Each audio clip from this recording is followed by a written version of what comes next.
Hey, my camera is not where it's supposed to be, so that's delightful. Love it, love it. Welcome, Suo. You're just in time for me to get started. The monster something in question is actually this.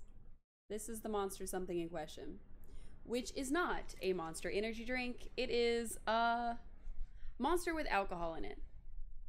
So this is what is powering us through the evening. I actually have a box of all the flavors. So apparently they taste just like Monster without the extra sugar and with booze in them. So that'll be fun. We'll see. We'll see how that goes. Sorry, I'm still getting ready. I am in Harry Potter attire this evening. I hope that's okay. I felt it was good for our vibe with these fan fictions we've been doing. Hello, hello. Welcome in, welcome in. You're just in time for more of this fan fiction stuff. So we are in Harry Potter gear this time instead of being in a different cosplay, because this felt like the right thing to do. This felt like the best way to read Harry Potter and the School of Miracles and Harry Potter, well, I guess it's not called Harry Potter and it's just called My Immortal. So last time we left off, we were, let's see. We were on chapter 7 of Hogwarts School of Prayer and Miracles. We were on about to start chapter 16 of My Immortal. And we were on, I think, chapter like 4 of the Sonic one. I don't know. Let me see if I can pull. Oh, a new fiction. Love it, love it. You DM'd me on Discord or you DM'd me on Twitch. Either one is acceptable. I just need to know where to look. Oh, it's on Twitch. Got it. Got it. Got it. I have pulled it up. Okay. Ooh, a Danganronpa fic. Okay. All right. I am just gonna let you all know that my entire knowledge of Danganronpa is from watching Game Grumps play the game. So that'll be fun. I'm still getting everything organized. I was going to take a nap before stream. Didn't do that. Really regretting that choice completely. So we are, in fact, going to have a Starbucks on stream. All right. Okay. Oh, yeah. Yeah, no. This is a short one because the first chapter is just all names. Okay. So I'm going to drop that one in our no voice channel if everybody wants, or no mic channel, sorry. And as a quick reminder, I will drop the Discord in here. See, this is where it would be handy to have a second monitor, because then I could read all this off this monitor and then I could see all of you. Much, much easier. But we don't mind about that. It'll be okay. There we go. So, on the Discord, which I do not have pulled up for chatting this time. I don't have the voice chat pulled up. What I do have is the no mic channel, where I am putting all of the links to all of these as we do them, if they are new ones. The other 3 that I've got pulled up, of course, we already have the links posted. But I think we're going to start with the new one. I think that would be exciting. I have not read this. I am looking at this bright and live with all of you. So that'll be fun. Let's see if we can get this pulled up to where I can see it and see the chat. Perfect. Okay. We do have coffee, we do have water, and we do have this beast on the screen. This is part of the stream today. Not sure how to feel about that yet. We haven't opened it. All right. So what is this one called?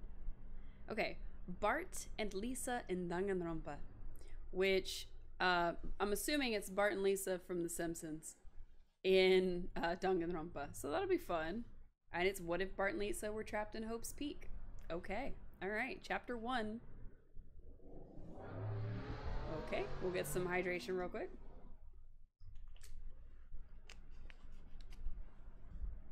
I think the whole group needed it, but it's okay. And then Stream Elements reminded us. It's okay. It's all good. All right. I feel like my lights are not light enough. I think one of my bulbs went out. I need to check that later. All right. Monokuma enters. So chapter 1 says, I decided what if Bart and Lisa were in the Danganronpa environment. So here are the 16 characters I'll be using. Ultimate Gambler Celestia Ludenberg, aka Takeo Yasuhiro, sorry. Ultimate Detective Kyoko Kirigiri. I think that's how you pronounce that. Ultimate Programmer Chihiro Fujisaki.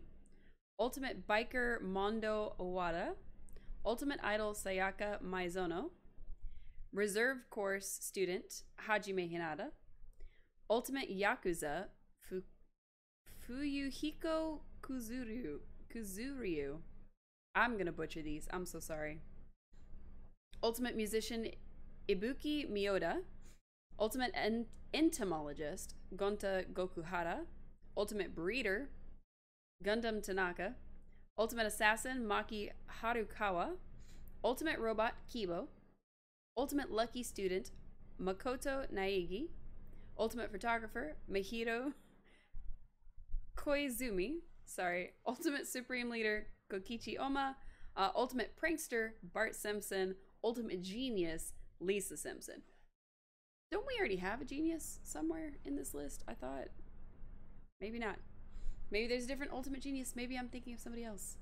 All right. So now that that list is done and we know every character's name and what they're famous for, we can actually get started with the 3 paragraphs left in this chapter. Bart and Lisa were forced to pass out in Springfield by some weird gas. After they came to, Bart asked Lisa, "Lise, where are we?" Lisa replied, "If I had to guess, we're stuck in some kind of academy." Suddenly, a voice said, "Pooh-hoo-hoo-hoo-hoo. Right you are, but this just isn't any academy. This is the New Hope Speak. And now that all 16 of you are here, I'll explain the rules. Rule 1, no violence against Headmaster Monokuma. Rule 2, the only way to leave is to kill one of your peers and get away with it. Rule 3, the dining hall is off limits at nighttime, which lasts from 10 p.m. to 7 a.m. Rule 4, you may kill a maximum of 2 people. Finally, new rules may be added as necessary. Part 2 will be the first motive and body." That was probably not him talking, but the quotations didn't close. So he said it out loud. Why not? Oh my gosh. I wish y'all could see the way this was written. I'm gonna bring it up real quick. I'm gonna see if I can get this to work, because I need y'all to see the way that this is. And yes, I had Ace Attorney up. Don't worry about that. We may or may not play that tonight. We'll see, we'll see. I'm trying to, sorry, my screen capture button wasn't working. Okay. This is how this is written. I'm delighted. I don't know how to feel about that. Honestly, I don't completely hate it, but also I don't love it. I don't love it. Whoops. Wrong button. Okay. Chapter 2's title is a pun based on a book you were forced to read in high school. Delightful. Love it. It's called To Kill a Mockingbird. I'm sure we can all guess that that's based on To Kill a Mockingbird. Pretty popular for high school students to have to read. So, all right. Monokuma showed everyone the first motive, which was if no one killed, then Monokuma would take a hostage out of the 16 students and kill them himself. After 2 free days, Lisa walked into the floor 1 laundry and saw a blood-stained bowling ball and Bart lying dead with a spherical bloody wound on his head. She started bursting into very loud tears. When Ibuki and Sayaka walked in, they saw why Lisa started crying all of a sudden when they noticed Bart's corpse. Anyone who played Danganronpa game knows what happens when 3 or more people find a corpse, but in case my dear reader doesn't know, I'll say it anyways. Ding dong bing bong. Monokuma then says, "A body has been discovered after a certain amount of time, which you may use however you like. The class trial will begin." The Monokuma file states everything except the cause of death. Everyone is ready to accuse Lisa as she was the first one to see the body. However, she's able to realize, based on the truth, bullets, the following accusation, the culprit is Kokichi, The evidence that condemns Kokichi is that Kokichi admitted he mate with Bart, M-E-Y-T, at 11:59 the previous night. Keep in mind, the Monokuma file stated the time of death at exactly midnight. Q. Kokichi's execution, which involves Kokichi being handcuffed to a giant board and zapped to death. Part 3 will have the second murder, trial, and execution. I like that it tells us what we're in for. That's definitely very, very nice. This one is called Maizono's Swan Song, so I'm gonna guess Maizono probably dies. Monokuma introduces motive number 2, which is the right to get the lead in this new movie he's planning to make. It's not bad like The Wizard of Monomi 2.5D, it's an action flick. After 3 days, Lisa, Mondo, and Celeste see Sayaka's corpse strangled, which cues the body discovery announcement for the second time. Kyoko and Lisa find sneaker prints on the floor. Out of the cast I chose for this story, the only people who wear sneakers are Makoto and Hajime. During the trial, Lisa announces that she and Kyoko have reduced the suspect list to either Makoto or Hajime. Boiled down by the stress, Hajime says, "It was me, I killed Sayaka Maizono in cold blood." Cue his execution, which has him ripped limb from limb. Rim from limb? You like that? Limb from limb. Chapter 4 will have the double murder in this story. These are very short, mind you. It's pretty great. Alright. 2 deaths and a flash of light. I feel like we're going to get through this fic faster than I really intended to read it, but you know, alright. Monokuma, for the third motive, plays the "I wonder if your families are okay" card. After 4 days of free time, Lisa, Gundam, and Fuyuhiko discover the corpses of Kyoko and Gonta. They find something very damning when investigating the corpses. They notice the corpses had faded whites, almost as if someone had forcibly blinding them before beating their heads in with an iron pipe. Ouch. Lisa during the trial says the culprit is Mahiro. Mahiro demands prove it. Lisa says the damning piece of evidence that points to you, Koizumi, is that we noticed their corpses had faded whites, which means you blinded them with your camera before killing them. Wait, you said Mahiro and then you said Koizumi. Wait, is that the same character? Okay. Alright, cool. Everyone votes Mahiro guilty and cue her execution, which has her taped to a roll of the camera film that's slowly getting cut by a saw blade, which eventually reaches the part where she's on and cuts her to pieces. For part 5, I'm going to have the death of Sakura route. Wow, okay. Kills them by blinding them with a camera and then beating them to death. That's... Oh, accusations, he's the last name. Got it. Okay. Ooh, this one's way shorter than the rest. Okay, it's like 4 sentences. Let's see. Chapter 5, Harukawa's Guilt.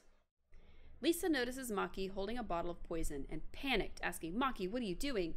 Maki replies, "I feel at fault for everyone dying. I have a chance to stop it, and I end up not doing so. I must give my life in order to atone. Goodbye, Lisa. It's been fun." She drinks the poison and takes her last breath. Lisa manages to convince everyone that Maki's death was a suicide. Monokuma uses Chihiro as a last-ditch execution. This one involves Chihiro being trapped inside an iPad that's been dropped from terminal velocity. Oh, what did Chihiro do? Part 6 is the final death, but not the final chapter. This is a very quick read. It's very, it's getting our energy going. All right. I might change the light. I have it on green right now. It's making me look like a sickly Victorian child, but with like less, there we go. I'm brighter. You can see me. We're less dead looking. Phenomenal. It would have been great for the story, but we're switching. All right. Only Mondo, Fukuhiko, sorry. Lisa, Chiaki, Kibo, Gundam, and Ibuki remain. Eventually, Kibo, Mondo, and Lisa find Chiaki's corpse drowned in the hot tub this version of Hope's Peak has.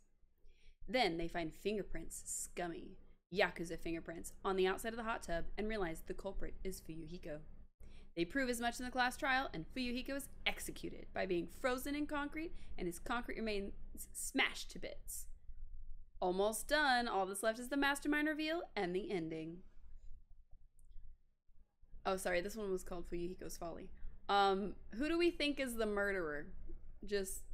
I think it's Lisa. I think Lisa's the one who's really masterminding all this, because that seems like the thing that they do in things like this. Oh, nope. All right. Chapter 7 is called Celestia's Gambit. So, gonna guess that that's, sorry, Celeste's Gambit. That's what it says. After investigating for the final trial, everyone learns that the mastermind is Celestia Ludenberg, who then reveals that this time everyone knew each other for 6 years. This time, Celeste is executed by being crushed by giant dice, which is more relevant to her. Lisa asks, Gundam, since Bart got killed, how would you like to come to Springfield with me and be my new brother? Gundam accepts the offer and arranges for his name to be changed from Gundam Tanaka to Gundam Simpson. So Lisa, while mourning Bart every night, enjoyed her life with Gundam during the day. The end. Okay, well that was fun. That was very, very fast. It was an easy to read one. I kind of wish you'd gotten to see like a little more of the character's personality to figure out like why Lisa is in this and why Bart is in this. But, you know, it could make for a good fan art. That would be cool. For sure, for sure. Thank you for sharing that with us. I really appreciated it. All right. If anybody else has fan fictions to submit that they want to read along with us, you are more than welcome to DM me on Twitch or on Discord, which is easier for me to see because it'll actually notify me where Twitch does not for some reason. All right. So we are going to return to Hogwarts School of Prayer and Miracles. We are only probably going to read a couple chapters because we are on chapter 7 and there's 14 total. So if we decide that we want to get through all 14, just let me know. If we decide that we just want to get through a couple and then switch over to My Immortal for a fun time, let me know. And if anybody wants us to do the Sonic High School fanfiction instead of doing Harry Potter for a few minutes, I can definitely switch over. So, all right. So this is the one where Harry Potter is whisked off to Hogwarts, which is now a completely like Christian-based school. Like it's basically a school where all these different walks of Christian life come together. They are sorted into the houses. We found out that Slytherin is Catholics. Gryffindors is just, I don't know, Mormons, Latter-day Saints, something. Jehovah's Witness, I don't know.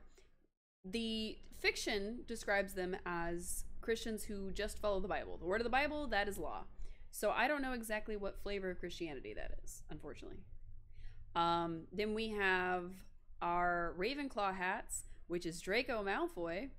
And he is apparently like women-hating kind of Christianity. Like men are superior, women suck.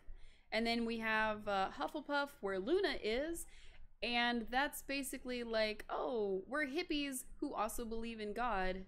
And they're considered like the fun Christians, which, okay, great. Love it. I don't completely hate the idea that the Weasleys are all Slytherins. Nope, that's definitely fine. Okay. Let's get back into this, because this is... Alright. Chapter 7, Wheat and Chaff. Now, I don't think that we read this one. I think this one was, like, we had stopped at the one before. So, author's note. Hello, friends. Phew, this chapter took longer to write than I thought it would. There is so much to be done here at Fort Parsons. Some days I don't think I'll ever get caught up. But now that the little ones are sound asleep, I'm finally getting around to putting finishing touches on this little chapter. I apologize for the delay. Now, there have been quite a few comments and questions coming in, and I thought I should take the time to address a few, since I don't have time to reply individually. First of all, to all the mommies who have expressed their appreciation of this little story of mine, thank you. Your support keeps me writing. Remember, though the glory is not mine, it is the work of a greater cause. And the people who call me names, a Bible-believing Christian is like a big, ugly monster who lives under a bridge, and wanting everyone to do the right thing and go to heaven makes one a so-called bigot, huh? Well, that's this modern world for you. And finally, to the people who say I am spreading hate, take a look at some of the comments posted here saying I'm a terrible writer and a terrible mother whose children will hate her one day. Who is it that is spreading hate here? Because I don't think it's me. Alright. Look, anybody who ever dealt with fanfiction.net who deals with archive of our own, you have to know that you can't just respond to the comments. You just kind of have to let them out of your brain. If you respond to every negative comment and if you address every negative comment, you're giving it voice, and honestly, not a cute look. But I guess this was posted back in like 2013, 2014, so give her a little leeway, I guess. It was almost 10 years ago. Ugh, don't like that. All right, let's see. The Great Hall burst into applause as a red and yellow baseball cap with a lion embroidered on the front appeared on Harry's head. He hopped deftly off the table and landed on his little feet. He could feel the love of the Lord surging through him, and he knew he had made the right decision. He was even more sure of his decision when Hermione dashed across the cafeteria to give him a big, spontaneous hug. She, too, was sporting a red and yellow baseball cap, although her cap had a kitten instead of a lion. "I'm so happy, Harry," she cried gladly, delicate tears streaming down her face. "When I saw you eating with that family, I was so scared. I thought you might become a Slytherin." "Never worry about that," Harry declared boldly and bravely. "I am a Gryffindor, now and forever." "Well chosen," Dumbledore declared approvingly as he took long, energetic strides across the crowded, noisy room. "Welcome to the Gryffindor hat, Harry." Harry beamed happily. Truly, he had been blessed. As he sat down to finish his breakfast, and he was still glowing from joy, he sat back next to Ronald. "What?" Will you still be my friend, even though you're a different hat?" Ronald asked timidly. "Of course," Harry declared generously, and he began to eat his eggs. He had expected his eggs to be cold by now, what with all the hullabaloo, but lo and behold, they were still piping hot. He would not pretend that what Ronald believed about worshipping the dead. Okay. But he could still offer the young boy friendship in the spirit of Matthew 2:16-17. "Thank you, Harry," Ronald uttered happily. He may have been sporting a green and black hat with a snake on it. That's not even the colors of Slytherin. That's all right. Cool. With a snake on it, which testified to his Slytherin beliefs. But he could recognize Harry's pure-hearted godliness, generosity, humility, and innocent goodness. He looked around at his siblings, all of them wearing his identical hats, and wondered why none of them were like that. "Attention, students," Reverend Dumbledore announced authoritatively as he hopped up onto the stage, and he held the microphone by his mouth. "Congratulations on picking your hats," he continued kindly. "I'm sure you have all chosen wisely." I don't know why he's holding the microphone with his mouth. I don't know. It probably means like next to his mouth, but no, I choose to believe he has it in his mouth and he's talking around it. Just like a dog. It's fine. Harry hummed to himself. He knew that the Reverend meant well, but was it really doing the members of the other hats much good to tell them that everything was the same when it wasn't? Wouldn't they all be happier if they knew to read the Bible and take it seriously? Dumbledore thought he was making everyone happy, but perhaps he was in the short run. But in the long run, Harry worried that he was doing more harm than good. Harry did not say anything, because he was new to the flock and didn't feel confident in his connection with the Lord. But sometimes it takes newcomers to point out the flaws we don't see in our own communities. The Reverend clapped his hands against each other once, and then he spoke enthusiastically. Sorry, I don't know how I misread that completely. Now, you will be sharing most of your classes with the other members of your hat, so it would be good for you to get to know them now. Ravenclaw hats, please gather around Mr. Moody. Hufflepuff hats, please gather around Mr. Sprout. Slytherin hats, please gather around Mr. Finnegan. And Gryffindor hats, please gather around Mr. Snape. Okay, first of all, Sprout is a lady. Finnegan should be a student. And why Snape? Alright. Cool. Now, at the beginning of the breakfast meal, Harry had noticed a tall, mysterious-looking man with long, dark hair and gaunt, enigmatic features. He was dressed stylishly in a crisp black suit, and his tie made a shock of red in the otherwise totally black outfit. The dark hair on his pale chest was neatly trimmed, but still noticeably thick, and he wore elegant black leather shoes on both of his feet. It was now that he noticed that on the table with the man was sitting at was a placard that said, Mr. Snape. Harry followed the other brave young children wearing Gryffindor hats. Author's note, blessings. Matthew 2:16-17 is, and when the scribes and Pharisees saw him eat with publicans and sinners, they said unto his disciples, how is it that he eateth and drinketh with publicans and sinners? When Jesus heard it, he saith unto him that they are they that are whole have no need of the physician, but they that are sick. I came not to call the righteous, but sinners to repentance. Interesting. I don't think I'm enjoying this story. It's fun and it's bad, but it's not quite the same level of bad fun that we were experiencing with My Immortal. So, all right, chapter 8, Refreshing Honesty. Author's note. Hello, friends. Things have finally calmed down a bit here at Fort Parsons, and I am so excited to share with all of you a new chapter. One thing I would like to talk about, though, many people have been calling me a misogynist. That means woman hater. Friends, I do not hate women. I am a woman. Now, what is it I have done to have people calling me this? Well, apparently it is saying that women are loving and nurturing and good. Right, how hateful. I'm just a big old mean bigot, huh? Wait, wrong. That is not a bigoted thing to say at all. Now, it is certainly true that what is written in the Bible about women was used as an excuse to actually be hateful to women, and that is terrible. And there are some people out there who think all women are stupid or less than men. Friends, this is not what I believe at all. I believe that women have special gifts that are no less than men. In fact, I think that if womanly virtues were respected more, the world would be a much better place to live. And if any of those so-called Christians who hate women and think women are stupid and worth less than men and God doesn't respect us, well, they will all get a very serious talking to from a certain housewife. Wow. Wow, wow, wow, wow, wow. I am delighted. I mean, she says she's not sexist. She says she's not a misogynist. She's basically saying that women definitely belong in the house.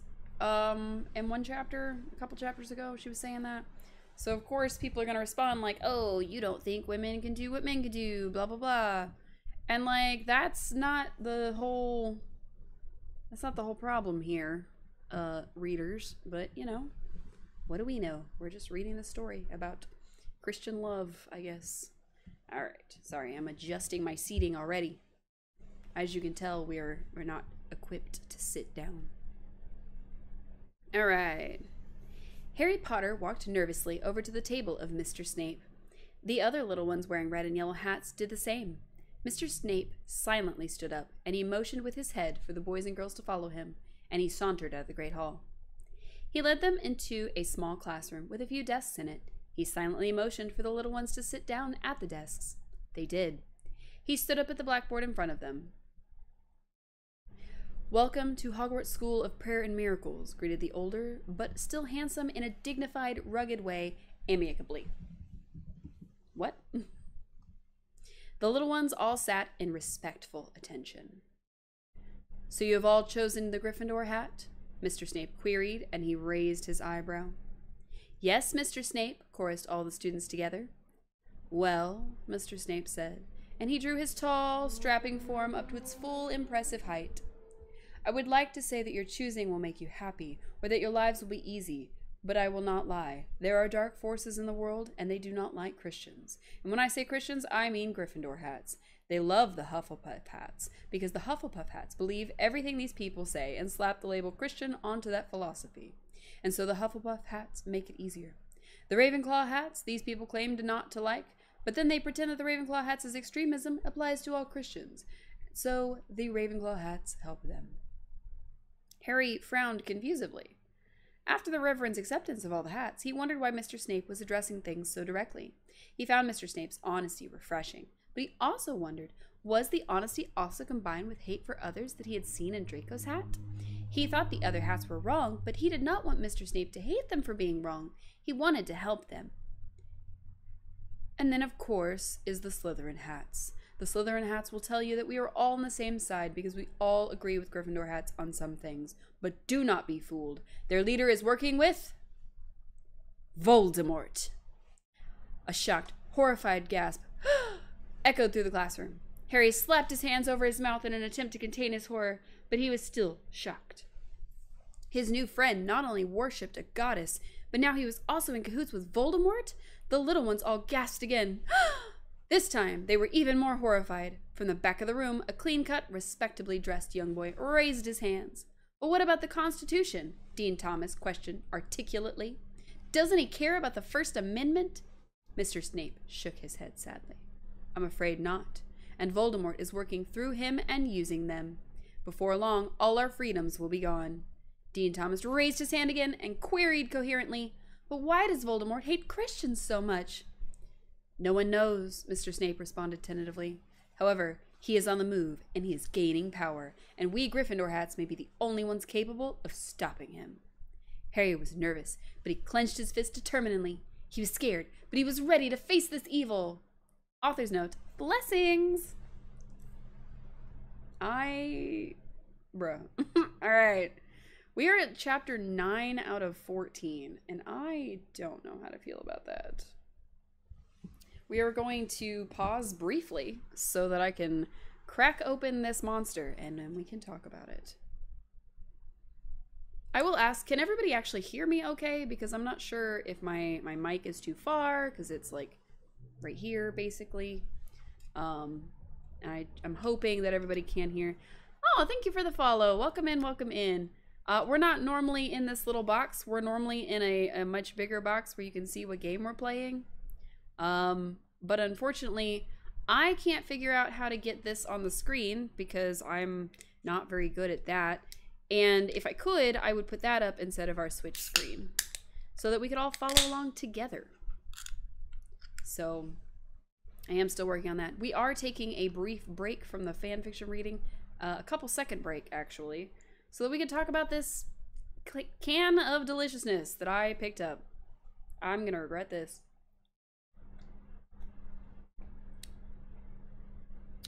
Huh. So what it is it's a Monster alcoholic beverage. That tastes exactly like a Monster. That tastes like spot on like a Monster energy, like the green one, like a green Monster energy drink. I don't know how to feel about that. I do not know how to feel about that. I wonder if I could like maybe put up a screen capture, but like not the full thing. I don't think this is gonna work. I don't think this is gonna work at all. I'm just gonna pull this out and we're just going to do this all together. Oops, that didn't work. All right, let's see if I can get this to be, all right, I don't know what I'm doing, but apparently it's the wrong thing. I was trying to pull this up so that all of you could see it, so that we were all in this together. Let me know if you can actually see it. If you can't, I'm so sorry.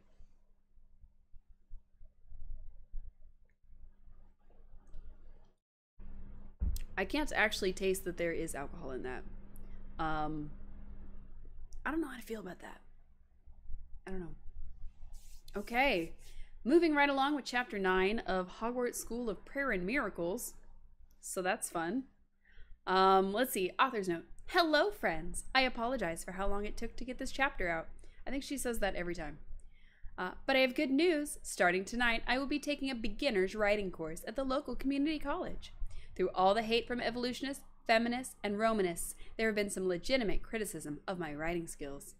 My mother did her best, but she certainly did teach me a lot, but grammar was not her area of expertise. It's taken some convincing. The hubby wasn't sure I'd have time to get everything done if I started this class. But I've written up a schedule, and I think we can make it work. Your stream keeps messing up. Oh no, you're gonna miss out on all the delightfulness. I don't know how I feel about her husband not wanting her to take a college course. That's definitely a weird one. But okay, all right. I do see that I have a message on Discord. Check that in a minute. All right. 1 week into the school year, Harry was slowly, gradually starting to get used to the everyday routines at Hogwarts School of Prayer and Miracles. There was breakfast in the Great Hall every morning, and there was a prayer session led by the Reverend, The Slytherins went off on their own to have a prayer sessions in their own way. The Hufflepuffs and Ravenclaws prayed with the Gryffindors, but the Hufflepuffs complained about the Reverend quoting the Bible, and the Ravenclaws complained that the Reverend didn't seem to really hate sinners. He just hated sin. After the prayer session, the little ones all went to their classes. There were regular math and English classes, all, of course, although they were of higher caliber than one would find at a public school. And then there were Bible studies and Christian history. If she thinks that you get a higher caliber at a private Christian school than you would at a public school, and yet she says that she was taught at home, something's not mathing.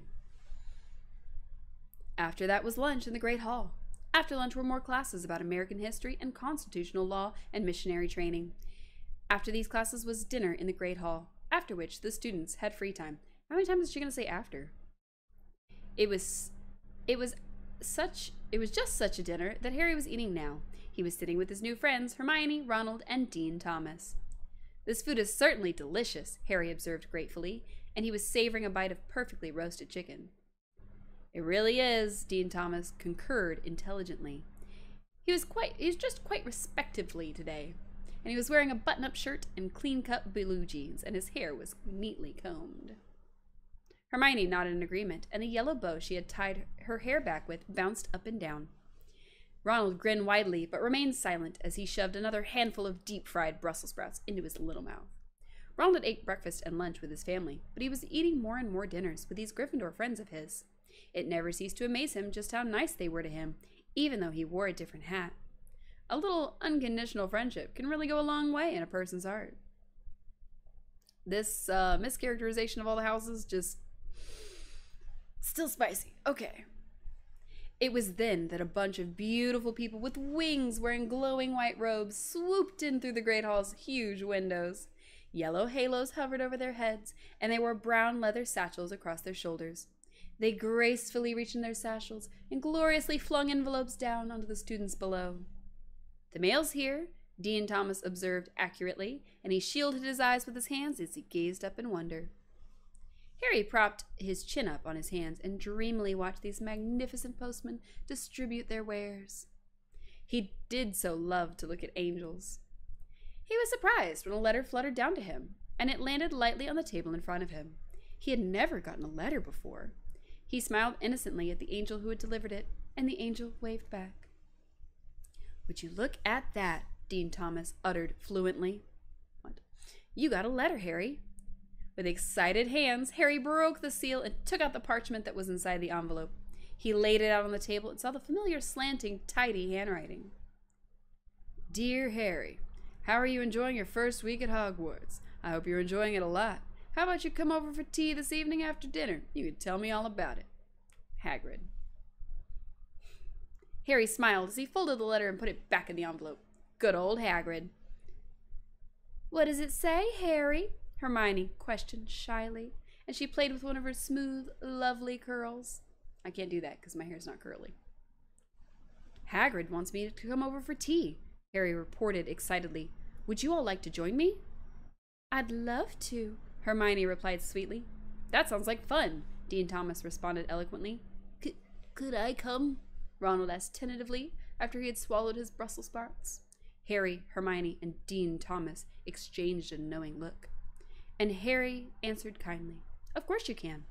Ronald smiled back gratefully before going back to his Brussels sprouts. When dinner finished, Harry got to his feet and he declared boldly, "Let's go!" Author's note, blessings. This is a fun one. Go away, advertisements. We don't have time for you. Alright, so we are on chapter 10 of 14.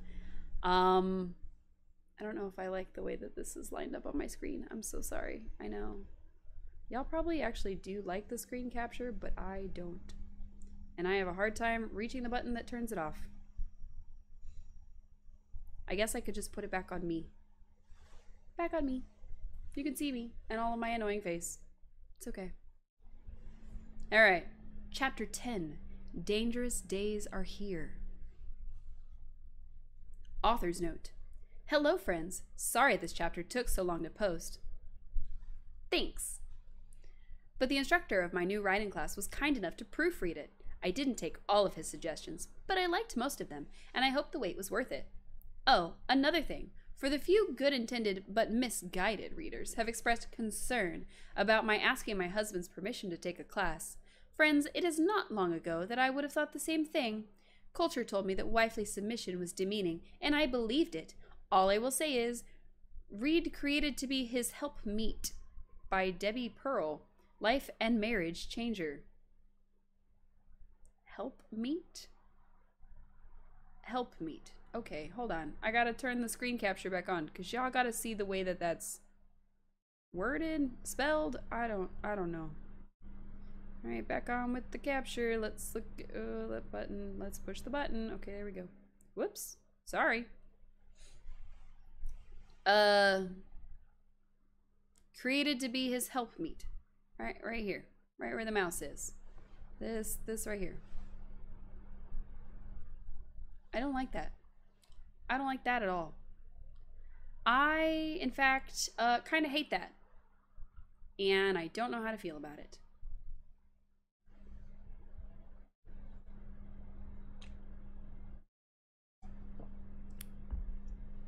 Wow, that is really throwing me off. Legitimately, that tastes just like a green monster. Like, there is no difference. There is no different, like... Yeah, her word was strange. This drink is strange.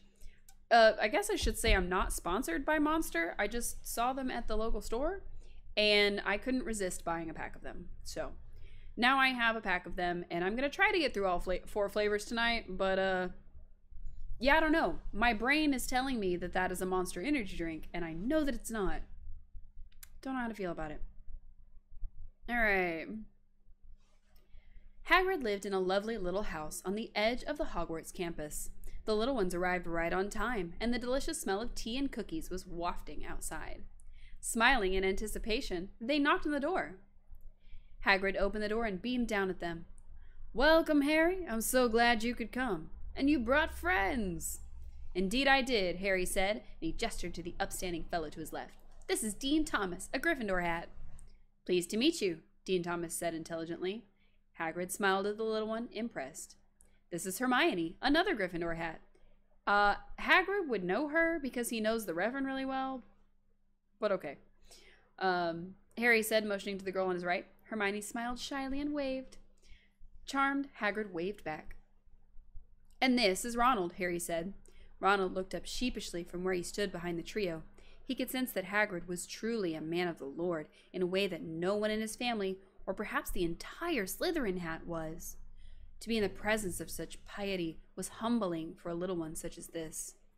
Hagrid noticed the green and black hat, but didn't comment. Instead, with true mercy and compassion, he opened the door wide to them all. "Glad to meet all of you. Please come in." The 4 little ones filed in. The inside of Hagrid's house was tastefully decorated.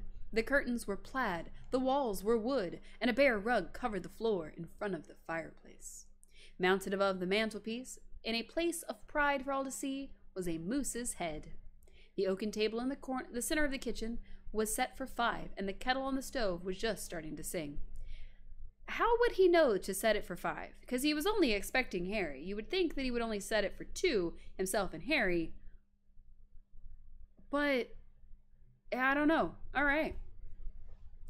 "This is a nice place you have," Harry commented.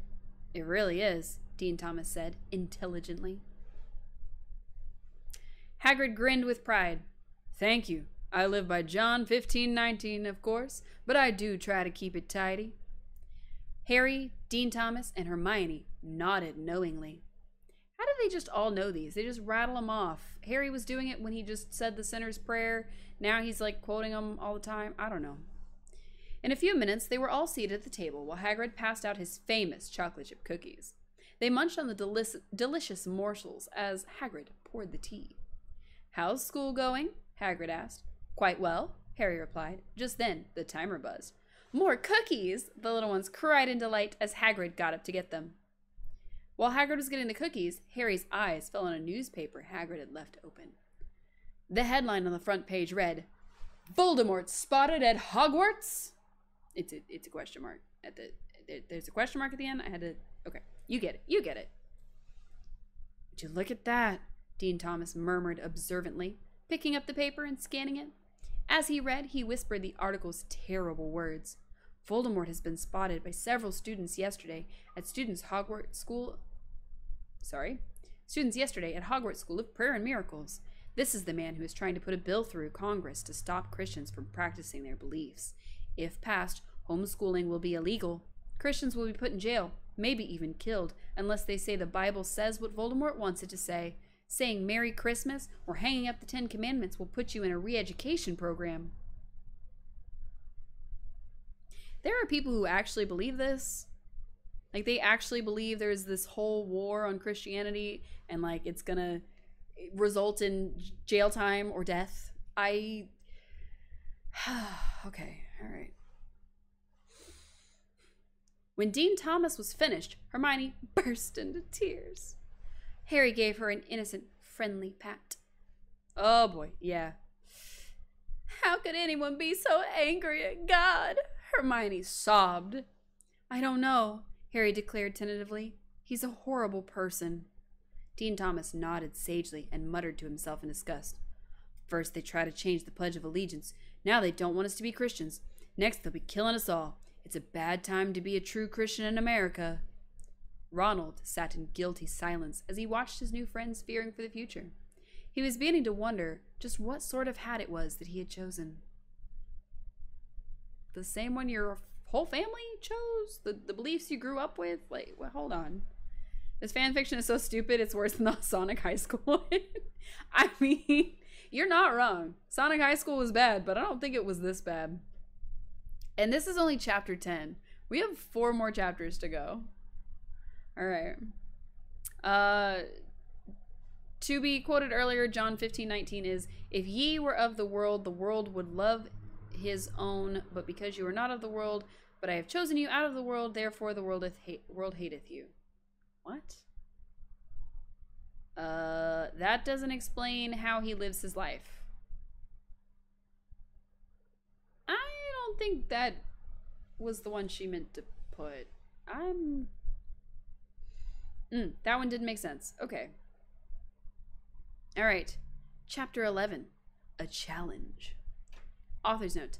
Hello, friends. The writing class is going quite well, and I stayed after this time to talk to the teacher about my little story, which he has been so kind about helping me with. He has had a lot of very helpful suggestions, and I truly think that I have been guided to this class by a greater purpose than my own.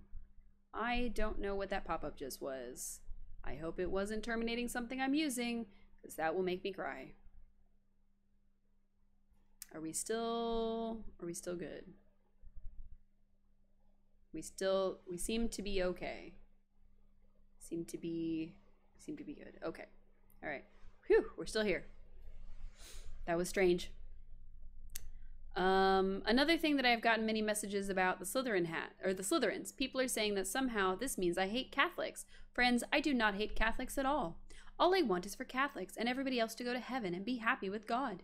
Do you want to know who truly hates Catholics? The so-called Catholic Church. Ironic, But think about it. Why would they lie to Catholics about salvation? And did you know their leader is a socialist? It seems like a certain someone doesn't know much about the Bible or the Constitution. And what about there only being one God and no others? So if any Catholics are reading this, I'm asking you this in love. Consider which is more important, your so-called religion or the truth. What? Okay. All right. There's no love like Christian hate. Sorry. This fanfic is gonna kill you. I mean, me too. Me too. I almost wanted to add a, like, chug your drink redeemable just to get through this, but no animosity at all. No, of course not. I'm asking you this in love. All right. Harry, Hermione, Dean Thomas, and Ronald all walked solemnly back to the main campus. They could hardly believe what they had just read. Voldemort on their campus? What would they do if they ran into him? They quickly went to their dorms and got to sleep. Hermione is the only girl in a group, and she was afraid of being seen with Harry, like, entering the dorm room. Now she's coming back from somebody's house, accompanied by 4 boys. She's not worried about that? Alright. Okay. I mean, I get that these are, like, pious young men and they would never do anything, blah, blah, blah, blah, blah. But, like, I'm just saying. The next morning, the 4 little ones sat together for breakfast. No, I don't think they did. I think that they just would be suspected of it. She must didn't write that part. That's fair. That's fair. The spread was truly delicious. Fluffy scrambled eggs, crispy bacon, home fries, grits, waffles, apples, orange juice, and iced tea. Truly, the blessings today were abundant. I still can't believe Voldemort has been seen on our own campus, Harry whispered after swallowing a bite of bacon. Neither can I, Dean Thomas commented perceptively. She keeps adding random, like, perceptively or intelligently or, like, just commented. Just leave it at commented, please. I'm scared, Hermione murmured and fidgeted with her fork. What if he tries to kill Harry? Why in the world would he try to kill... Okay, hang on. Why would she be worried about him killing Harry specifically? There is nothing going on with Harry in this where he is special or Voldemort has singled him out. Voldemort doesn't know this kid exists. Why would he try to kill Harry? I don't... Alright. Sorry. I gotta enjoy the bad fan fiction, not critique it. Got it. It will be fine, Harry declared boldly, and then gave her hand a reassured squeeze. And then they both blushed. Oh, they bangin'. What are the 4 of you gossiping about? A voice said. It was smug, and it came from behind them. Harry turned around, and he saw Draco standing behind him. Draco's hands were folded and rested on his stomach. Behind him stood 2 other young men dressed the same as Draco. Tan pants, brown sweater vests, and white button-up shirts. We were just discussing something we read in the newspaper, Harry said friendlily. Friendlily? That's what it says, friendlily. Would you like to join us? Draco chortled pompously. I think not. You may be comfortable dining with women outside of your family, but I am not. I know that I am better than women. Why would I want to talk to one? Harry gritted his teeth. He had had enough of this. So-called feminists these days call everything sexist. A man respecting his woman and providing for her and giving her the children and home that she truly desires is called woman-hating. What? Such silliness can make us forget what real sexism looks like.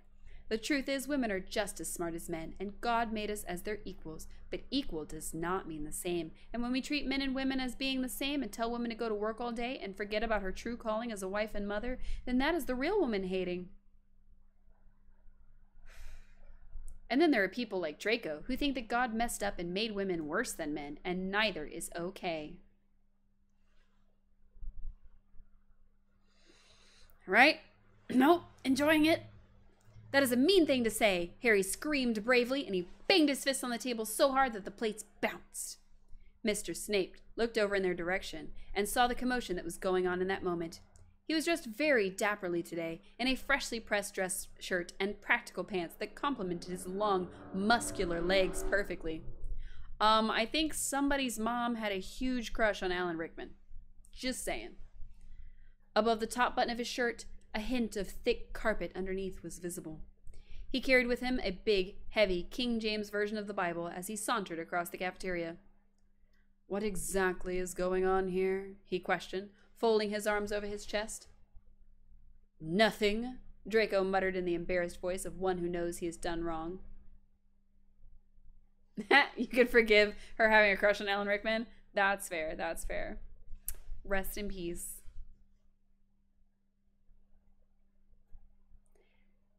Sorry, but Harry boldly and honestly retorted. Draco was being a bully to the ladies. With a gasp, Greg covered his mouth with his delicate, long fingers. Greg? Who the hell is Greg? Okay. Detention, Draco. We as Christians must be respectful of women and treat them with the gentleness they deserve as our mothers and sisters and daughters. Mr. Snape grabbed Draco's wrist and led him out of the cafeteria.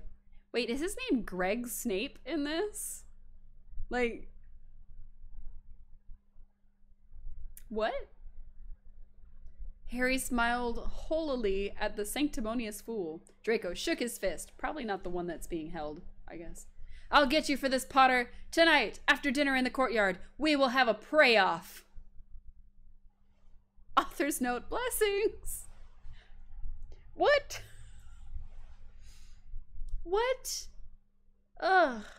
I thought I was going to be a lot warmer in this cloak, so I actually turned on my AC, and now I regret that, like, a lot, because I'm kind of cold. But also, what? You hate that I hate that I just read those words. I hate that I had to put a voice to those words and bring them out loud to you. And it's only going to get worse because we're rolling right into chapter 12. Yeah, no, pray off. We're about to see this pray off. I gotta see this happen. Oh no. This must be preserved for the duty of all of us is to enjoy this terrible fan fiction together as I try to get warmer in my giant cloak that I bought 8,000 years ago. It's probably like still children's size. It's fine. It's fine. All right.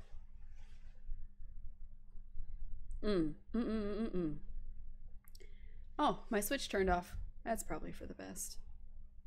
It didn't need to see all this.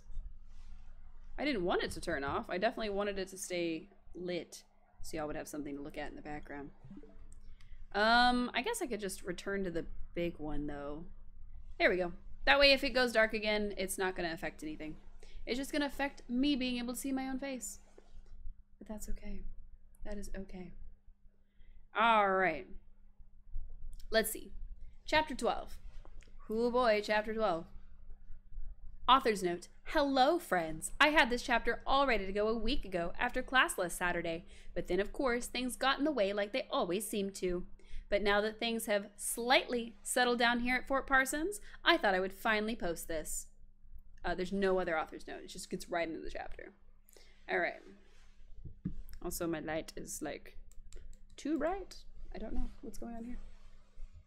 I think my camera is just not picking up properly. I think that's actually the problem. All right, cool. Maybe it's just turned weird. I don't know. I don't know what's going on. I have too much reflecting in my glasses. It's throwing me off. All right. The campus was dark when Harry, Hermione, Dean Thomas, and Ronald walked out of their dormitories. Okay, now she definitely shouldn't be with them. She should be in bed, asleep. Missy, do not involve yourself in this stupid boy battle. It was completely silent because all the other little ones were asleep. Really? The bright shining stars twinkled approvingly at the righteous young Christian trio. There's 4 people there. So it's just not twinkling at Ron? Is that what's happening here? We're leaving my man Ronald Weasley out of all this?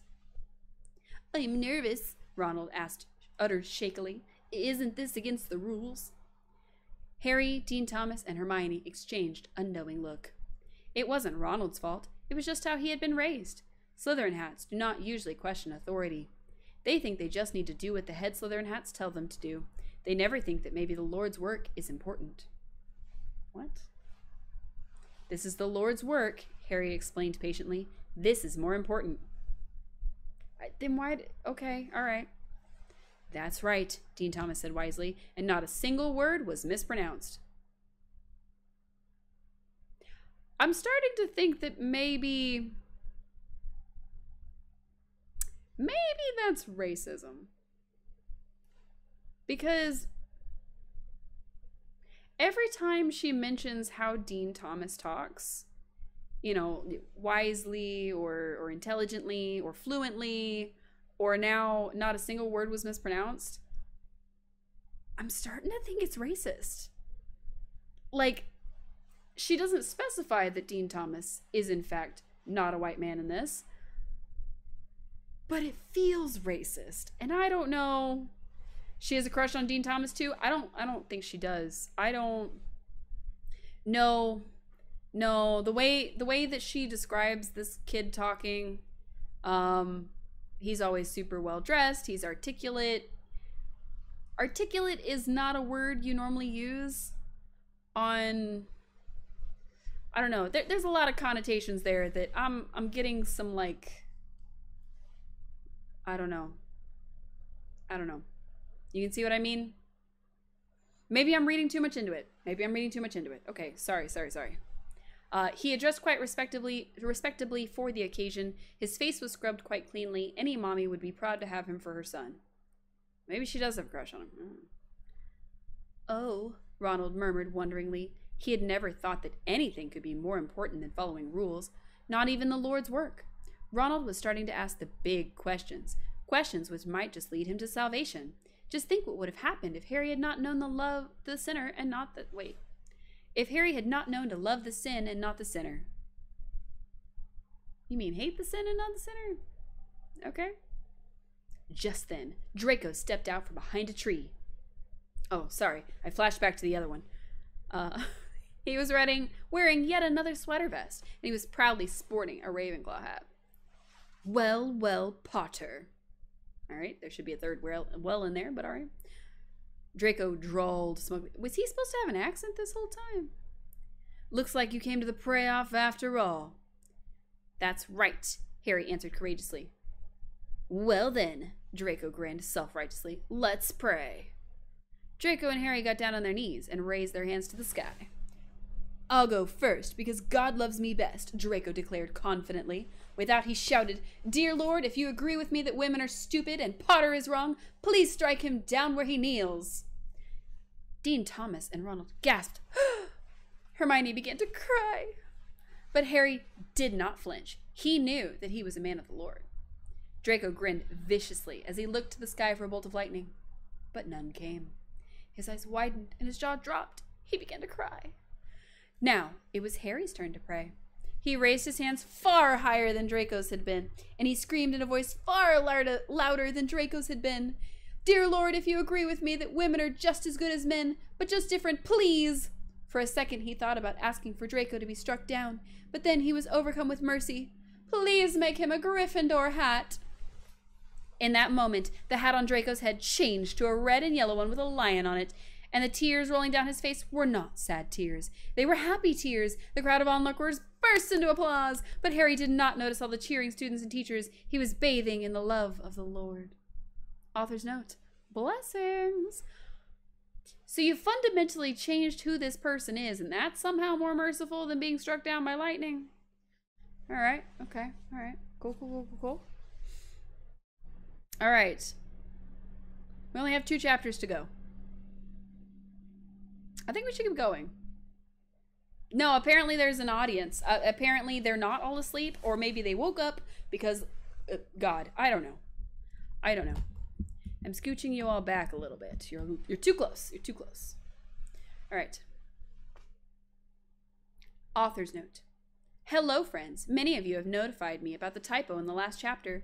Oops, I was feeling so confident in my newfound writing skills in the last class that I didn't think I needed to ask the teacher to proofread. Once again, oops, I guess this just goes to show that Proverbs 16:18 applies to us all. And that, friends, is why this chapter is so late going up. I waited to post until Greg had had a chance to look it over in detail.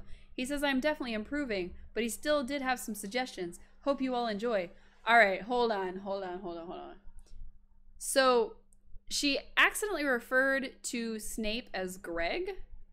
And now she says that Greg has to look over the thing. So I'm wondering if maybe she has a crush on her teacher. Her college writing teacher, specifically. Sorry, chapter 13 is called A Visitor to Hogwarts. The cheering crowd converged on the 2 righteous boys. They were led by Dean Thomas, Hermione, and Ronald. Hermione reached Harry first. Joyful tears were streaming down her face, and her lacy pink skirt was swirling around her legs. When she reached Harry, she wrapped her delicate arms around him in a chaste hug. I was so scared, she whispered tearfully. Harry pulled away and patted her reassuringly.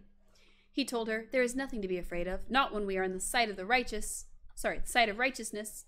Hermione grinned admiringly. She exclaimed, You're so brave. Sorry, that wasn't southern enough. Hang on. You're so brave. Harry smiled humbly and blushed and rubbed the back of his neck like a shy schoolboy. He didn't know why, but he felt so different around her than the other people. Perhaps it was because she was so godly. But Harry felt that it might be more admiration that he felt. What was the word? He could not quite put his finger on it. Uh-oh. They're a Hermione and Harry shipper. Uh-oh. Dean Thomas stepped forward and gave him a very polite handshake. Amazing job out there, he commented intelligently.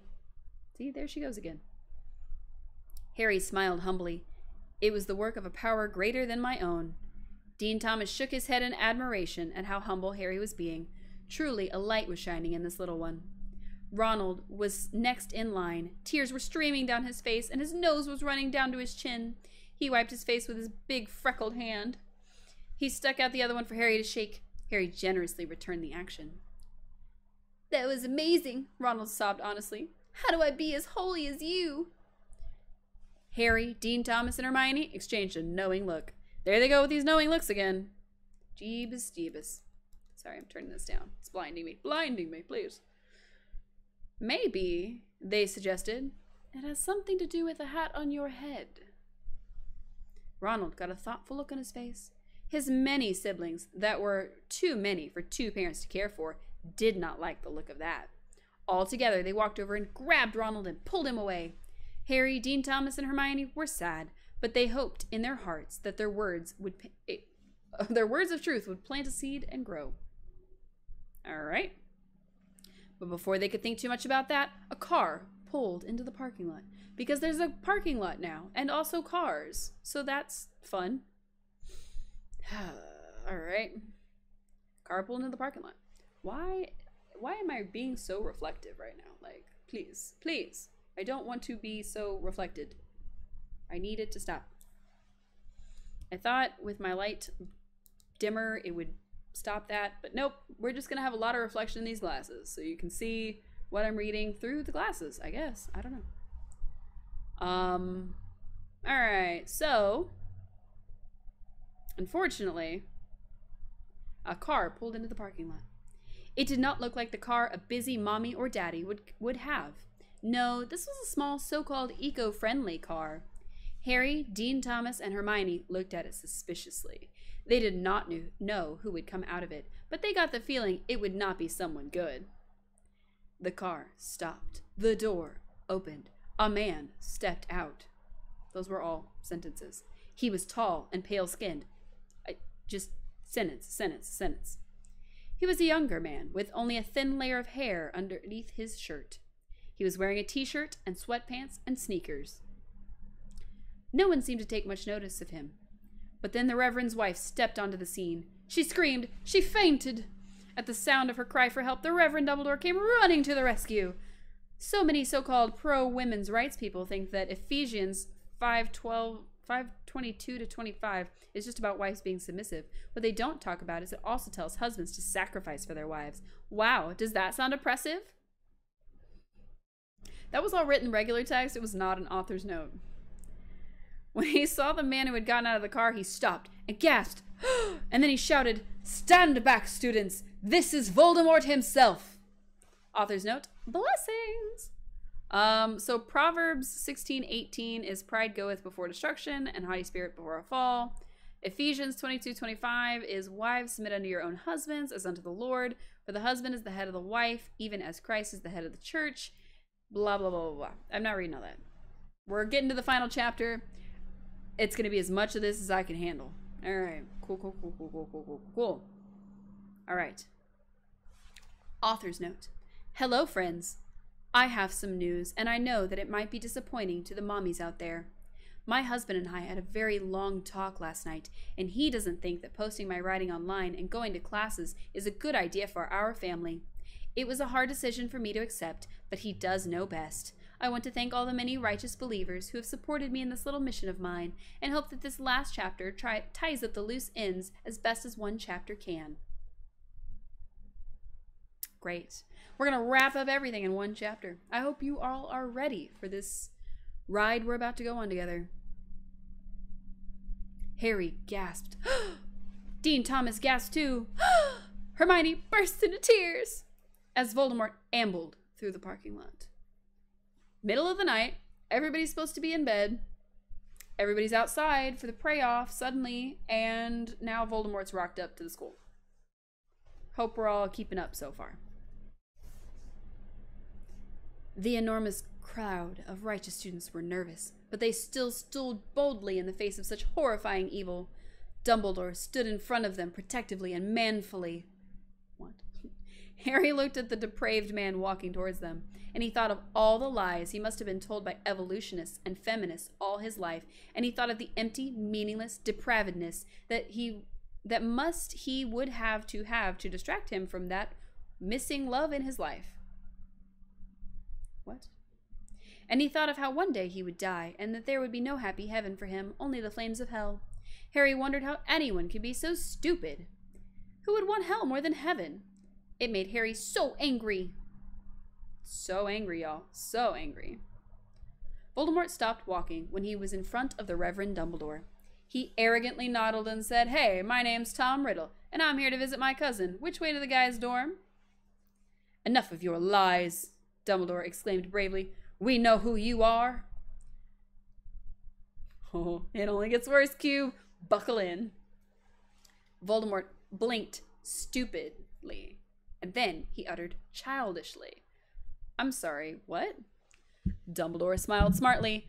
"You're pretending to be dumb, I see. Well, I'm not stupid. We all know how much you hate Christians." "What?" What? I don't hate Christians," Voldemort lied dishonestly.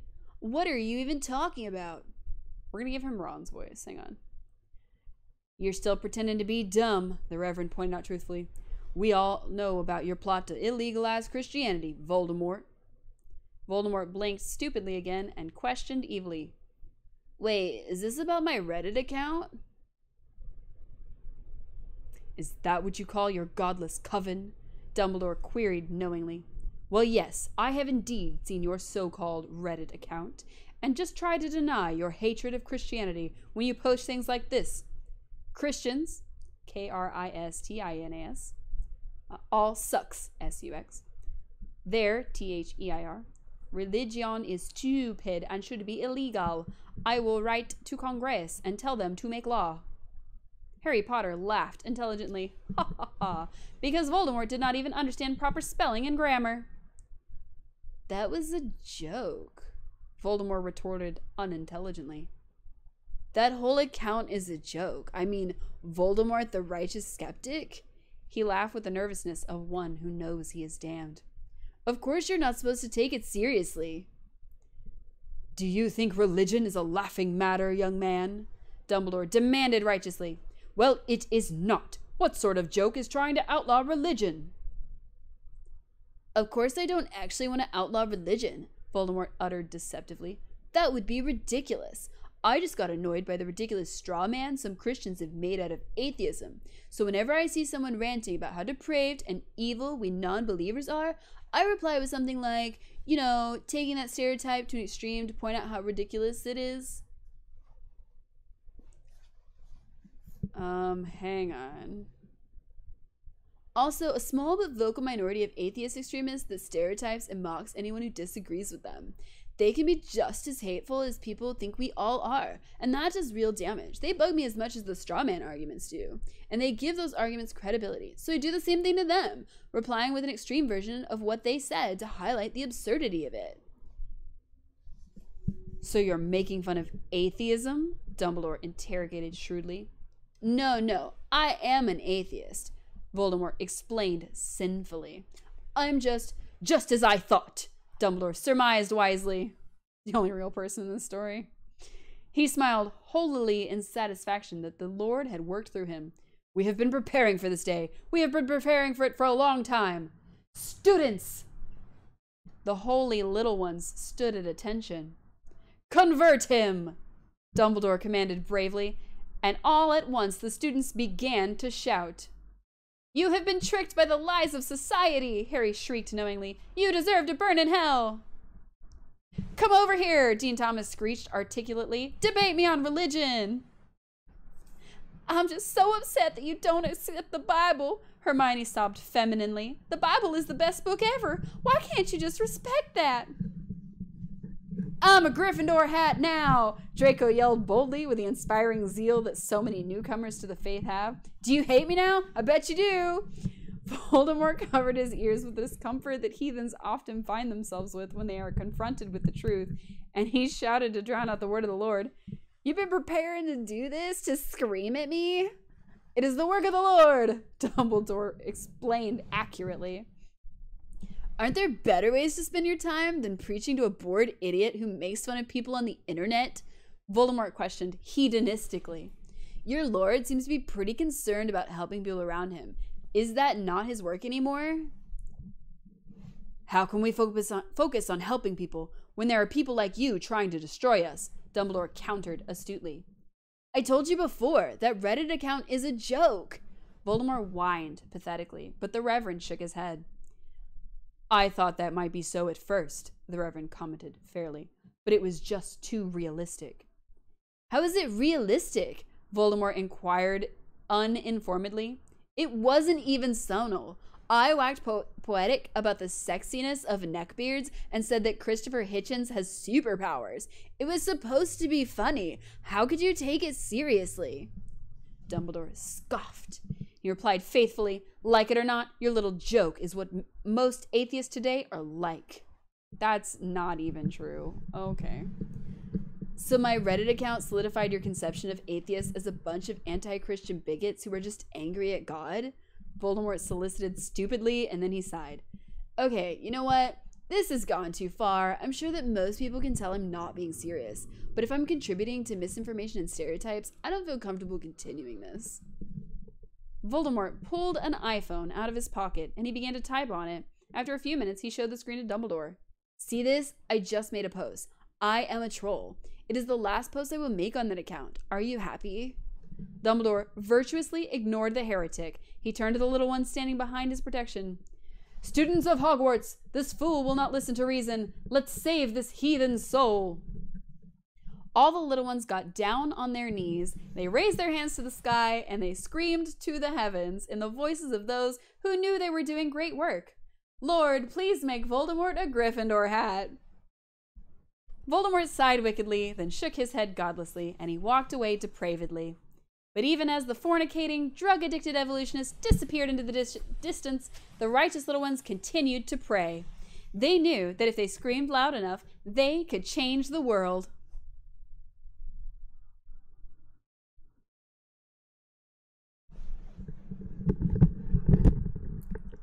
What the fuck did I just read? What the fuck was that? Chat, I don't even know what. Look, we just said Voldemort is the most real person. You're literally dying. I'm killing you. Look. Chat, listen. What the fuck did I just read? That was the end of the chapter. That is how this story ends.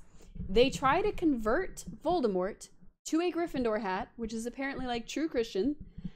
It doesn't work. First of all, he's not changed. He was literally just a guy with a Reddit account this whole time. And now he's walking away. He's just walking away. Goodbye. He's out. And they're going to keep screaming and praying on the ground when they were all supposed to be asleep. I mean, I'm not sure I can follow that with my Immortal. I'm not sure my Immortal can like make up for the nonsense we just read. And my Immortal is full nonsense. So, you know. Wow. Okay. That, I don't know if we need a gaming break or what. Something. I'm trying to like put all my stuff back where it was. I picked up my mic. I can talk directly right into your ear holes. You want to read Sonic High School? Okay, all right. We'll switch over to Sonic High School for a little bit because I need a break from Harry Potter for a minute. I need a break. All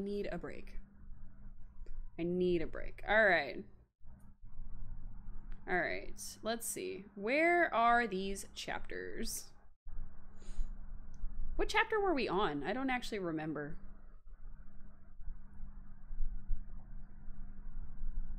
It won't take me back to this person's like page. I think we were on chapter 3,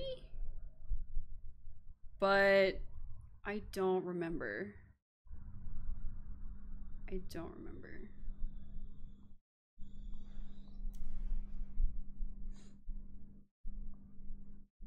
It's giving me a hard time trying to look at this person's stuff, so give me a sec. Okay. I know we read chapters 1 and 2 for sure. I don't think we read chapter 3 though. So if we remember right, Sonic was just having a day. He was just not doing well. The prom is tonight, and it's just not great. Eggman was here, and Eggman said he kissed Amy and that Sonic can't date her because he is going to do sex to her tonight. And that's where we left that off. And I only know that because I had to go back to chapter 2 to read the bottom of it. I think Sonic was like pooping himself. I don't know. Y'all are just gonna have to be on board with what's happening right now live. All right, Sonic High School, chapter 3.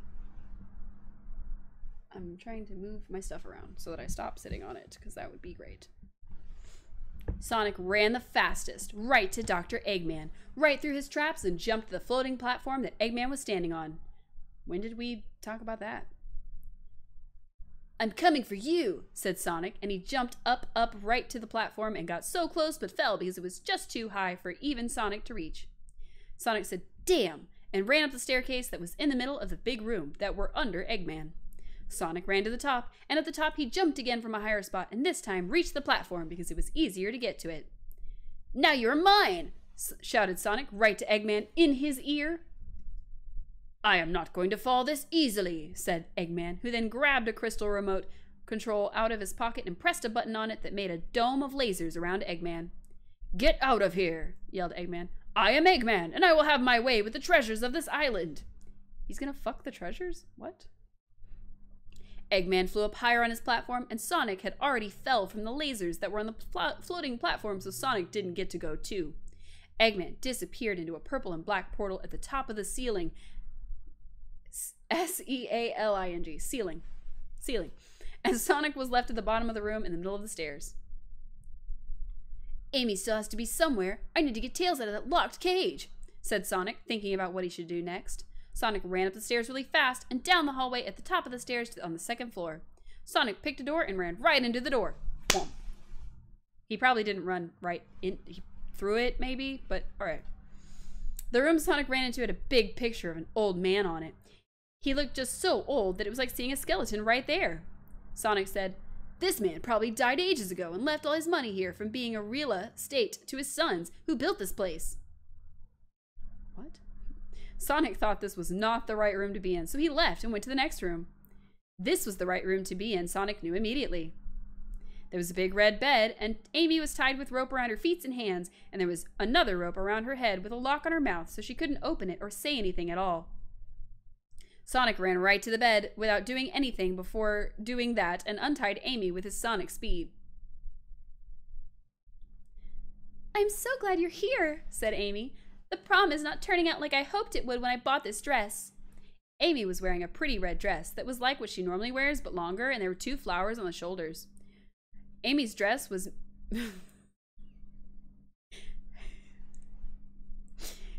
Amy's dress also made her boobs look bigger, Sonic noticed. Sonic thought for just a moment that this was the perfect moment to get her to give sex to him, but he did not do it because Tails still needed help. "Where's the key to open Tails' cage?" said Sonic to Amy. "We need to open Tails' cage. He can't get out of the cage." "I saw Eggman putting a key in a safe behind a picture in the room you were just in." "How does she know that?" said Amy. "So let's go get it." Amy and Sonic ran right into the next room, and Sonic got there first. He is the faster one in the relationship. Sonic punched his big strong hand right through the painting like a bodybuilder and found the safe behind the painting. "The safe needs a password," said Sonic. "What could it be?" Sonic thought long and hard about everything he knew about Eggman. Sonic knew Eggman was a gay asshole who always ruined Sonic's plans to be the hero, and now he ruined Sonic's prom. Sonic tapped on his brain and thought harder.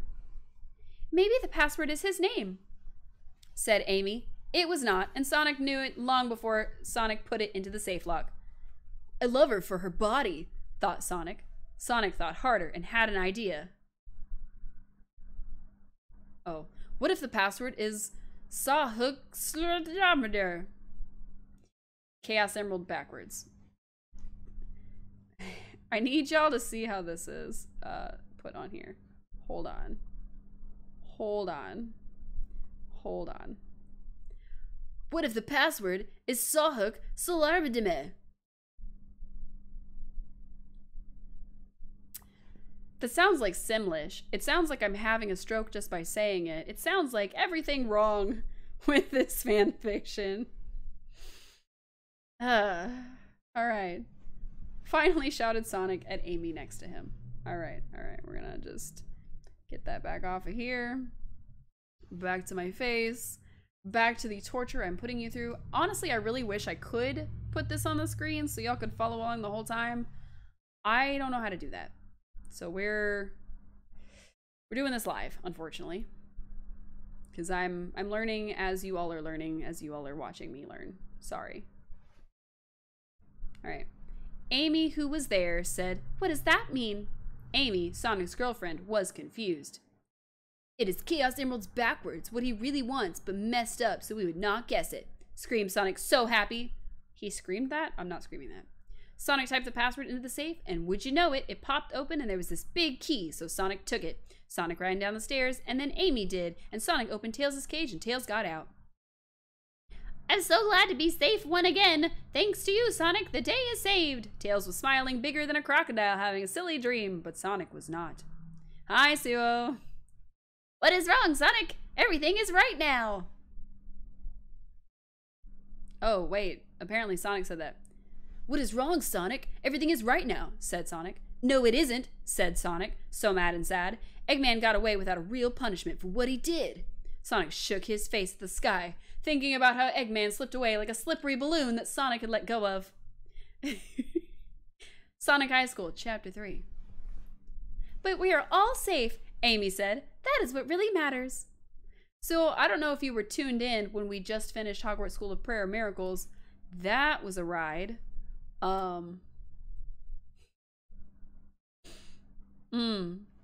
Sonic figured right then that Amy's superpower must be being nice, because like he knew before, it wasn't being smart, which Tails was best, and Sonic was also good at it too. Sonic did not even think about how his day at school was bad anymore, because his balls did not even really itch anymore. Sonic laughed, Tails laughed, Amy laughed, and they went home ready for the next day of high school.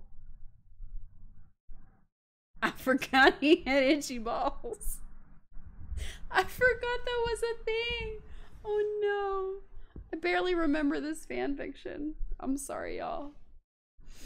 Chapter 4. There's only 5 chapters. So if you want to tough it out with us, there's only 5. Don't worry.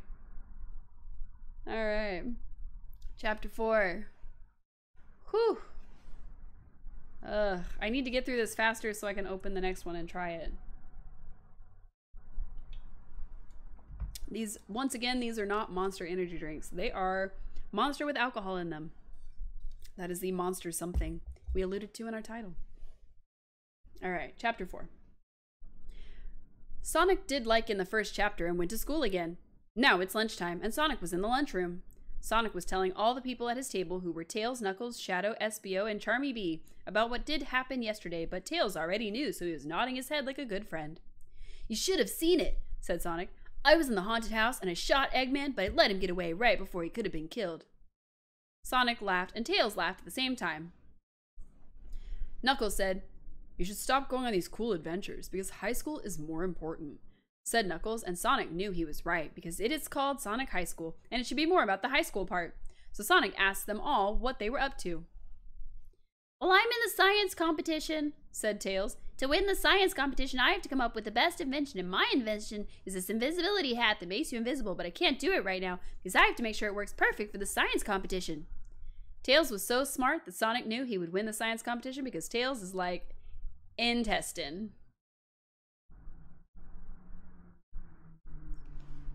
Inestin, sorry. Inestine. Inestin. Who the hell is that? I don't know. Nerd! Shout Knuckles right into Tails' ear. What a bad guy. I'm just hanging out, not going to class because I want to cause trouble, said Knuckles. We keep giving him a different voice every time I read him. I'm so sorry. Knuckles was so bad that he would cause trouble. Sonic thought Knuckles was a fuck. Shadow was next, and he was badder than Knuckles, but in a different way. I'm not gonna be around much longer. Wait, that's still Knuckles again. Okay. I'm not gonna be around much longer, said Knuckles. He always did at the end of what he was saying because it was mysterious. Oh, the dots. Just ... Where are you going? Said Tails, because he was curious. I'm going to kill my parents, said Shadow. See, this is how Shadow is worse than Knuckles. He did serious bad things. At least at the end of the day, Knuckles could sleep. Shadow was too dark for that. I'm gonna try out for the football team, said Espio. Espio was athletic like Sonic, but not as fast. But he had a horn on his nose that was good for attacking people in front of him, so Sonic thought he would be good at football. I'm gonna try out for the play, said Charmy Bee. Charmy Bee was loud and singing always. So, hence the singing. Got it. You're an annoying fag, so you should do great, said Knuckles.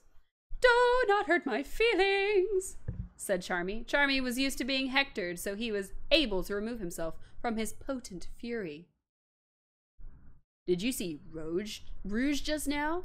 Said Espio. She's looking so hot in her tiny bra. Espio obviously wanted to kiss her deep. You should ask her out, said Sonic. But the prom was yesterday, said Espio.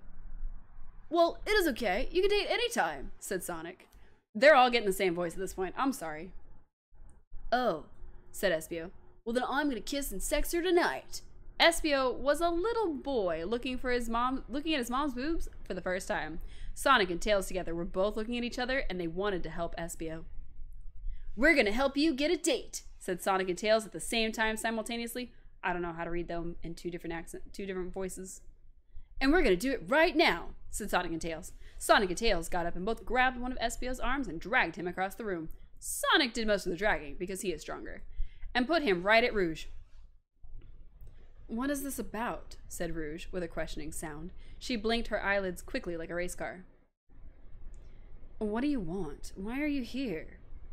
Espio looked right into her eyes with a passion like 100 barking dogs and said, Rouge, will you go out with me? Espio was sweating, and there were drops of sweat dropping off of his hands in front of her. I don't know, said Rouge and looked at Espio. Rouge gave him a sexy look that made Espio feel in love. Please do it, said Sonic and Tails together at the same time.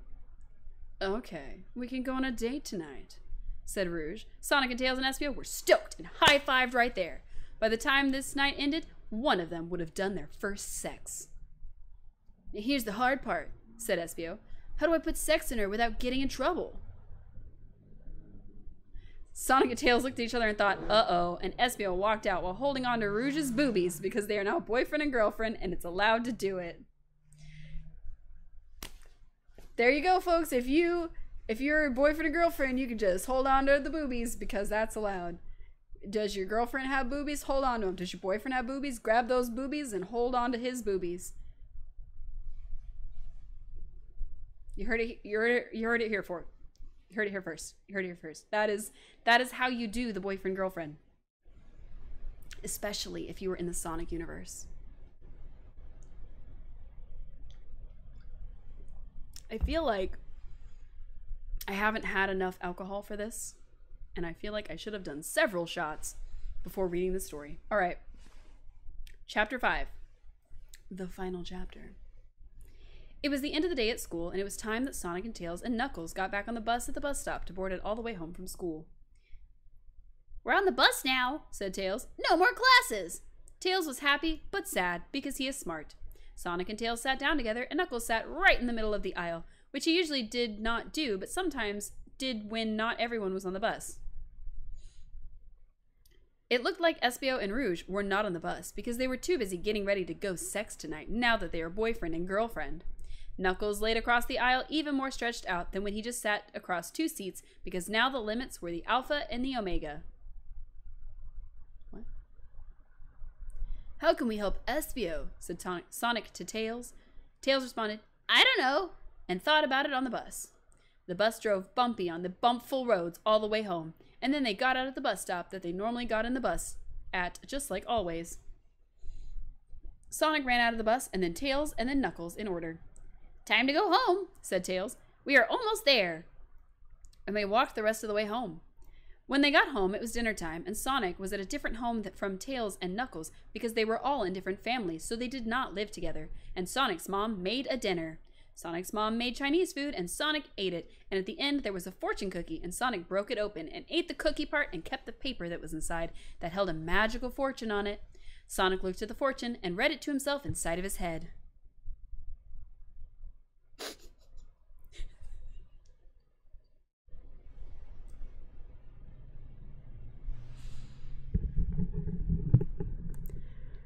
The path to glory begins at the base of your friend's penis, said Sonic inside of his head, reading the fortune cookie paper, and he knew it was a good sign for what was about to happen tonight when Espio and Rouge went to sex. And then the phone ringed. Sonic ran to the phone and picked it up and said, hello, into it. It was Tails. I have an idea, said Tails on the phone to Sonic, who was listening but not speaking. I can give Espio my invisibility hat for the science competition, and he could use it to do sex for Rouge. Sonic smiled so wide, like the King of Fire, finding out he had burned down New York City with his fire powers. What? Sonic and Tails went to Espio's house later, which was not easy to walk to. Normally for most people, but Sonic is super fast, so he ran there and helped Tails get there too, seeing as Tails is not as fast as Sonic. Did you want me to back that up for you, Cube? Did you need me to scroll up a little bit? I didn't add that. That's what the fortune cookie said. Absolutely not. I know. All right. They knocked on the house and Espio came out of the door. Here's my invisibility hat that you can use with Rouge tonight to make sex in. It makes it impossible to see and impossible to hear when you are wearing the hat, or when someone who is wearing the hat wants you to also be impossible to see and impossible to hear. Screamed Tails, whose voice was a little hoarse from ordering food with the lunch lady whose hearing was lost in an earthquake in her childhood. Tails had to say the things he wanted to so loud and she would still say, what? And Tails wondered why she even had ears if she wasn't going to use them. What? Espio grabbed the invisibility hat from Tails' hands and said, cool, thanks, and kept going, so Sonic and Tails left and wished him luck far away at their own homes. Back at home, Sonic thought that it would be a good idea, that it would be good that Espio would get sex into Rouge so that he could explain it to Sonic, and Sonic would know how to find Amy's sex spots. Even better, because otherwise he would have to read about it online, because all he knew about was kissing, which wasn't really sex, but it was probably kind of the same thing. And Sonic would just read about it online before talking about it anyways, and he would know the right words for the right things then. So Sonic sat on his chair that was in front of his Sonic computer and opened up Sonic Instant Messenger and messaged Amy, who was doing the same thing but at her home, and said, hey Amy, want to finally become true boyfriend and girlfriend by reaching sex this weekend? Sonic waited for a long time at his computer, and it seemed like Amy was not there because she did not respond to anything. Sonic played games online and beat all the final bosses because he was like an alien sent to Earth to destroy records set by others. Then finally, Amy responded. What Amy said was, no way! Sonic was so shocked his brain must have felt like a total idiot.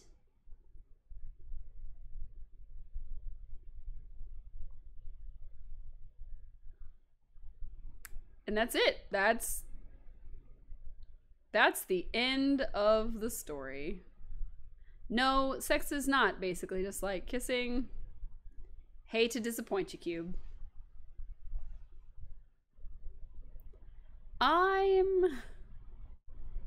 Why is that the ending? She just says, no way! And he is so shocked, his brain must have felt like a total idiot. What? Thank you. Thank you for following in this nonsense. It just ends like that. That's the ending. Hang on. Let me show y'all. Let me show y'all. Y'all have to see. I'm not just making this up. It literally is just what Amy said was no way. Sonic was so shocked. His brain must have felt like a total idiot. And it says, now time for chapter 5. But this is chapter 5. This is the chapter 5.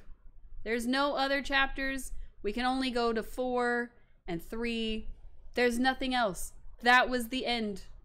That was the end of the story. Is that he felt like a total idiot. And apparently the high school parts were more important. Oh, darn. I really thought that you were a brand new follower, but it turns out that you're not. And that's very sad. And I was really, really hopeful. So shame on you for getting my hopes up. You bot that you are. And I don't appreciate you at all.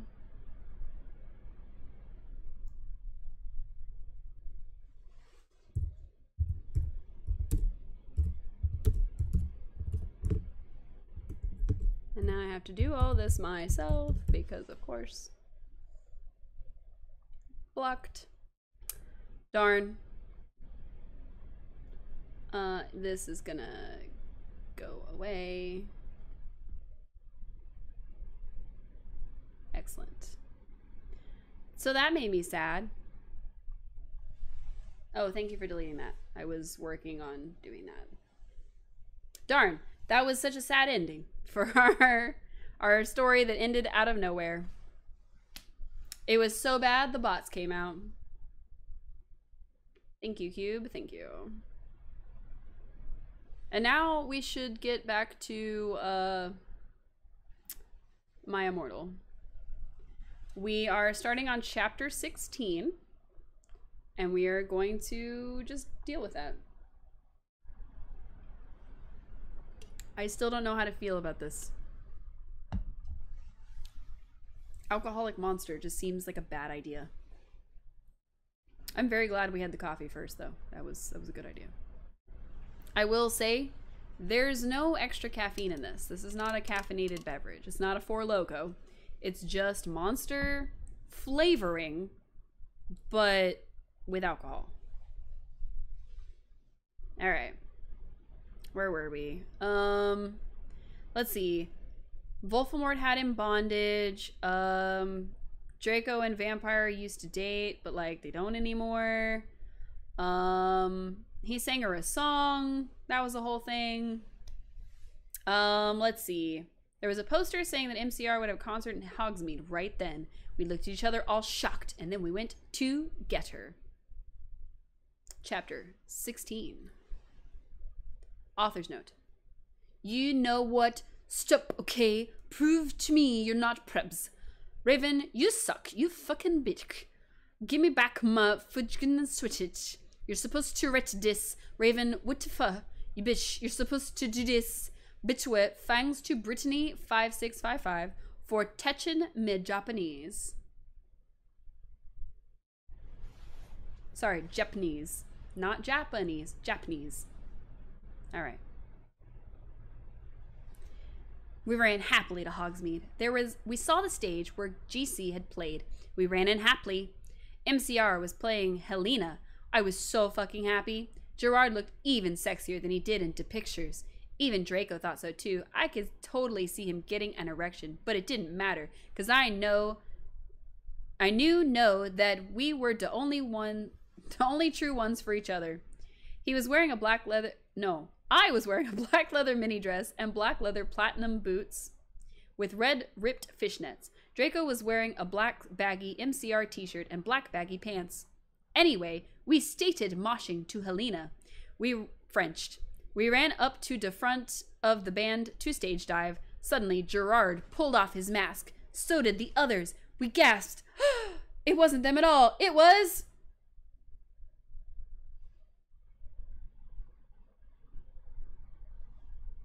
Sorry, there's a lot of dots we have to... Voldemort and the Death Dealers. What the fuck, Draco? I'm not going to a concert with you, I shouted angrily. Not after what happened to me the last time. Even if it's MCR, you know how much I lick them. What, cause we, you know, he gadgeted uncomfortably. Cause guys don't like to talk about you know what. Yeah, cause we, you know, I yielded in an angry voice. We won't do that again, Draco promised. This time, we are going with an escort. You're gonna listen while playing a game? Strap in. Oh, if I could go with the fuck, are you giving into the mainstream? I asked. So I guess you're a prep or a Christina or what now? No, he muttered loudly. Are you becoming a prep or what? I shooted angrily. Enobi, I'm not. Please come with me. You just wanted to say, I think there's still a lurk command in effect, so you could just like lurk. Oh no, I got rickrolled. No. No, no.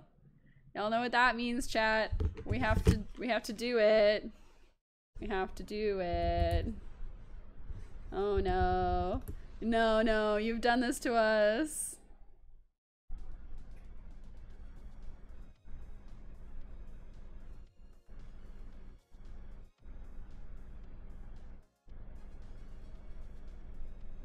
All right, we're probably gonna get copyright if we play more than that. So that's what we're gonna play. Oh no, you rickrolled us. How could you? How could you? You only found someone with a rickroll emote and it's been with you since? Oh. Oh. I thought about adding that as a redeemable, but I haven't quite added redeemables that play sound yet. So yes, yes. If we have one that's called something else, you hit it and it just plays the first few seconds of that song. Absolutely. Absolutely. I don't have a Rick Astley cosplay. I need to get one because I think that would be hilarious and I love it actually, and I could just do the little dance and it would be great. Right? Right? Okay. All right. Sorry, I got distracted. That would be the greatest. Oh no, you can't do it a second time. We only get I think 2 per stream. We're only gonna do 2 per stream. I'm gonna limit that one when I eventually make it because it's gonna be silly. I mean, on the one hand, I could just sing it myself and then it's not copyright because I'm not that good. But we'll see. You're just happy to use it? Excellent, excellent, excellent. Okay. All right. Thank you for bringing that.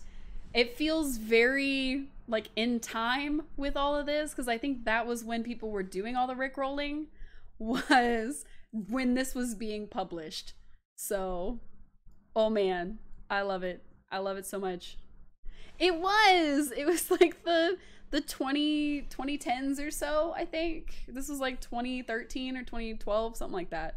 So yeah, perfect. 10 out of 10. All right. Thank you, Suo. In 2012? Yeah, exactly. Thank you, Suo. Thank you for that. Also, every time I say Suo, the only thing I can think of is Oran High School Host Club. So I just need you to know I'm picturing you as Tamaki Suo, and I'm not apologizing for that. You don't mind? Nice, nice, nice. I don't think you sound like Vince Monona, but that's okay. It's all right. Just like his face. I'm imagining Tamaki Suo. Nope. Okay. I also don't sound like Vince Monona, so it's okay. All right, let's see.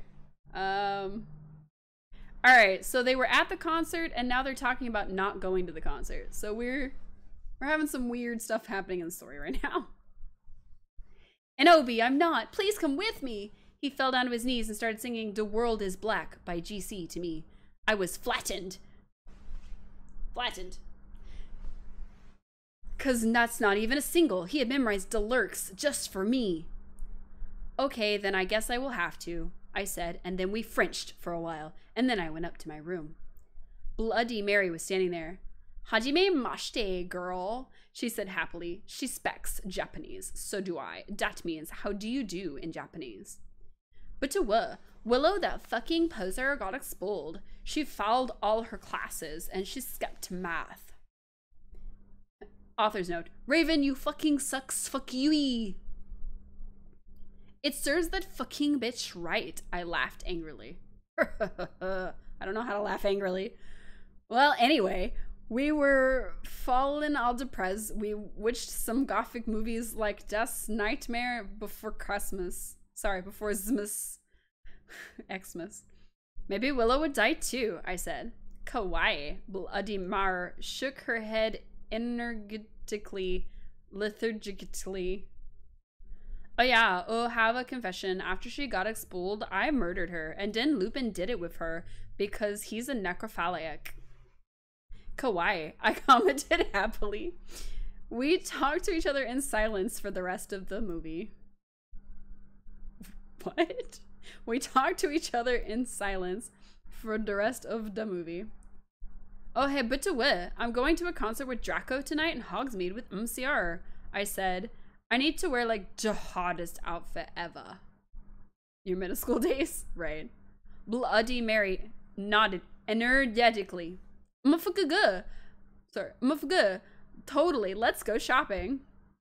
In Hot Topic, right? I asked, already getting out my special Hot Topic loyalty card. No, my head snapped up. What? My head spun. I could not believe it. Bloody Mary, are you a prep? No, she laughed. I found some cool gothic stores near Hogwarts, that's all. Who told you but them? I asked. Sure, it would be Draco or Diabolo or Vampire. Don't even say that name to me. Or me. Dumbledore, she said. Let me just call our Broms. I'm a fucking good Dumbledore? I asked quietly. It's in all... Hang on. It's in all caps. How is that quietly? This is the Harry, did you put your name in the Goblet of Fire? Dumbledore asked calmly, all over again. Harry, did you put your name in the Goblet of Fire? I'm a fucking a Dumbledore, I asked quietly. Yeah, I saw the map for Hogsmeade on his desk, she told me. Come on, let's go. That's not him telling you. That's not... Okay. We were going in a few punk-off stores specially for the concert in Hogsmeade. The salesperson was, oh my god, harder than Gerard said nah, because that's impossible. He gave me a few dresses. We only have these for the real goths. The real goths? Me and Bloody Mary asked. Yeah, you wouldn't believe how many posers there are in this town, man. Yesterday, Lupin and Snap tried to buy a gothic camera pouch. He shook his head. I didn't even know they had a camera. Oh my fucking no, they're gonna spy on me again! I cried, running out of the changing room wearing a long black dress with lots of red tulle coming out and a very low cut with a huge slit. Oh my Satan, you have to buy that outfit, the salesperson said. Yeah, it looks totally hot, Bloody Mary said. You know what, I'm gonna give it to you for free because you look really hot in that outfit. Hey, are you gonna be at the concert tonight? He asked. Why am I reading it like this? Because I'm reading it exactly as it's written. For anybody who doesn't know, there's letters missing all over the place. If you'd like to follow along, this is posted in the just cause they're goths. No, goths. Goths. Goffs. Goths. If anybody else wants to follow along, we are you were so lost. No. We do have this posted to the Discord. The link is in the no mic channel. It is the second one that's posted there, the My Immortal Rehost Webscom, blah, blah, blah. It's not going to steal your identity. It's just going to let you read along with what we're doing. All right. So he says, you know what? I am going to give it to you free because you look really hot in that outfit. Hey, are you going to be at the concert tonight? He asked. Yeah, I am actually. I looked back at him. Hey, but to what? My name's Ebondi Dirkness Dementia Terra Away. What's yours? Ooh, she changed her name because she hates Raven now. Tom Ridd, he said, and ran a hair through his black dyed hair. Maybe I'll see you there tonight. Yeah, I don't think so, because I'm going with my boyfriend Draco, you stick perv. I yelled angrily, but before he could beg me to go with him, Hagrid flew in on his black broom looking worried. Oh my fuck, Ebondi You need to get back into the castle now. Chapter 17. Author's note. I said stop flumming Dustrio. If you're prepped and do not read it, you can tell whether you're prep or not by my quiz. It's on my homepage. If you're not, then you rock. If you then fuck off. Please, Willow isn't really a prep. Raven, please do this. I'll promise to give you back your posture. Oh, that's killing my brain cells. Tom Riddle gave us clothes and stuff for free. He said he would help us with makeup if he wanted, cause he was really into fashion and stuff. He's bisexual. Hargerd kept shouting at us to come back to Hogwarts. What the fuck, Hargerd? I shouted angrily. Fuck off, you fidgeting bastard. Well, anyway, Willow came. Hagrid went away angrily. Hey, bitch, you look kawaii, she said. Yeah, but not as kawaii as you, I answered sadly, because Willow's really pretty and everything.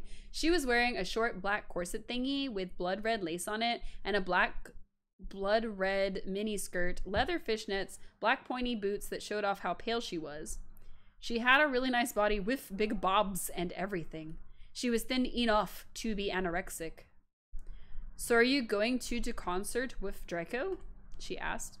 Yeah, I said happily. I am going with Diabolo.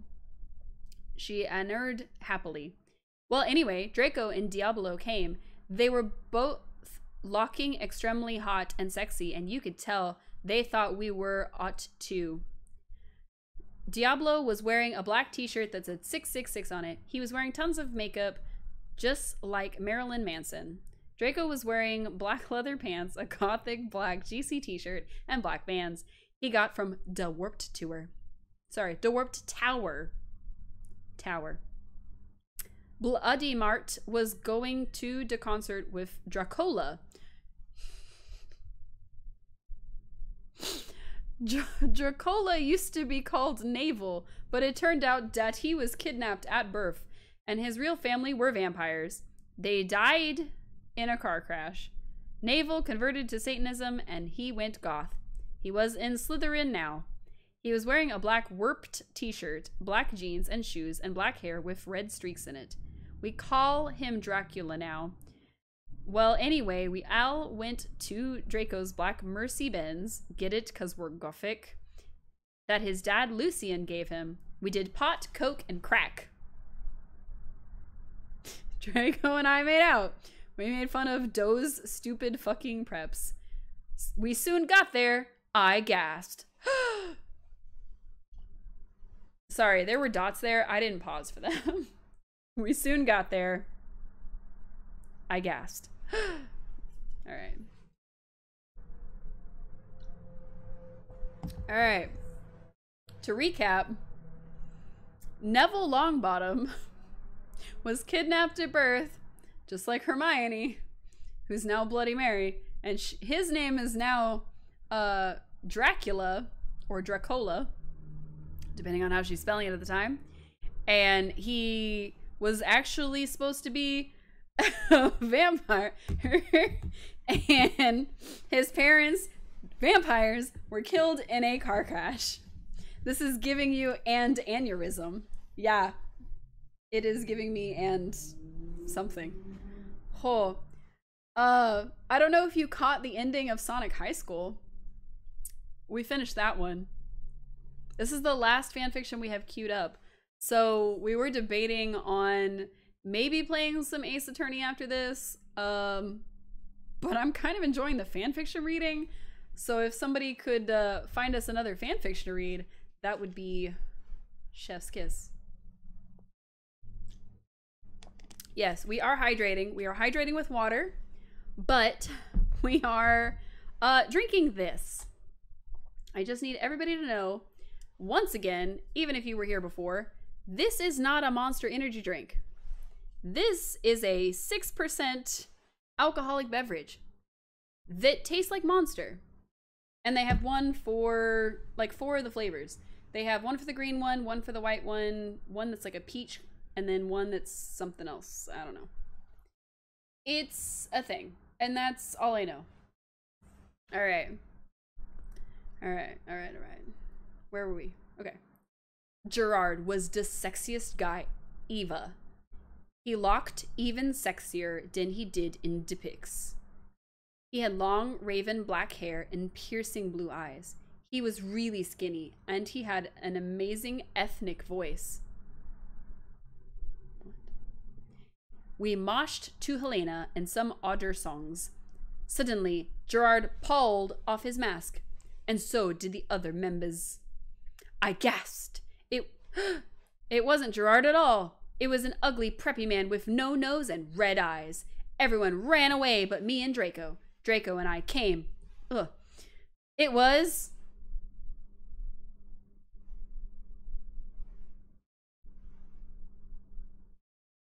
Voldemort and the Death Dealers.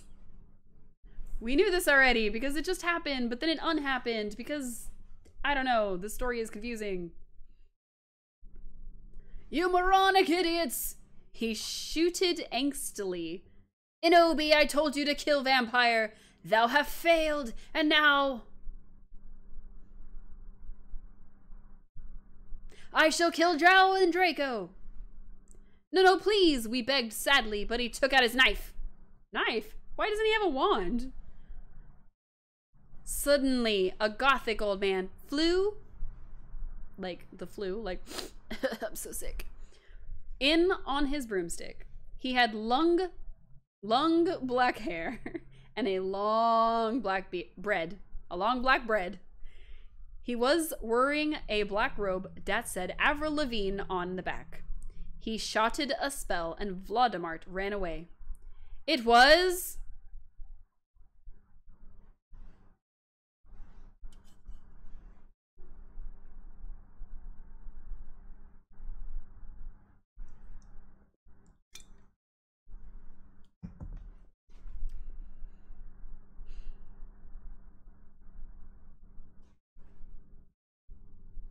Dumbledore! That was a lot of ellipses right there. Chapter 18! Author's note. I said stop flamming. If you do, then you're a fucking prep. Thanks to Raven for the help and stuff. You rock. And you're not a prep. Thanks for my sweater. Sorry, suitor. Plus the other Essen Dumbledore swore is cause he trying to be gothic, so dare. I woke up the next day in my coffin. I walked out of it and put on some thick black eyeliner, black eyeshadow, blood bed lipstick, and a black really low-cut leather dress that was all ripped up and in stripes so you could see my belly. I was wearing a skull belly ring with black and red diamonds inside it. The night before Draco and I went back to the skull, get it, skull, cause I'm gothic and I like death, Dumbledore chased Voldemort away. We flew there on our brooms. Mine was black and the broom stuff was blood red. There was lace all over it. Draco had a black MCR broom. We went back to our rooms and we had you-know-what to a Linkin Park song. What happened to his car? He had a Mercy-Benz. What happened to that? Well, anyway, I went down to the Great Hall. There, all the walls were painted black and the tables were black too. But you would see that there was pink pant underneath the black pant. And there were posters of poser bands everywhere, like Ashley Simpson and the Backstreet Boys. What the fuck? I shouted, going to sit next to Bloody Mary and Willow. Bloody Mary was wearing a black leather mini with a good Shraloot t-shirt, black fishnets, and black pointy boots. Willow was wearing a long gothic black dress with blood red writing that was all lacy and came up to your thighs, and black boots and fishnets. Can she stop describing what they're wearing? I don't need to know. Vampire, Dracula, and Draco came. We started to talk about who was sexier, Mikey or Gerard Way or Billy Joe Armstrong. The boys joined in because they were bi. Those guys are so fucking hot, Navel was saying, as suddenly a gothic old man with a black beard and everything came. He was the same one who had chased away Voldemort yesterday. He was normal tan skin, but he was wearing white foundation, and he had dyed his hair black. Your phone died. You had to put me up on the old laptop? It's alright. It's okay, it's okay. There's a lot of ellipses here, so we're just gonna, you know, catch up with all of you. How are you all doing? How are we feeling? Are we dying on the inside yet? I'm kind of dying a little bit. I might shuck the robe. Haven't decided yet. All right. Dumbledore? We all gasped. What the fuck? I shouted angrily. I thought he was just wearing that to scare Voldemort. Hello, everyone, he said happily. As you can see, I gave the room a makeover. What do you think about it? Everyone from the poser table in Gryffindor started to cheer. Well, we goths just looked at each other, all defusted, and shook our heads. We couldn't believe what a poser he was. But to wit, you can call me Albert. He called as we left to our classes. It was in all caps, I'm sorry. What a fucking poser, Draco shouted angrily as we went to transformation. We were holding hands. Vampire looked really jealous. I could see him crying blood in a gothic way. Get it? Like Gerard? But I didn't say anything. I bet he's having a midlife crisis, Willow shouted. I was so fucking angry. Chapter 19. I'm not okay, I promise. Author's note. Please stop flaming the story. If you do, you're a fucking prep and you're jealous, okay? From Nook on, I'm going to delete your men reviews, but to Evanid de poor blood so dare, thanks to Raven from the help. I don't know what I just read. I feel like I opened my mouth and another language came out of me. What the fuck did I just read? Okay. All right, chapter 19. All day we sat angrily thinking about Dumbledore, sorry. We were so fucking pissed off. Well, I had one thing to look forward to. The MCR concert. There was a concert and then you just got attacked. Okay. It had been postponed so we could all go. Anyway, I went to the common room sadly to cut classes. Draco was being all secretive. I asked what it was, and he got all mad, me, and started crying all hot and angsty. Aren't sensitive bi guys so hot? No one fucking understands me, he shouted angrily as his black hair went in his big blue eyes like Billy Joel in Boulevard of Borkin Dreams. He was wearing black baggy pants, a black MCR t-shirt, and a black dye. Get it? Instead of tie, 'cause I'm gothic. I was wearing a black leather low-cut top with chains all over it, a black leather mini, black high-held boots, and a cross-belly thing. You mean ring? My hair was all up in a messy, relly high bun like Amy Lee in Going Under. Email me if you want to see the pic. I do not. Thanks. Accuse me? What about me? I growled. But, he grunted. You fucking bastard, I moaned. No, wait, is that what it fucking looks like? He shouted, but it was too late. I knew what I heard. I ran to the bathroom angrily, cring. What? Draco banged on the door. I whipped and wept as my bloody eyeliner streamed down my cheeks and made cool tears down my feces like Benji in the video for girls and boys. Raven, that is so our video. Down your what? I took out a cigarette and started to smoke pot. All caps. Suddenly, Hagrid came. He had appurated. You gave me a fucking shock, I shouted angrily, dropping my pot. What the fuck do you think you're doing in the girl's room? Only it wasn't just Hagrid. Someone else was with him too. For a second, I wanted it to be Tom Ridd or maybe Draco, but it was Dumbledore. Hey, I need to ask you a question, he said, pulling out his black wannabe gothic purse. What are you wearing to the concert? You know who MCR are? I gasped. No, I just thought there was a concert that a lot of goths and punks were going to, he said. Anyway, Draco has a surprise for you. Chapter 20. Author's note. I said I did not care what you think. Stuff, flaming, okay, perhaps thanks to Raven for the help. Oh yeah, but I'll be on vacation in Transylvania for the next 3 days, so do not expect updates. Updates, sorry. I'm correcting it as I read it.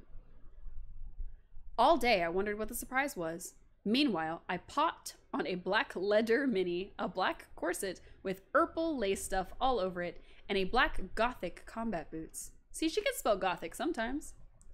MCR were gong to the concert again, since Voxlemort had taken over the last one.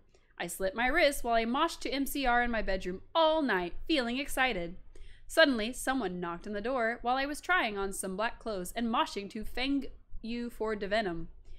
I got all mad and turned it off, but I sacredly hopped inside. It was Draco, so we could do it again. What the fucking hell are you doing? I shouted angrily. It was Lupin. Are you gonna come rape me or what? I yelled. I was allowed to say that because Dumbledore had told us all to be careful around him and snap since he was a pedo. No, actually, get it? Hell. Can I borrow some condoms? He growled angrily. Yeah, so you can fuck your 6-year-old girlfriend, huh? I shouted sarcastically. Fucker, he said, gong away. Well, anyway, I put on some black eyeshadow, black eyeliner, and black lipstick and white foundation. Then I went. Then I gasped.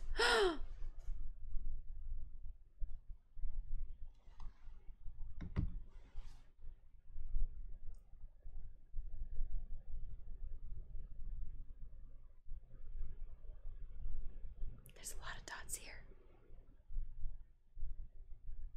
Snake and Lupin were in the middle of the empty hall doing it, and Dobby was watching. Oh my god, you ludicrous idiot, they both shouted angrily when they saw me. Dobby ran away crying. Day got up though. Normally I would have been turned on. I love seeing guys do it. But both of them were fucking preps. Between Snake is moved to Gryffindor now. What the fuck? Is that why you wanted condoms? I asked, sorry, sadistically. See, I spelled that. Yeah, you did. Only you wouldn't give them to me, Lumpkin shouted angrily. Well, you should have told me, I replied. You dimwit, Snake began to shoot angrily, and then I took out my black camera and took a pic of them. You could see they were naked and everything. Well, excuse me, they both shouted angrily. What was that all about? It was to blackmail you, I snarked. So now next time you see me doing it with my boyfriend, you can't fucking rat me out or I will show this to Dumbledore. So fuck off, you bastards. I started to run. They chased me, but I threw my wound at them and they tripped over it. Your what? Well, anyway, I went outside and there was Vampire looking extremely fucking hot. What the fuck? Where'd Draco? I asked him. Oh, he's being a fucking bastard. He told me he wouldn't come, Vampire said, shaking his head. You want to come with me to the concert? Then he showed me his flying car. I gasped. It was a black car. He said his dog father, Sirius Black, had given it to him. The license plate on the front said MCR 666. The one on the black said Enobi on it. I gasped. We flew to the concert hall. MCR were there, playing. Vampire and I began to make out, moshing to the music. I gasped, looking at the band. I almost had an orgasm. Gerard was so fucking hot. He began to sing Helena, and his sexa, beautiful voice began to fill the hall.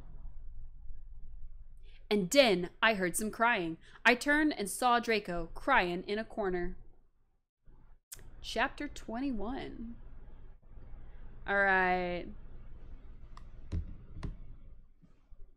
I forgot that Vampire is supposed to have had a British accent through all this. I just completely forgot about that part. He's the only one with a British accent, according to the writer. He's the only one described as having an accent. So, I'm going to get another one of these. I'm probably going to pick like the peach flavor or something, so it's different than what I'm used to. This straight up tasted like a regular Monster, and that kind of scares me a little bit. Because I could have legitimately opened this up thinking that it was a regular Monster and drank it at like 5, 6 o'clock in the morning, not knowing the difference, and then suddenly I'm having a much better day, but I'm definitely not more awake. So, yeah. We're gonna see if the next one is as accurate as this one. I'm gonna just crawl off the camera, and you will just all have to see me going away. Oh no, I have disappeared like a shadow in the night.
I have returned. So we are going to be continuing this story, and it's going to be a good time for all. We're currently on chapter 21. I did shuck my my robes. I was running around and decided the robes could stay where they were. This works a little bit better, I think. Just because it's easier. It's less warm. We're going to be okay. Oh, I have another direct message. It's just Discord trying to talk to me. Shame. It's not what I was hoping for. Okay, so the second one is going to be the Scary Berries.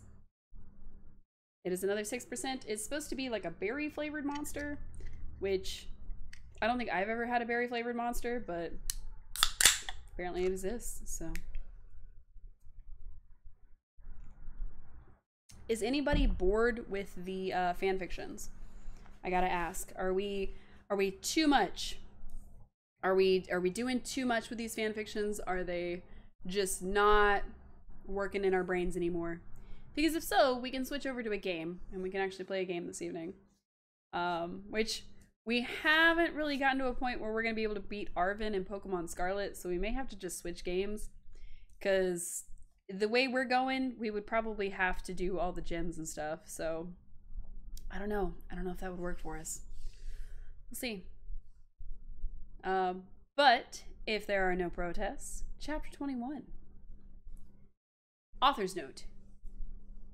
Fuck you, okay? You fucking suck. It's not my fault if it is spelled wrong, okay? Cause that bitch Raven, cause it fuck you, preps. Whoops, soz Raven, thanks for the help. But away, Transylvania rocks hard. I even got to go to the castle where Dracula was filmed. Good for her. Later, we all went in the skull. That's school. Draco was crying in the common room. Draco, are you okay? I asked in a gothic voice. What does that sound like? Is that like a gravelly, like, Draco, are you okay? Like, you're singing in a metal song? Like, what does that mean? Okay. No, I'm not, you fucking bitch, he shouted angrily. He stated to run out of the place in a suicidal way. I stated to cry, because I was afraid he would commit suicide. It's okay, Inobi, said Vampire, comfortably. I'll make him feel better. You mean you'll go fuck him, won't you? I shouted angrily. Then I ran to get Draco. Vampire came too. Draco, please come. Sorry, that was supposed to be. Draco, please come. He began to cry. Tears of blood came down his pale face. I was so turned on because I love sensitive bi guys. If you're a homophone, then fuck off. And then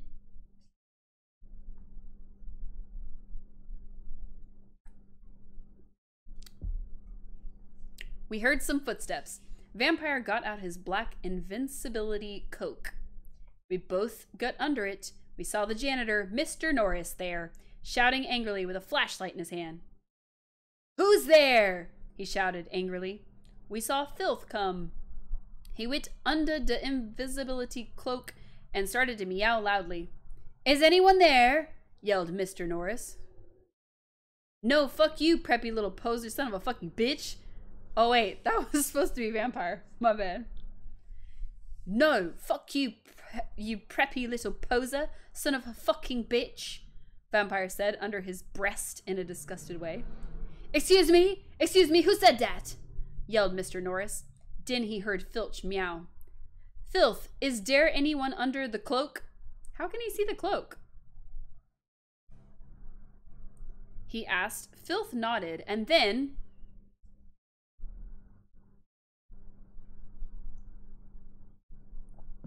Vampire Frenched me. He did it just as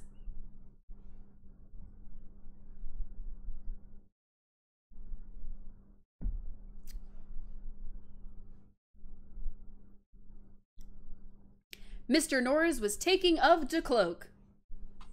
What the? He yelled, but it was too late, because now we were ruining away from him. And then we saw Draco crying and busting into tears and slitting his wrists outside of the school. Wheeze? Draco, I cried, are you okay? I guess, though, Draco weeped. We went back to our coffins, Frenching each other. Draco and I decided to watch Lake Placid, see, isn't that depressing, on the gothic red bed together. As I was about to put in the video, my eyes rolled up and suddenly I had a vision of something that was happening now. There was a knock on the door and Fug and the Mystery of Magic walked into the school. Is this Harry Potter? It is. It is, Hydrate. Yeah, this is...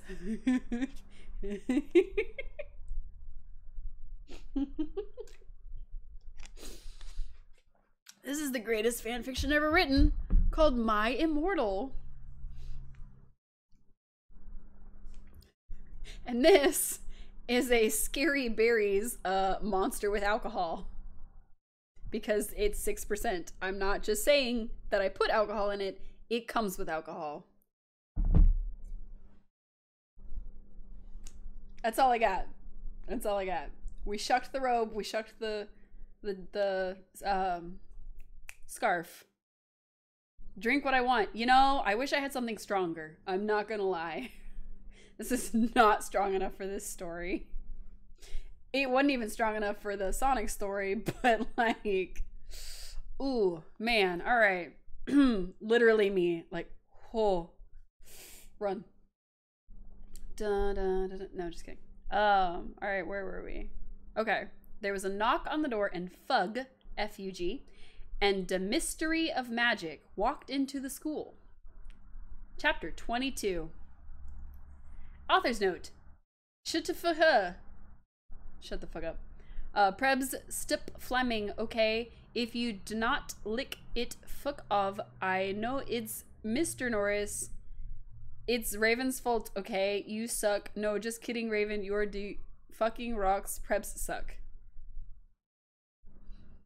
It's not Mr. Norris, though.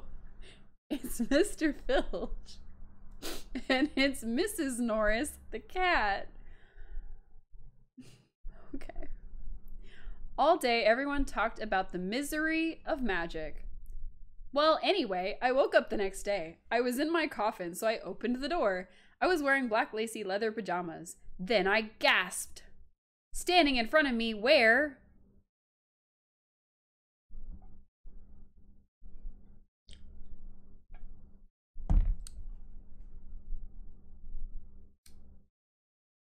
Bloody Mary, Vampire, Diablo, Draco, Dracula, and Willow. To recap, Bloody Mary is Hermione Granger, Vampire is Harry Potter, Diablo is Ron Weasley, Draco is Draco, Dracula is Neville Longbottom, and Willow is the author's friend Raven. So, yeah, just so we're all clear, both Hermione and Neville, apparently their parents were secretly vampires and they were kidnapped at birth. We don't know what happened to hers, but his died in a car crash. Harry Potter and Ron converted to Satanism and joined Slytherin House. And every single day, Ron changes the scar on Harry's head from a lightning bolt into a pentagram, which Harry then covers up with foundation.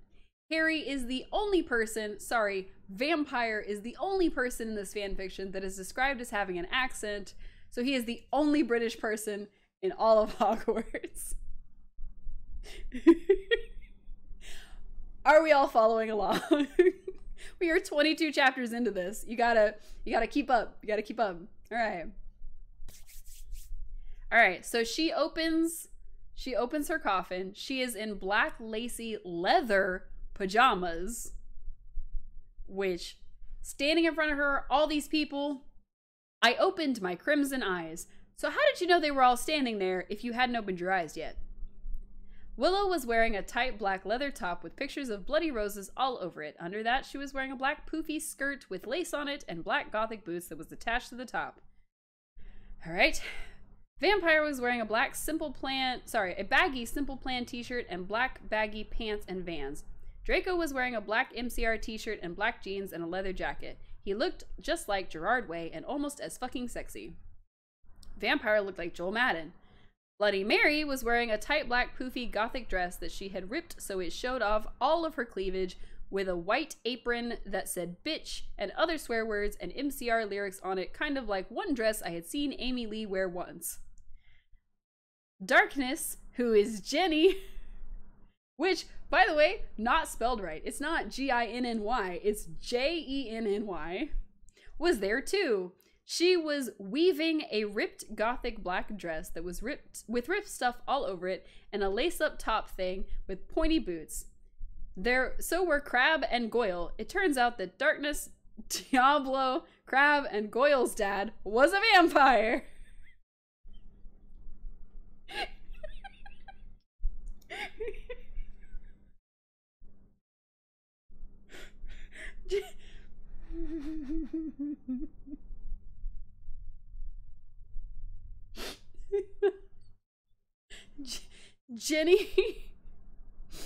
Jenny Weasley, Ron Weasley, Crab and Goyle, which by the way is spelled like Crab the creature, all have the same dad, and he was a vampire.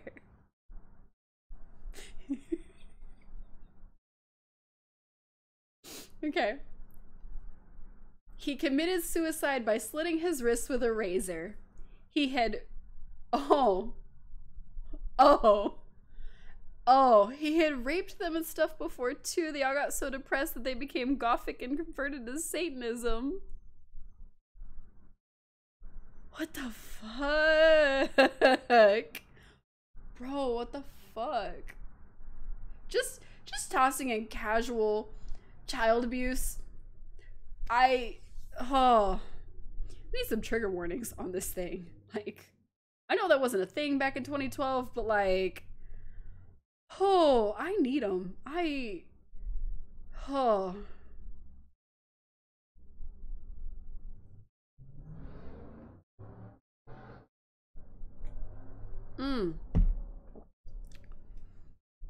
That was a thing I read with my own eyes and had to read to all of you with my own voice. I am so sorry. OMFG. I yielded as I jumped up. Why the fuck are you all here? And Obi, something is really fucked up, Draco said. Okay, but I need to put on my fucking clothes first, I shouted angrily. It's alright. We have to go now, and you look kawaii anyway. You're so fucking beautiful, Draco said in a sexy voice. I should read it with my heart. You know what? You're right. You're right. Oh, alright, I said smiling. But you have to tell me why you're all being erective. You're running away too? It's okay. It's alright. Why you're being all erective. Erective. Alright. I will, he said. So I just put on some black eyeliner, black lipstick, and red eyeshadow and white foundation. Then I came. Big old drink. I mean... We all went outside the great hall, the great hall, and looked in from a window. Widow. A fucking prep called Brittany from Gryffindor was standing next to us. She was wearing a pink mini and a Hilary Duff t-shirt, so we put up our middle fingers at her. Inside the great hall, we could see Dumbledore. Cornelia Fudged was shouting at Dumbledore. Doris Rumbridge was there too. This cannot be, she shouted angrily. The school must be closed. This is all in all caps. I'm so sorry. All caps. The Bark Lord is planning to kill the students, yelled Cornelia Fudge. You are not fit to be the principal any longer, yelled Rumbridge. You are too old, and your Alzheimer's is dangerous. You must retry, or Voldemort will kill your students. Very well, Dumbledore said angrily. But we cannot do this. We can't close the school. There's only one person capable of killing Voldemort, and she is in the school. And her name is...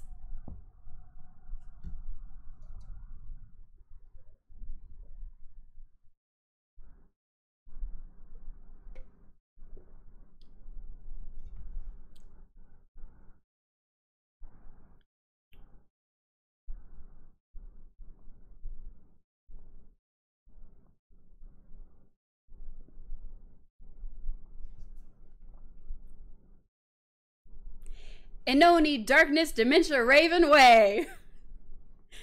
Draco, Crab, Goyle, Darkness, Willow, Vampire, and Bloody Mary all looked at each other. I gasped. You see it here. I had to follow the ellipses. I had to follow them. I needed you all to know. I'm reading this from my heart. That was all heart right there. And it was as much as I could do. All right. We made it to the end of chapter 22. There are 44 chapters total. Do we start the next half of this story? Or do we stop here and give it a rest? Do we move on to something else with voice acting? Do we try really, really hard to play, yes, we need a poll. I forgot how to make those. I think they're a thing. Okay, let's see. All right, what next? Or fanfics. Or my immortal switch. All right. Allow additional votes. It is only 10 points per vote, and I'm leaving it up for 5 minutes. Okay. Poll start. All right. So on your screen, you should see the ability to vote in the poll. It only takes 10 votes to vote for something, or 10 cookies is what the channel points are called, but only 10 points to vote because I don't want to cost y'all a whole bunch. There's no reason to do that. So if you've been watching for like 20 minutes, you probably have 10. Like, you've at least got 10. I did have it to where it would do multiple votes. So if you have more points, you can vote for more things. That's fine. I don't care. It is going to be live for 5 minutes. I might take an actual break instead of just getting up to get a new drink and then disappearing for 5 minutes. But we'll see. We'll see. I'll move my blanket. Go do so. If I take an actual break, it's really just to find something to snack on. So I don't know if I can take a 5-minute break. So we'll just see. We'll see. We'll see. We're gonna put it on the break screen, and oh no, you can't see me anymore. Okay, so we're gonna take a break while the poll is live, and I am going to find something to snack on because I am hungry. I didn't eat dinner, so that was silly of me. So I'll be back for all of you.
All right, I am back. I have a bowl of raviolis that I quickly microwaved. And okay, so the poll has ended. Only 2 of you voted. I'm kind of disappointed, but that's okay. I have been asked by all of you to go ahead and switch from this. It says, switch please, oh God. So we will be switching off of this. We are actually going to switch everything over. So give me just a sec to do that. As soon as my Switch itself becomes live. Yes, a meal break, but not really. So we have started a brand new game of Ace Attorney, and we are going to switch over and play Ace Attorney. 1, because I can still do voice acting on it, and 2, sorry, the thing is still telling me my poll management info. You're playing CSGO. You love that game. Nice, me too. All right, so we're changing the name just a little bit. Give me just a sec. That was a weird sound. You were doing some dinner prep. Oh no, everybody missed out on the stuff. It's okay, because now we're powering attorneys, which for some reason I can't spell that word. Let's see. How do I find the original trilogy? Heck it, original. Take that off and hit that. Had to change up our whole setup, sorry. All right. No more My Immortal, no more fan fiction, no more any of that. But we are continuing with our monster, and we are going to power our attorneys. So, I need to know if the game is too loud or too quiet for anyone. I do need to get some of these raviolis into my body, so while we're getting set up, just let me know. And yes, I am doing the probably not smart move of eating something with sauce while I'm wearing a white shirt, so. Sorry anyone who is just tuning in for our fanfiction. We just finished reading the first half of My Immortal. We've read all of Sonic High School. We read all of Hogwarts School of Prayer and Miracles. And we actually read, Eating on Hard Mode, for sure, for sure. We actually read a Danganronpa fanfiction tonight with Bart and Lisa Simpson in it. And it was fast. Oh, I make you feel like cooking mac and cheese? If you're hungry, you should. We had a Danganronpa fanfiction earlier.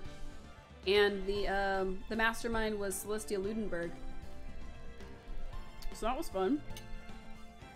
Redeemed hydrate. I'm trying to eat and hydrate at the same time. This is the pro strat, where I can drink my water bottle with one hand. You thought you got me, Cube, but you didn't. I don't need to drink it down. I don't. It's just one little sippy sip. We're gonna play the original Ace Attorney. Play this game. Episode 1, the first turnabout.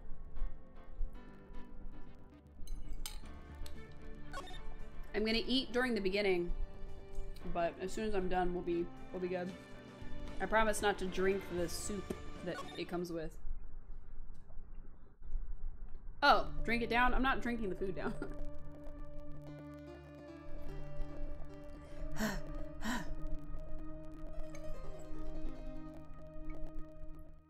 Trying to eat and voice act at the same time.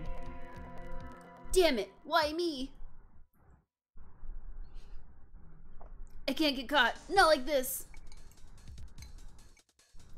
I've got to find someone to pin this on. Someone like that. Him. Sorry, like him. I'll make it look like he did it. Wow. What a butthead.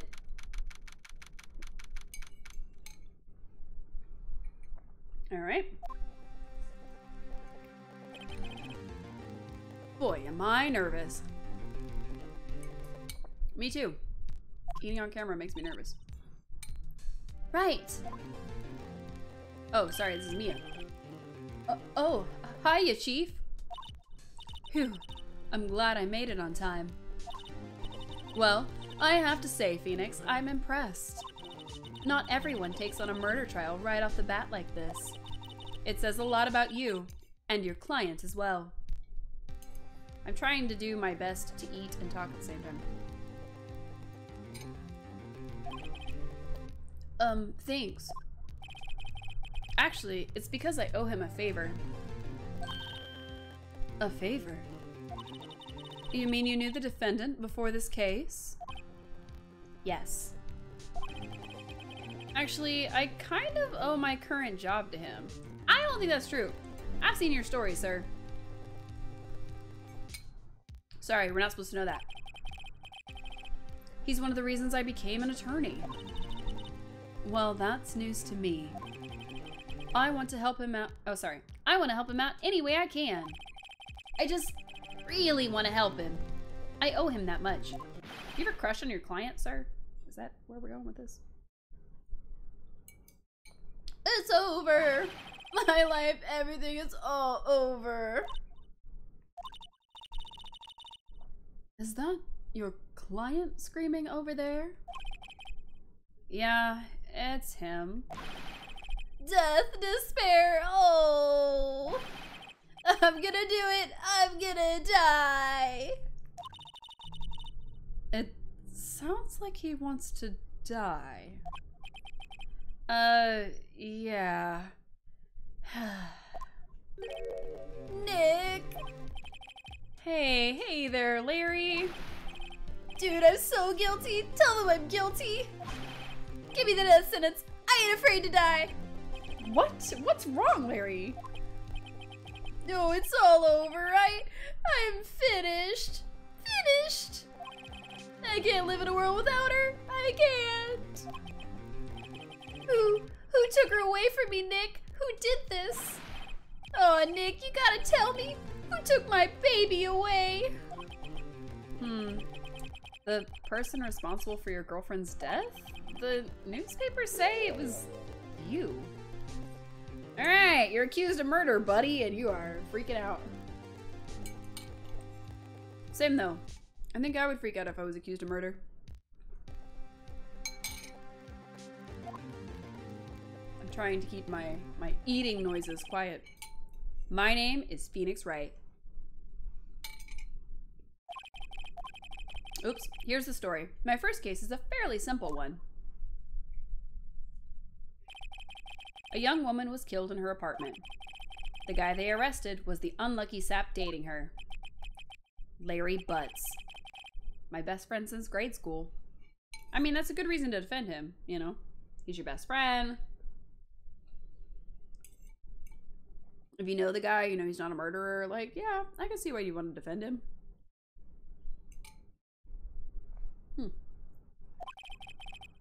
Our school had a saying, when something smells, it's usually the butts. I don't know what is happening. Sorry. I had a notification and it was like 3 of them in a row. I don't know.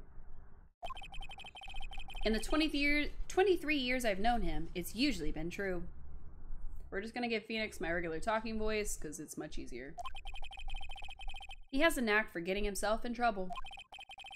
One thing I can say though, it's usually not his fault. He just has terrible luck. But I know better than anyone that he's a good guy at heart.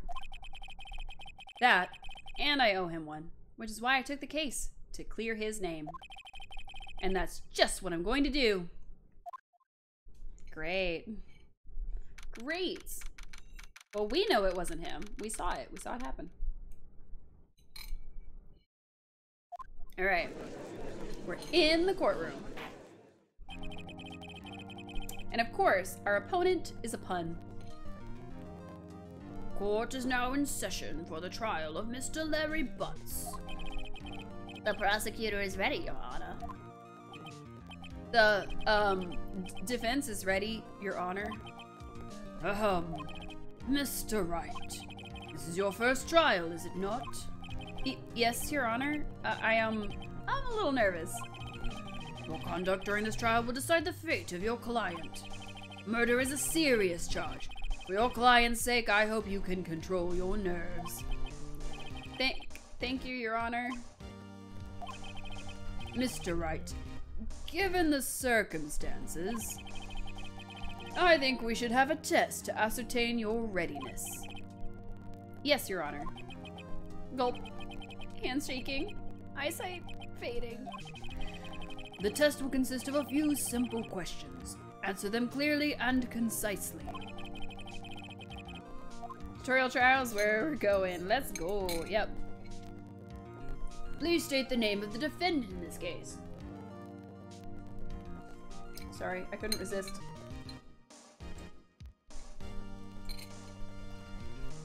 We needed more juice. The defendant is Larry Butts. The defendant? Well, that's Larry Butts, Your Honor. Correct. Just keep your wits about you and you'll do fine. Next question. This is a murder trial. Tell me, what's the victim's name? Phew, I know this one. Glad I read the case report cover to cover so many times. It's... Wait, uh-oh. No way, I forgot. I'm drawing a total blank here. Phoenix, are you absolutely sure you're up to this? You don't even know the victim's name? Oh, the victim! Of course I know the victim's name. I, just forgot. Temporarily. I think I feel a migraine coming on. Look, the victim's name is listed in the court record. Just press the R button to check it at any time, okay? Alright, we successfully completed our food. We can set it aside. We're ready to be ace attorneys. Remember to check it often. Do it for me. Please. I'm begging you. Mr. Wright, who was the victim in this case? We didn't check. Oh no. Cindy's autopsy report. Or... There she is. Cindy Stone. Okay. Cindy Stone. The victim's name is Cindy Stone. Correct. Now tell me, what was the cause of death? She died because she was... I think I just saw that. Loss of blood due to blunt trauma. Okay. Hit with a blunt object. She was struck once by a blunt object. Correct. You've answered all my questions. I see no reason why we shouldn't proceed. What if we had answered all those wrong? What if we had just picked the wrong answers that whole time? You seem much more relaxed, Mr. Wright. Good for you. Thank you, Your Honor. Because I don't feel relaxed, that's for sure. Well then. First, a question for the prosecution. Mr. Payne? His name is Winston Payne. Winston Payne. It's a pun. All you pun lovers, here you go. Here's your man. Yes, Your Honor. I forgot what voice we gave him. As Mr. Wright just told us, the victim was struck with a blunt object. Would you explain to the court just what that object was? The murder weapon was a statue of the thinker. It was found lying on the floor next to the victim. I see. The court accepts it into evidence. Statue added to the court record. Right. Be sure to pay attention to any evidence added during the trial. Since when did Ace Attorney have puns? From the first day. That evidence is the only ammunition you have in court. Also, you're all very far from me, and I miss you. Come back. Come back, Chad. Come closer. It's okay. You just come a little closer. It's okay. Oops, wrong way. There we go. There you go. All right. Use the R button to check the court record frequently. I won't do that. Mr. Payne, the prosecution may call its first witness. The prosecution calls the defendant, Mr. Butts, to the stand. Chief, what do I do now? Pay attention. You don't want to miss any information that might help your client's case. You'll get your chance to respond to the prosecution later, so be ready. Let's just hope he doesn't say anything unfortunate. Uh-oh, Larry gets excited easily. This could be bad. Oh, I have a feeling it's gonna be very bad. Side note, this berries one, really good. Ahem. Mr. Butts, is it not true that the victim had recently dumped you? Hey, watch it, buddy. We were great together. We were Romeo and Juliet, Cleopatra and Mark Anthony. Didn't they all die? I wasn't dumped. She just wasn't taking my phone calls or seeing me, ever. What's it to you anyways? Mr. Butts, what you described is generally what we mean by dumped. In fact, she had completely abandoned you and was seeing other men. She had just returned from overseas with one of them the day before the murder. What do you mean, one of them? Lies! All of it lies! I don't believe a word of it! Your Honor, the victim's passport. According to this, she was in Paris until the day before she died. Passport added to the court record. I should try to do that as, like, robotically as possible. Indeed, she appears to have returned the day before the murder. Dude, no way. The victim was a model, but did not have a large income. It appears that she had several sugar daddies. Daddies? Sugar? Yes, older men who gave her money and gifts. She took their money and used it to support her lifestyle. Dude. We can clearly see what kind of woman this Miss Stone was.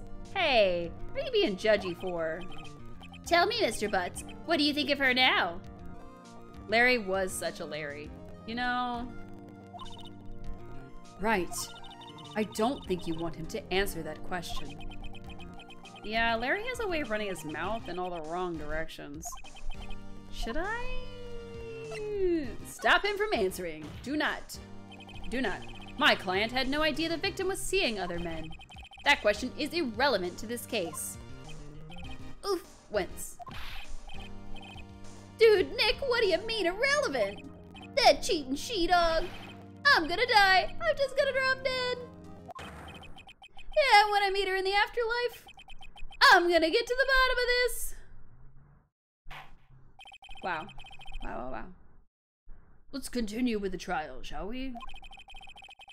I believe the accused's motive is clear to everyone. Yes, quite. Oh boy. This is so not looking good. Next question. You went to the victim's apartment on the day of the murder, did you not? Gulp. Well, did you or did you not? Well, maybe I did, and maybe I didn't. Uh-oh, he went. What do I do? Have him answer honestly, stop him from answering. Don't do it. I'll send him a signal. Lie like a dog. Well, you see, it's like this. I don't remember. You don't remember? Well then, we'll just have to remind you. I got a bad feeling about this. We have a witness that can prove he did go to the victim's apartment that day. Well, that simplifies matters. Who is your witness? The man who found the victim's body, just before making the gruesome discovery. He saw the defendant fleeing from the scene of the crime. Gasp! Shock and awe. Order! Order in the court! Mr. Payne, the prosecution may call its witness. I don't get to talk to Larry too? Alright. Yes, Your Honor. This is bad.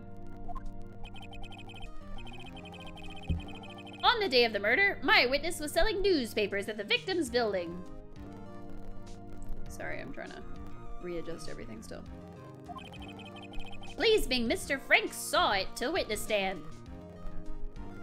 There's pun number 2. I love this music. Mr. Saw It, you sell newspaper subscriptions. Is this correct? Oh, yes, newspapers, yes. Mr. Saw It, you may proceed with your testimony. Please tell the court what you saw on the day of the murder.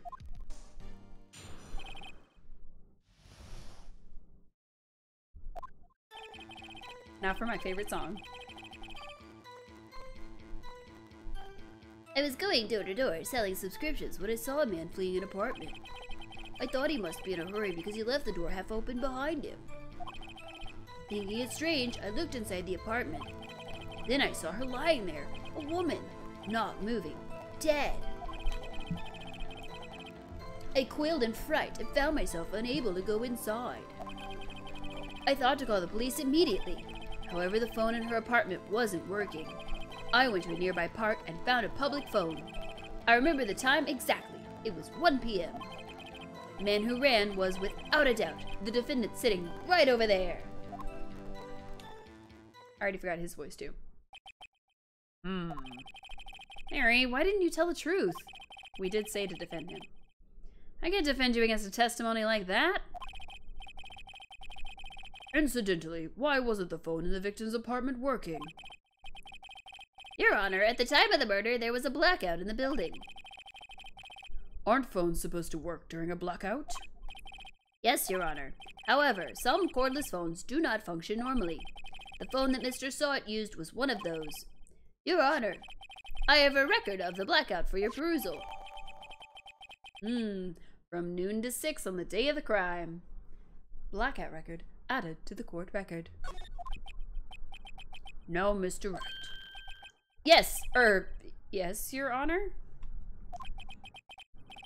You may begin your cross-examination. Cross-examination, Your Honor? All right, this is it. The real deal. What exactly am I supposed to do? Why, you expose the lies in the testimony the witness just gave. Lies? What? He was lying? Really? Your client is innocent, right? Then that witness must have lied in his testimony. Or is your client really guilty? How do I prove he's not? You hold the key. It's in the evidence. Compare the witness's testimony to the evidence at hand. There's bound to be a contradiction in there. First, find contradictions between the court record and the witness testimony. Then, once you've found the contradicting evidence, present it and rub it in the witness's face. Okay. Open the court record with the R button, then point out the contradictions in the testimony. Press the R button, because you know in real life you have an R button. Alright. Going door to door. Okay. Alright, so we have press and we have present. So we can press him for more information or we can present evidence to the contrary. Got to call the police immediately. The phone in her apartment wasn't working. Went to a nearby park, found a public phone. Okay. I remember the time exactly, it was 1 p.m. But how did you know the time? Do you have a watch? That would have been the easiest way. 1 p.m., are you certain? Yes, absolutely. I forgot what voice we gave him, sorry. He seems really confident. 1 p.m., right? Doesn't that seem strange to you? Present some evidence to contradict him.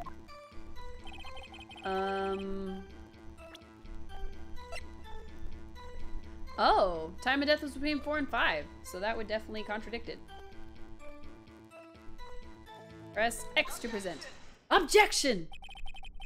You found the body at 1 p.m.? You're sure? Yes, it was 1 p.m. for certain. Frankly, I find that hard to believe. Your statement directly contradicts the autopsy report. The autopsy notes the time of death at some time after 4 p.m. There was nobody to find at 1 p.m. do you explain this 3-hour gap?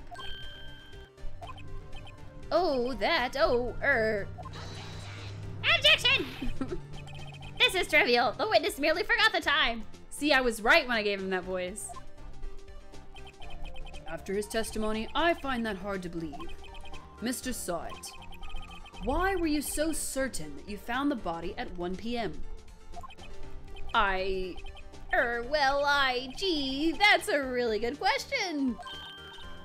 Great job, Wright. Way to put him on the spot. That's all you have to do. Point out contradictions. Lies always beget more lies. See through one and their whole story falls apart. Wait, I remember now. Would you care to give your testimony again? I gotta remember the voices and keep up with them. The time of discovery.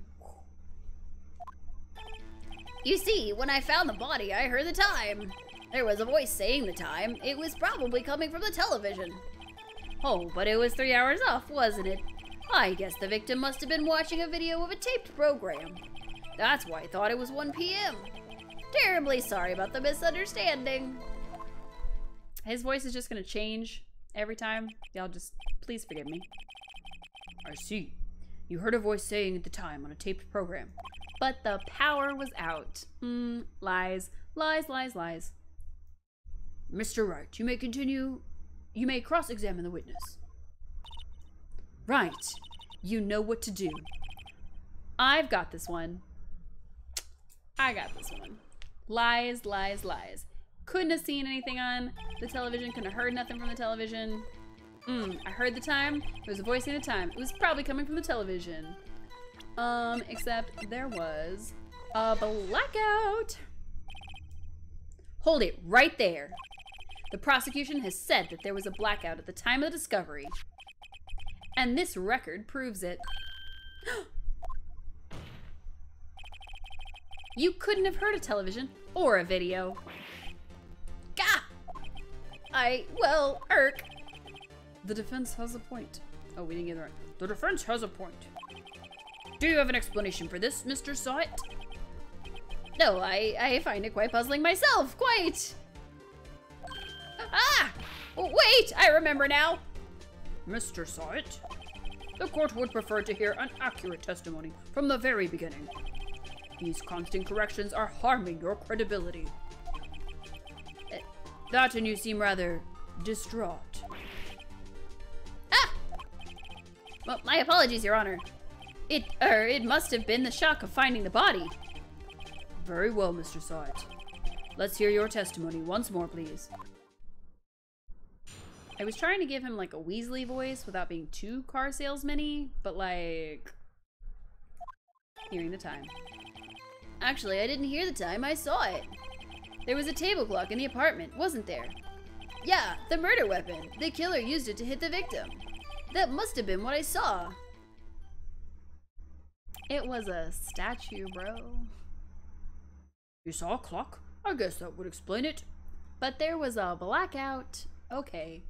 Apparently clocks work in blackouts too. The defense may cross-examine the witness. Gladly. Phoenix is standing there all like super like, oh yeah, I know what I'm doing. Sir, this is your first ever trial. Ever. Like. Actually, I didn't hear the time, I saw it. There was a table clock in the apartment, wasn't there? The murder weapon. Actually, the murder weapon was the statue. Objection! Wait just a moment. The murder weapon wasn't a clock. It was this statue. Now, how is this supposed to be a clock? You with your objections and your evidence, just who do you think you are? Just answer the question, Mr. Sawit. Hey, I saw it there, okay? That's a clock. Your Honor, if I may. Yes, Mr. Payne? As the witness stated, this statue is indeed a clock. The neck is a switch. You just tilt it and it says the time out loud. As it doesn't look like a clock, I submitted it as a statue. My apologies. I see. So the murder weapon was a table clock after all. Well, Mr. Wright, It appears that the witness's testimony was correct. That is a clock. Do you have any problems with his testimony now? Yes. Your Honor, there's a gaping hole in the witness's testimony. The only way he could have known the weapon was a clock is to hold it in his hand. Yet the witness testified that he never entered the apartment. Clearly a contradiction. Ooh, we are so good at lawyering. Indeed. The witness knew it was a clock because he went into the apartment. You're lying. You were inside the apartment on the day of the murder. Oh yeah, prove it. Prove I went in there. I'll do better than that. I can prove you were the one who killed her. That's a bold statement, Phoenix. Come on. You struck her with the clock, and the shock of the blow triggered the clock's voice. That was the sound you heard.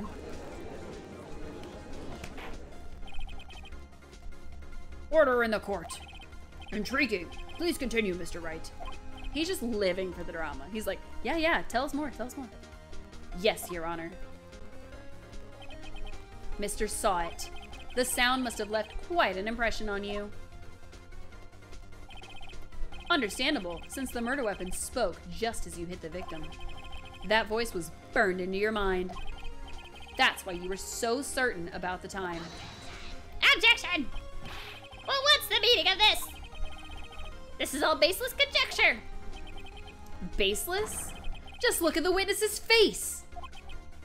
Would the witness care to elaborate? Did you strike the victim with the clock?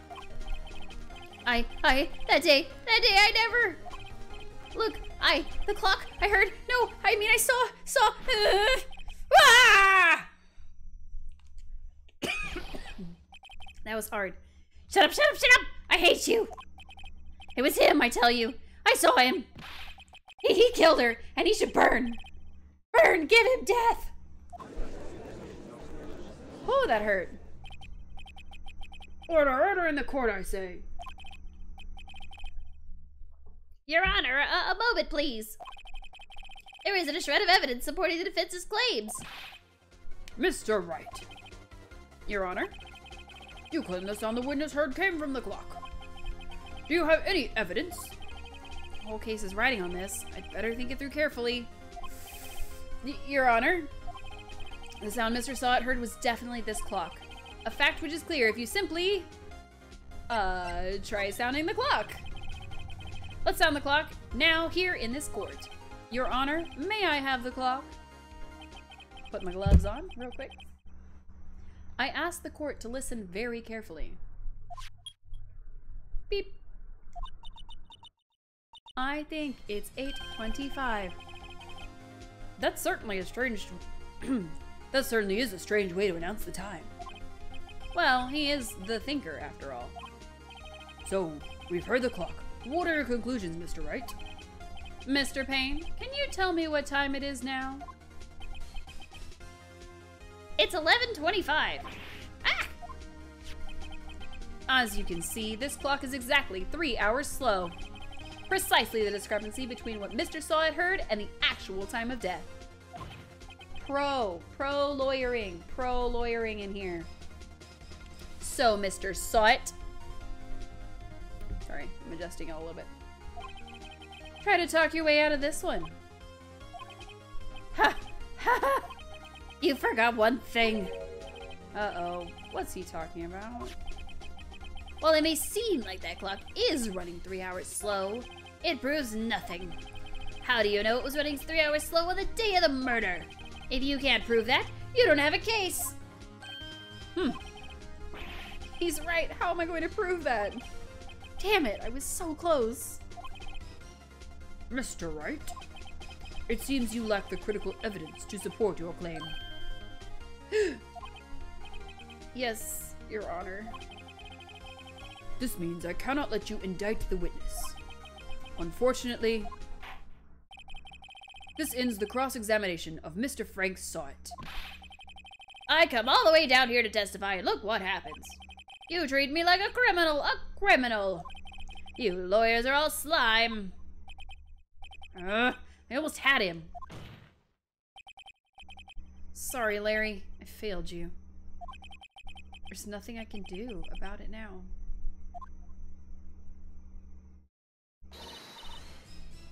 Not so fast, Mr. Sawit. Chief! Listen up, Wright. Don't throw this one away. Not like this. Think. But Chief, it's over. I can't prove the clock was slow the day of the murder. Nobody can prove that. Well, yes. But that doesn't mean you can't still win. Try thinking out of the box. Don't waste time doubting the facts. Assume the clock was 3 hours slow and think through it.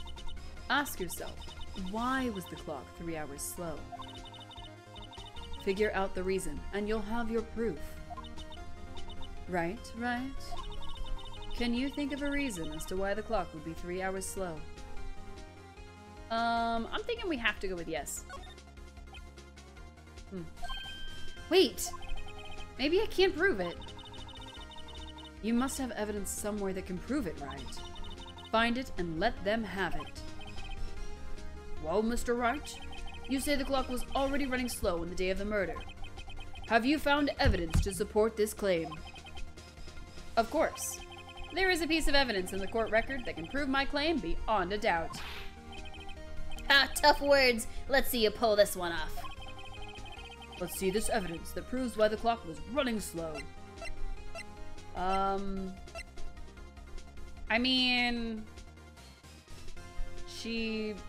It wouldn't be running slow, it'd be running fast? I don't know.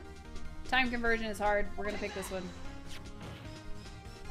Yeah, the victim had just returned home from abroad the day before the murder. Okay, this was the right one. As we all know, the time difference between here and Paris is 9 hours. When it's 4 p.m. here, it's 1 a.m. the next day there. The clock wasn't 3 hours slow, it was 9 hours fast. The victim hadn't reset her clock since returning home.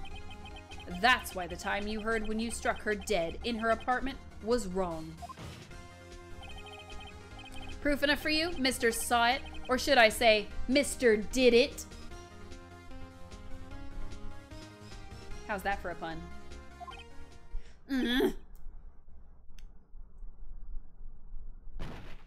Oh, I thought he was gonna scream, but he just foamed at the mouth and passed out. That's cool.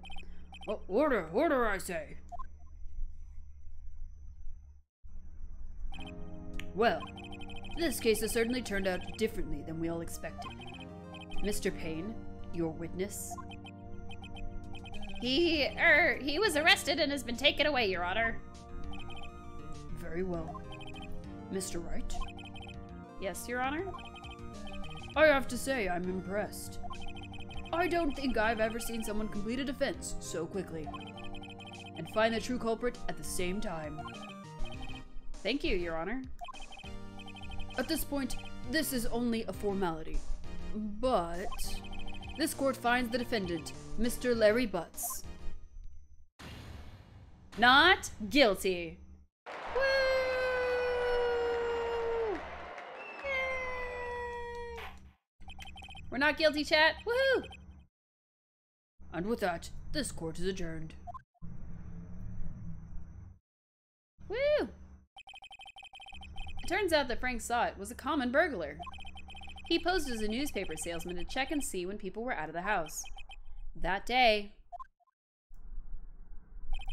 when Larry went to her apartment, the victim wasn't home. After he left, Mr. Saw It let himself in to do his dirty work. While he was searching her place, the victim returned. Flustered, Mr. Saw It grabbed the nearest blunt object he could find.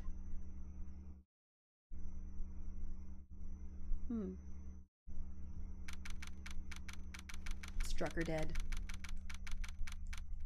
Back in the defendant lobby. Whew. I still can't believe we won. Right. Good job in there. Congratulations. Thanks, Chief. I owe it all to you.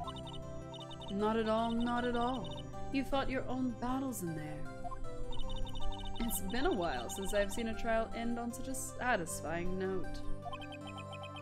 I've never seen the Chief looking this happy. If she's this glad, imagine how Larry must feel. My life is over. Larry, you're supposed to be happy. What's wrong now? Aw, Nick. Don't worry about me. I'll be dead and gone soon. Good. Wait, no, I mean bad, bad, bad, bad. Larry, you're innocent. The case is closed. But my Cindy Wendy's gone, man. Gone forever. Larry, she was a... never mind. Congratulations, Harry. Hi, Ronnie. You missed all the fan fiction. I'm sorry. Harry? Yes, you. I can practically see the headlines now. Harry Butts, innocent. Thanks. I really owe you one. I won't forget this, ever. Let's celebrate. Dinner, movie, my treat. Oh no, I couldn't. Hey, I was the one who got you off the hook. Oh, hey. Here, take this. It's a present. A present? For me? Wait, wasn't this the evidence that... Actually, I made this clock for her. I made one for her and one for me. Really? You? You made this? Well, thank you. I'll keep it as a memento. Yo, Nick. Can you believe it? I was so into that chick. And she was just playing me for a fool. Don't that make you just want to cry? Memento mori. Aw. Larry. Are you so sure? Excuse me? I think she thought quite a lot of you, in her own way. Nah, you don't gotta sympathize with me. It's okay. Oh, I'm not just sympathizing, really. Isn't that right? Right? Don't you have something to show your friend? Something that proves how she felt about him? Uh-huh. Oh, yeah, right. What the heck is she talking about?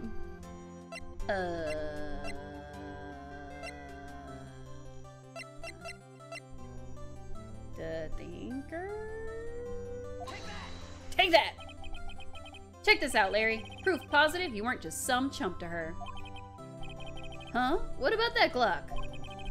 This is the clock you made for her, Larry. And she took it with her when she traveled. Whatever, she probably just needed a clock, that's all. You think so? It's a pretty heavy clock to take traveling. Well, make of it what you will. Hey, Nick. I'm glad I asked you to be my lawyer. Really, I am. Thanks. Hope that made him feel a little better. Professional. I had my robes on before, but we're not reading fanfiction anymore, so I shucked them. Right. I hope you see the importance of evidence now. Also, hopefully you realize things change depending on how you look at them. People too. We never really know if our clients are guilty or innocent. All we can do is believe in them. What fanfictions did I read? We finished Hogwarts School of Prayer and Miracles.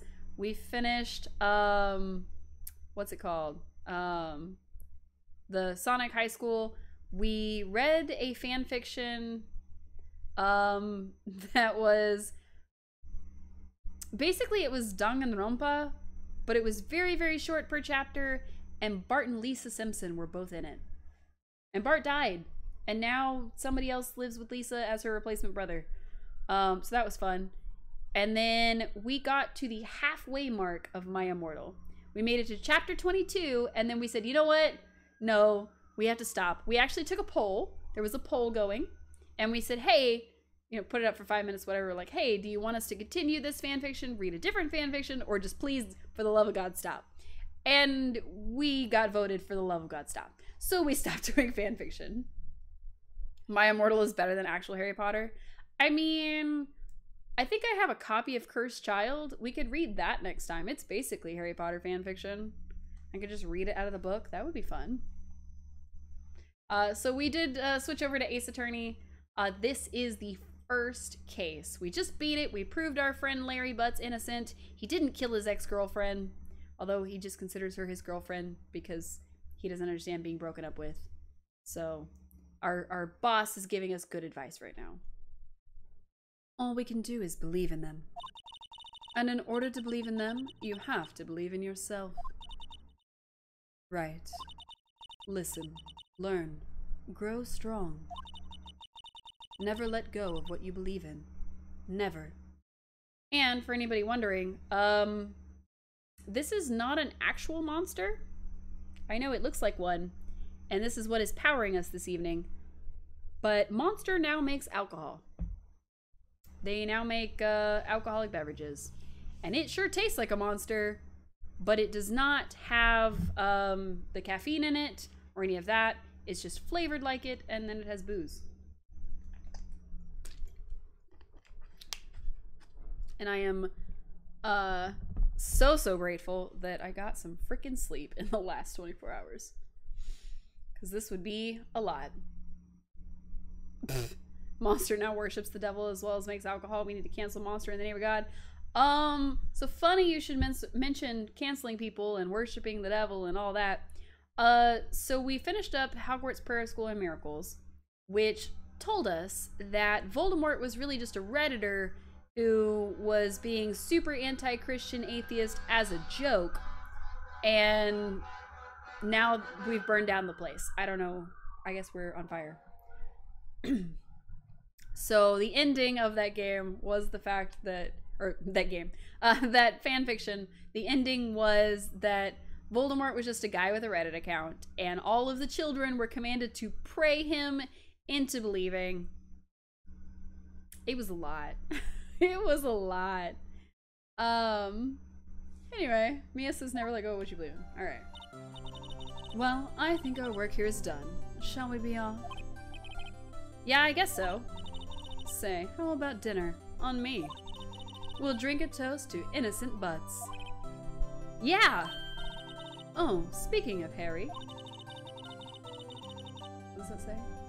They defeat Voldemort through the power of prayer, the holiest and most powerful of things. Kind of.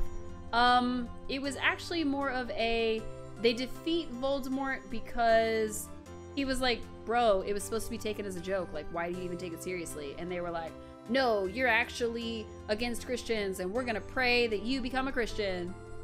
And so all the children prayed, and that was the end of the story. Because she had to stop writing because her husband said so. That was a fun one. That was a fun one. Alright. You were saying part of why you became a lawyer was because of him. Yeah, part at least. You missed the part about they were converting him from atheism by praying really, really hard, and that she had to stop writing because her husband told her to. That's pretty much all I said. If you were subscribed, you'd never see an ad again. And you can subscribe for free if you have an Amazon Prime account. Remember, the only way to live is under Christ and only listen to men. Whew. Yeah, that was... Oh, you missed the part where Draco, formerly a Ravenclaw hat, was converted to be a Gryffindor hat in a prayer off. That was a real sentence we read with our eyes. You'll have to tell me more about it sometime. Maybe over drinks. Are you coming on to us, Mia? And so, my first trial came to a close. Larry slapped me on the back and said, "Gee, Nick, it's good to have friends. But I'm pretty sure he's not going to pay us, unless you count the clock he gave Mia." I didn't know it then. But that clock was soon going to be at the center of another incident. And my promise to tell the chief about me and Larry would be one promise that I wouldn't be able to keep. Ooh. Her husband can also end all school shootings. Oh, Lord. Ooh, all right. I don't know if I've got it in me to do a second episode. We could try. We could try. We could probably make it through about half of this one before I give up, but I don't know. I've been going for a while, and I'm getting kind of sleepy. It's been about 9 o'clock. It's been about 3.5 hours. Oh, man. I think I could do a little bit more. I don't know. The beers are kicking in? No, I wish. This is our second one. It is a scary berries flavor. They legitimately taste like the actual Monster drink, which is kind of weird, but they're only about 6%, and we've had 1.5 over the course of like 4 hours. So, oh, they're in for you? In for you? Okay, okay. All right, so, oh, okay. Well, if you drink the equivalent of 240s, you will definitely be feeling it. We're gonna save our game, and then we're gonna decide what to do. So, we did manage to finish off 2 of our 3 original fan fictions, and we read through an entire one. It was very short. It was like 6 chapters, and each one was like a paragraph. And then we got through the halfway point of My Immortal, so it probably just goes downhill from there. We're at like chapter 22 we just finished, so we got 23 to 44 to do the next time we read fanfiction. I do want to find other fan fictions to read on the channel, because I don't want it to just be like, oh, we get through My Immortal and that's it. I'd rather do like a couple chapters of My Immortal, even though I have to do a big old synopsis every time we start it up. Did I watch the incognito mode version of My Immortal? I have watched many versions of My Immortal. I did not finish that one. I watched a little bit of it, recognized what it was, and said, all right, well, I'll watch this later, and then completely forgot. It's been 2 weeks since then, and that's how my brain works. So, yeah. I don't know.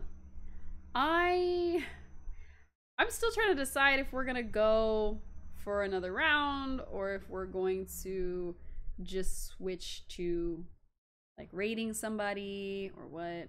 I don't think anybody I know is active right now, so that tells me I should wait. But, you know, we'll see.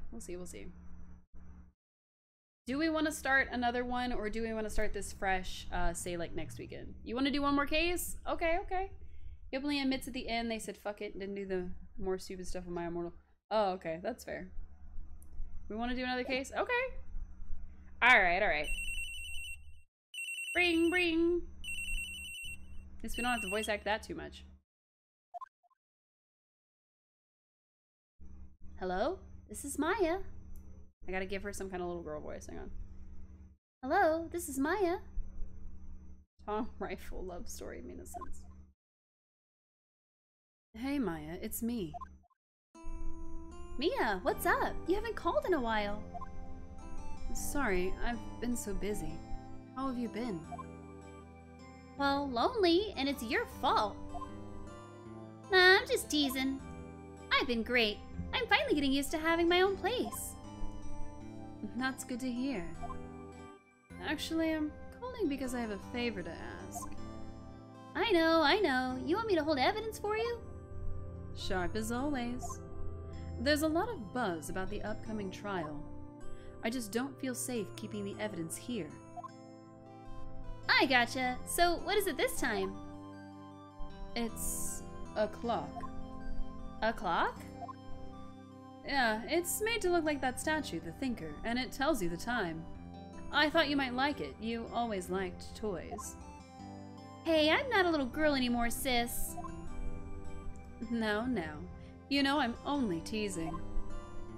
I should probably tell you, the clock isn't talking right now. Huh? It's not working? That's lame. I had to take the clockwork out. Sorry. I put some papers inside it instead. Papers? Is that the evidence then? Well, there's a possibility that it might turn out that way, yes. I think that was supposed to be Mia saying that. Can you come by the office tonight, say 9, to pick it up? I'll be in a pre-trial meeting until then. Okay, sis, but I expect dinner. Something good. Like, burgers! I could really go for a good burger. Okay. We'll hit the usual joint. Alright, it's a deal. Okay, sis, see you soon. Yep, I'll be waiting, Maya. Beep.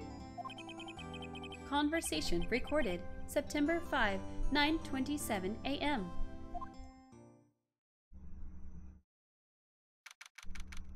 September 5, 8:57 p.m. Bay & Co. Law Offices. Now, Miss Faye, I'll take what's mine.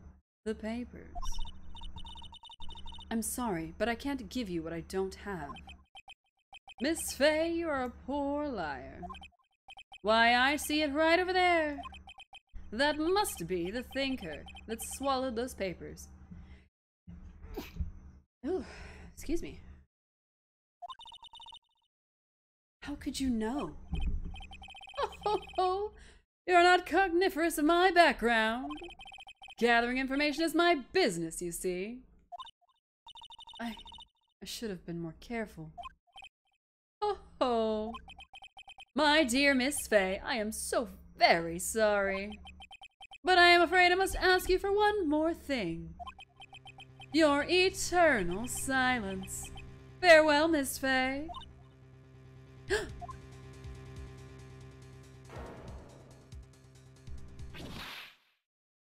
Whack! Ooh, look at that grin. He has good dental insurance.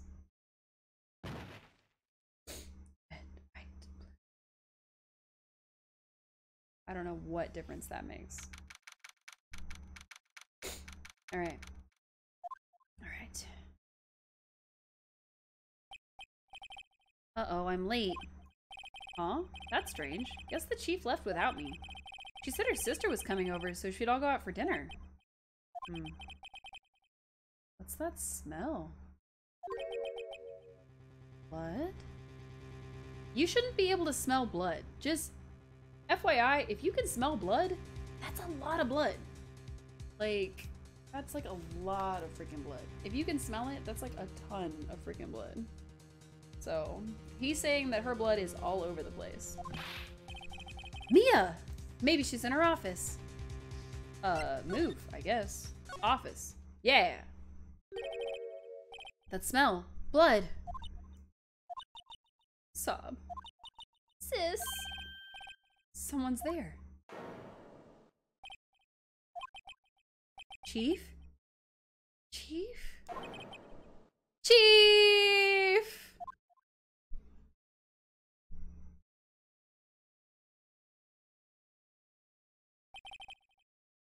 Who are you?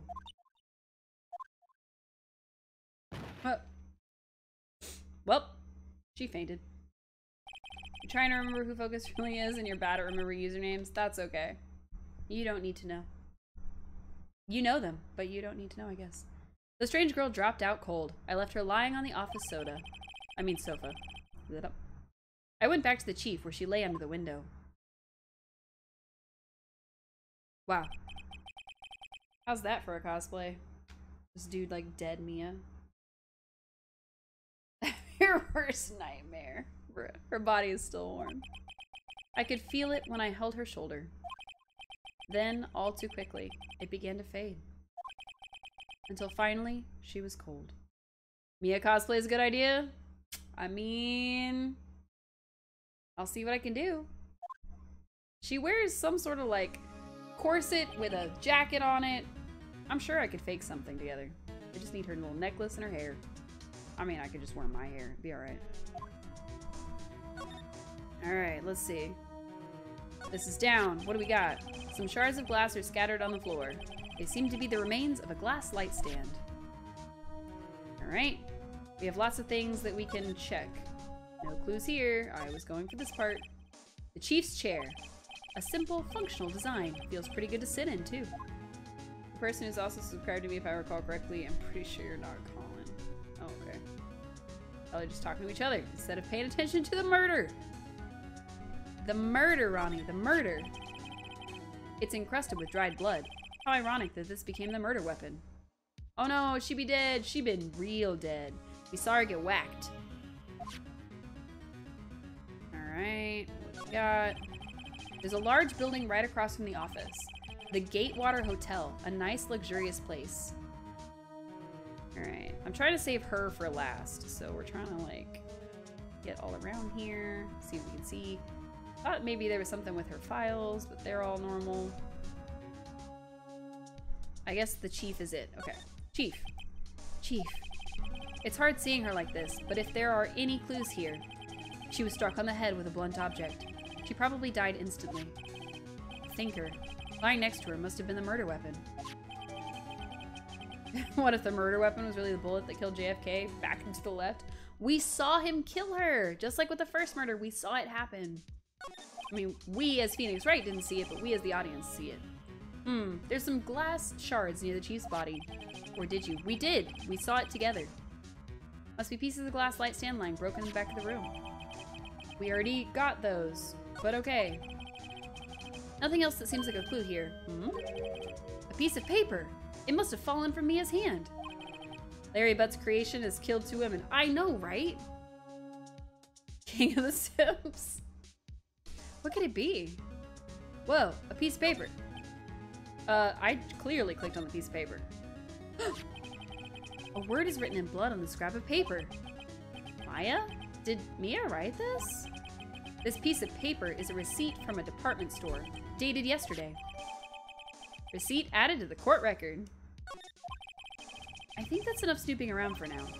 I'd better call the police and find out what that girl was doing here.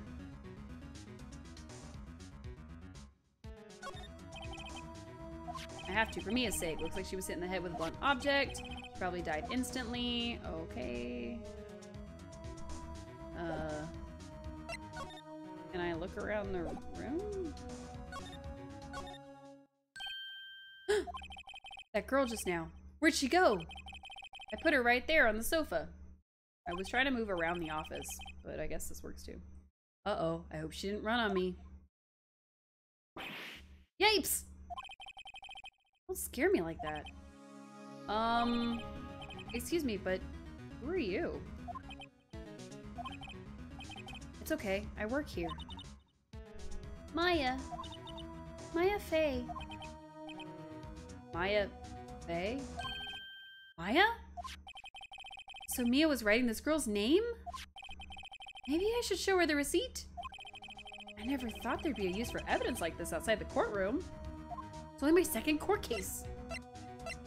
Present, I guess. Here you go. Before Mia died, she wrote a message with her own blood. She wrote it on the back of this receipt. That's my name. Why? Why would she write my name? Please. Oh, please, just calm down. Why? Why would this write my name? Oh, now I've done it. I better hurry up and call the police. Move back in here. I was trying to examine this area, but it wouldn't. Oh. There was a slide button. Okay. Examine the desk. Surprisingly, the chief was never good with machines. About all she used this PC for was email. She picked up this ancient model at some garage sale for practically nothing. The Faye & Co. ledger book. Everything is written in the chief's ultra-neat handwriting. It's a small office, but it makes a good bit of money.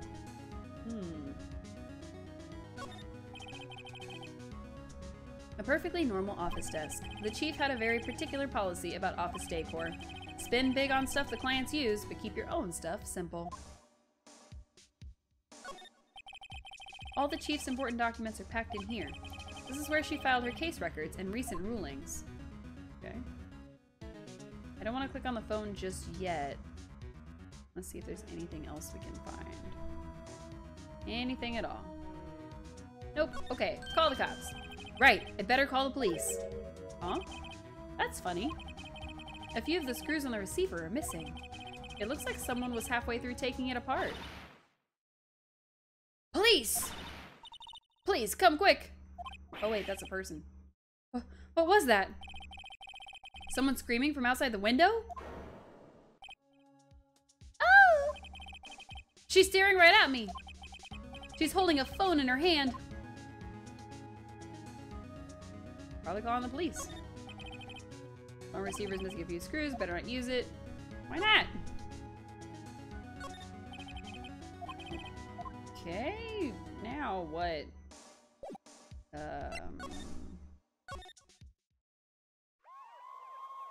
Hey, the cops! Woohoo! The police! Sounds like they're coming this way. Freeze, police! Oh, what voice are we gonna give him? Dang it. Alright, I'm Dick Gumshoe, see? Gumshoe? What an odd name. We received a report from the building across the way, see? Got a person saying they saw a murder. I guess we're gonna give him a southern voice, because I can't think of anything else to give him. Must have been that woman I saw. Anyway, I don't want either of you moving 1 inch, okay? Great, just great. Wait, she wouldn't have. Nah. Whoa! Excuse me. Eek! This word Maya mean anything to you?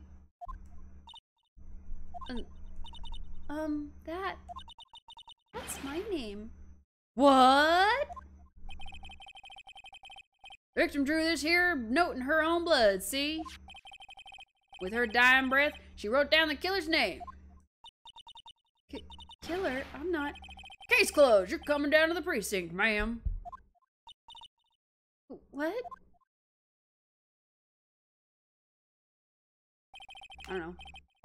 Mia's younger sister, Maya, was arrested on the spot. I was taken in for questioning and didn't get out till the next morning. My eyes were heavy, but I couldn't sleep. I sat around waiting for visiting hours to begin at the detention center. I had to talk to Maya as soon as possible. This one's gonna be a struggle. We've had games with lots of voices, but I think this one's probably gonna be like way up there. Wow, they have poor Maya locked up like a criminal. Oh, it's you, the lawyer. Good morning. Good morning. She looks so tired. Are you going to be my attorney? Well, that's what I wanted to talk to you about. It's up to you. I'd better give it to her straight. It's up to you. Up to me? Yes, I don't think this is something I should decide. After all, you're the one in trouble here. They're never going to believe me, are they? Even you, when you found me in the office, you looked at me like I had done it. Did I look at her like that?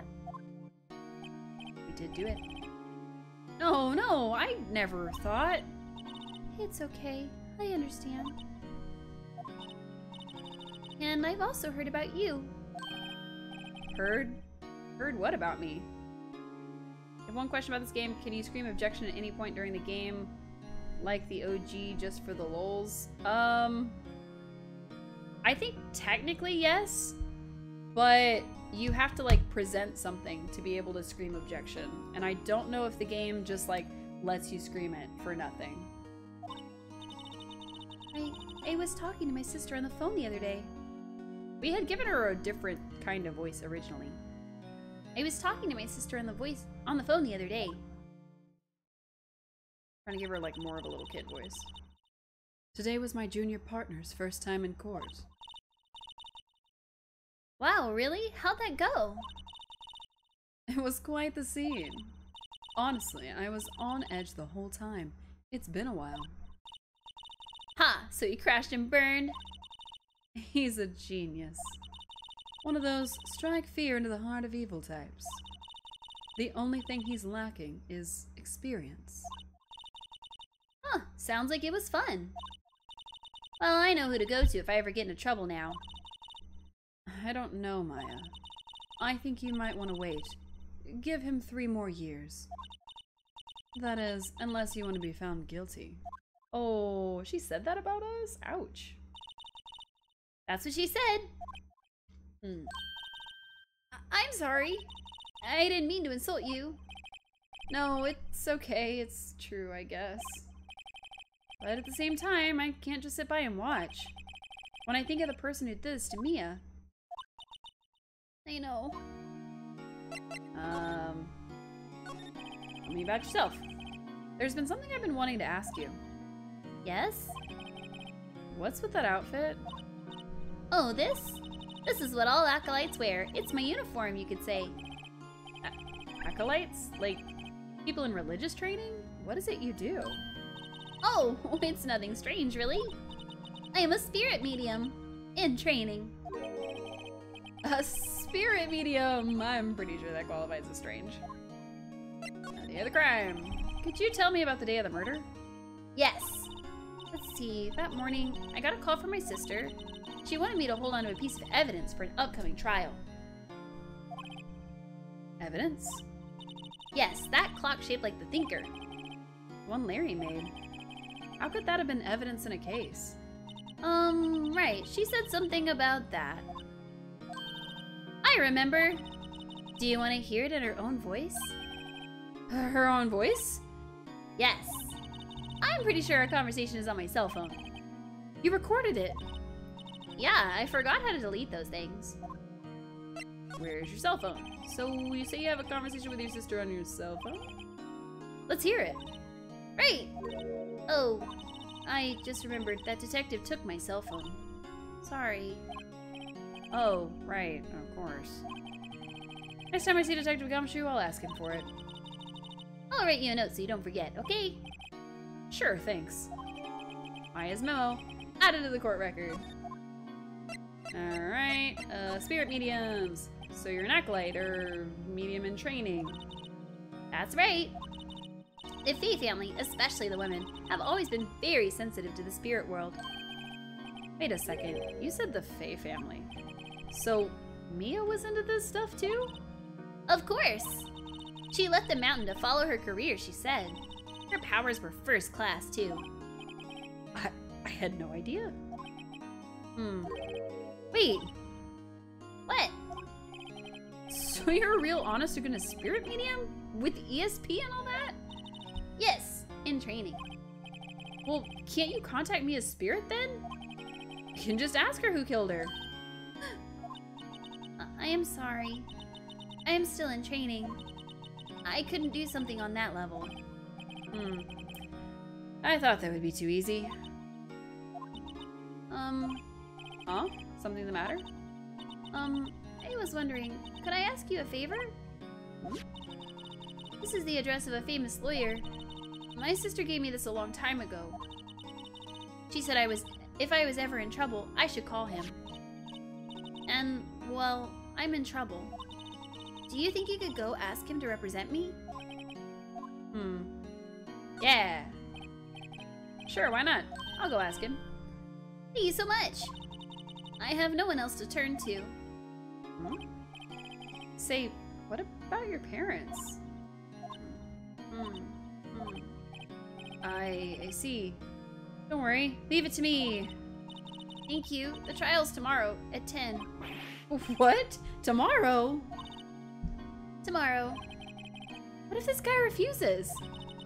They told me that if I don't find one, the state will pick an attorney to defend me. When will that happen? They're giving me until 4 this afternoon. And visiting hours are almost up. I'd better hurry. Right, I'll be back. Okay, we gotta move it. Let's go to the law offices. Hey, look at that painting. And the elephant. I think it's an elephant. According to the receptionist, the big boss is out. She couldn't say when he'd be back. It must be hard to keep track of everything when you're a famous lawyer. Not to mention run an office like this. I guess I'll just have to come back later. Nope. I'm gonna look around first. I'm being nosy. That painting has been bugging me ever since I stepped in here. The oil paint is so thick, it's practically giving me a stuffed nose. I'm sure the price is nothing to sneeze at, either, for that matter.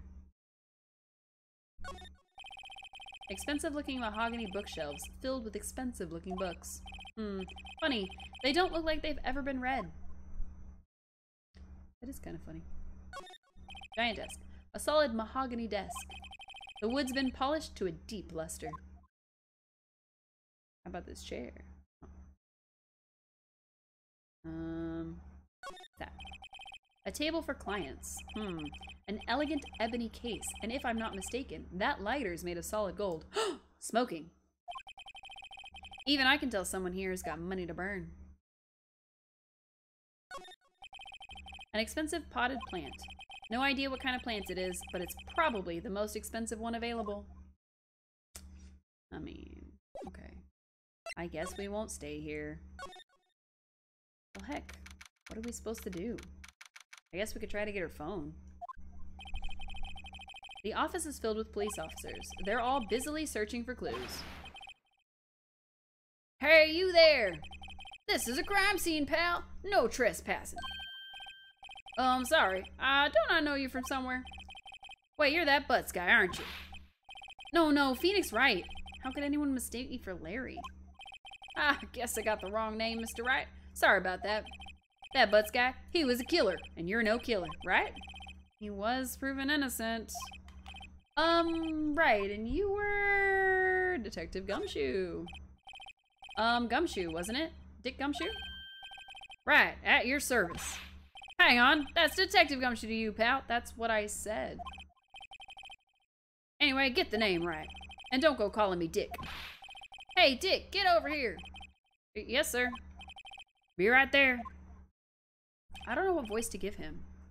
I can't do like a Chicago accent, so I can't really do that. Ahem. You're her lawyer, right, pal? If you got business here, you'd better do it quick. Whew, he thinks I'm Maya's lawyer. No, I work here. How's my New York? I don't think I could do that either. About Miss Faye, did you do an autopsy? You want to know the results, eh? Now don't you look at me like that, pal. It's no use. She might have been your boss, but that doesn't mean you get any special treatment. I can't do New York. Alright. You can see the report, but that's all. Autopsy report added to the court record. How about Maya? About Maya. Yeah, I'm looking forward to the trial. Sorry, pal, but this was one trial you aren't gonna win. Why do you say that? City's put Prosecutor Edgeworth on the prosecution. It's a good place for him. Edgeworth. I'm sure you know what that means. You've been a lawyer and all. Edgeworth. Prosecutor Edgeworth. That's right, pal. Mr. Miles Edgeworth himself. Wait, you do know him, don't you? Of course I do. I know him. He's a feared prosecutor. He doesn't feel pain, he doesn't feel remorse. He won't stop until he gets his guilty verdict. Aw, don't talk about him that way. You make him sound barely human. Still, I'm afraid this pretty much decides the case. So, Edgeworth is on this one. He hasn't lost a case since he became a prosecutor at the incredibly young age of 20. Of course, there are rumors of back alley deals and forged evidence. All I know for sure is that Edgeworth hates crime with an almost abnormal passion. I never imagined I'd be facing him so soon. We're just like staring off into the distance while we think all this stuff, and he's just looking at us like, are you good, pal? How about this thing? Wait. Hey, can we have that phone, please?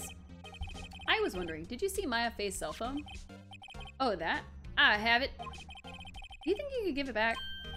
Sure. I mean, wait a second, pal. Tricky lawyer. Uh-oh, he's on to me. Not so straight. Okay, I can't be straight with this guy. Hey. What should I tell him? Something the matter?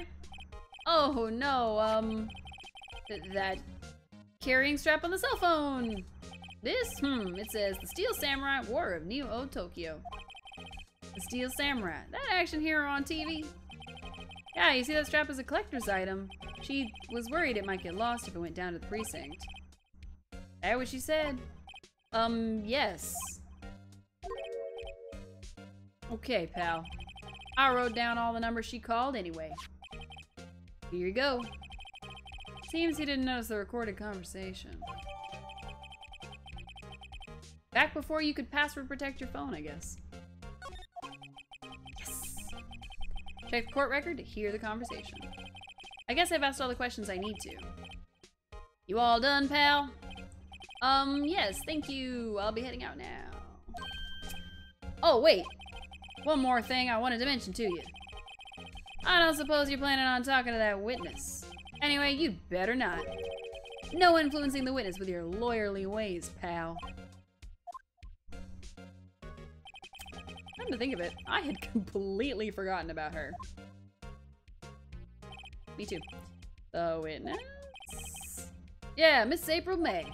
I'm sorry about this, but I can't tell you anything about her. Well, you just told me your name, Miss May, huh? So you sent her home already then? Haha, you're trying your lawyerly tricks on me now. She's not to go outside her room until the trial. So she's still in the hotel across the way.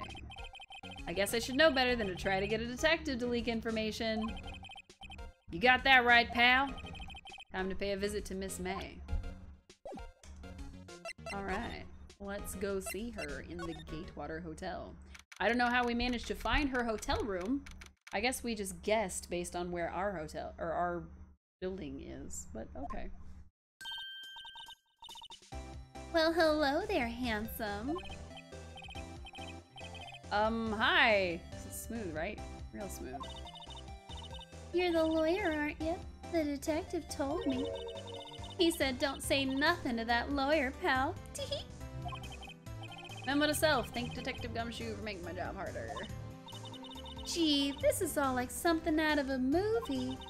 It's all so exciting I can hardly contain myself. Ooh, let me go freshen up so I can look the part of the beautiful eyewitness. I pity the lawyer that has to cross-examine this one. Spoiler alert, it's you, Phoenix. Alright. While she's in there doing stuff, look around. There are looking eyes. The screwdriver's stuck in this drawer. I wonder what's inside. Let's take a look. Hey, hey! What are you doing? No touching! Ooh, bad boy. You really shouldn't pry around other people's rooms now. You wouldn't want to make me upset, would you? Upset? I thought she was gonna explode for a second there. I wonder what could be inside the drawer. Hey! You wanna talk now? Do you think you could tell me something? I need you to describe what you observed at the time of the incident. Ooh, observe. Incident. You sound just like a lawyer in the movies. I like a man with a big vocabulary. You better not encourage her. Or, you know, that thing that happened the other day, the bad thing. What did you see when it happened? I don't suppose you could tell me about it, pretty please? Let me see. Well, dream on. If you want to know, you'll just have to come to court tomorrow, Mr. Lawyer. Oh boy. Miss May. Could you... Just who exactly are you? Ooh, Mr. Lawyer, are you hitting on me? No, hey, I'm just doing my job here. Gee, you know you're cute when you blush. Believe me, this is the first time in my life I've ever blushed this much. Right, can you just tell me what it is you do? Well, no. You had your little hopes up, didn't you? Oh boy. How about this room? I see there are 2 glasses on the table. Someone staying here with you? Ooh, what amazing powers of observation. You must be one of those famous detectives, like on television. Oh, no, not me. I'm just a lawyer. Say, Mr. Big Detective, why don't you go look for clues in the garbage?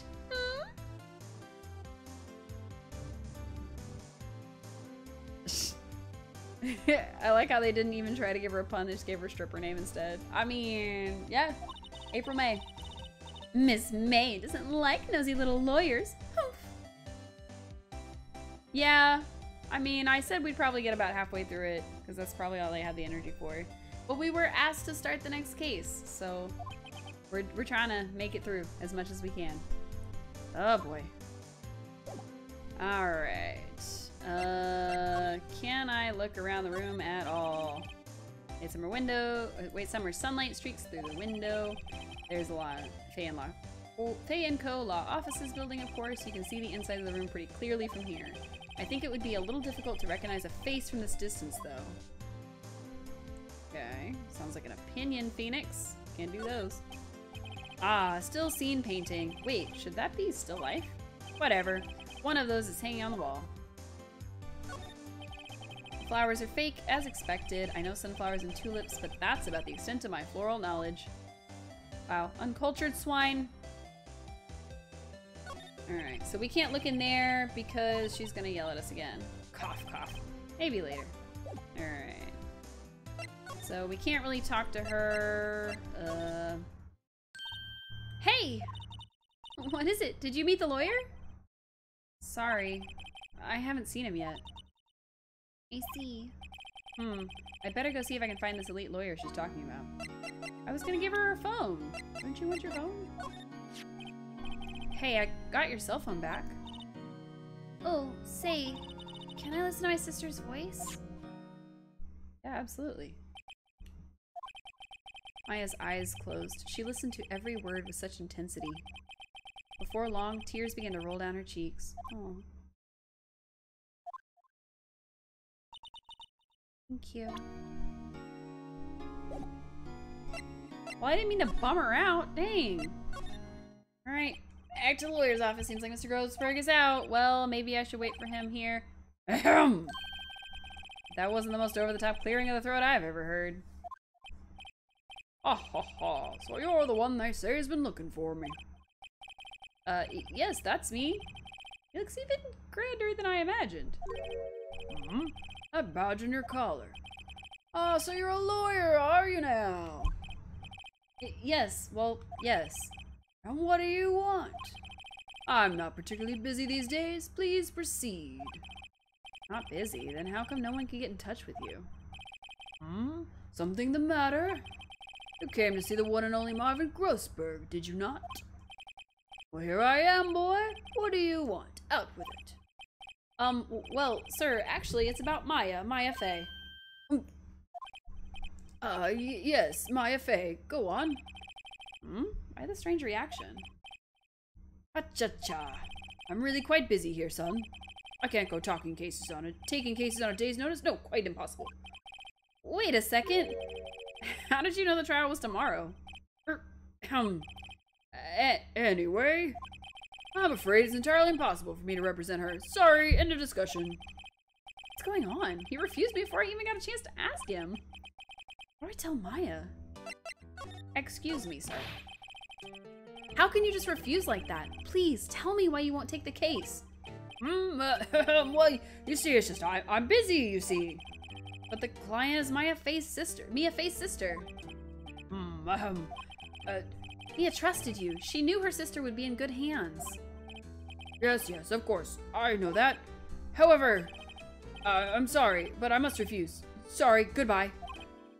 Creep. Fine. I don't have the time to argue with you anyway. I'll go look elsewhere. Think not. Huh? Did you say something? I think not, I said. What do you mean?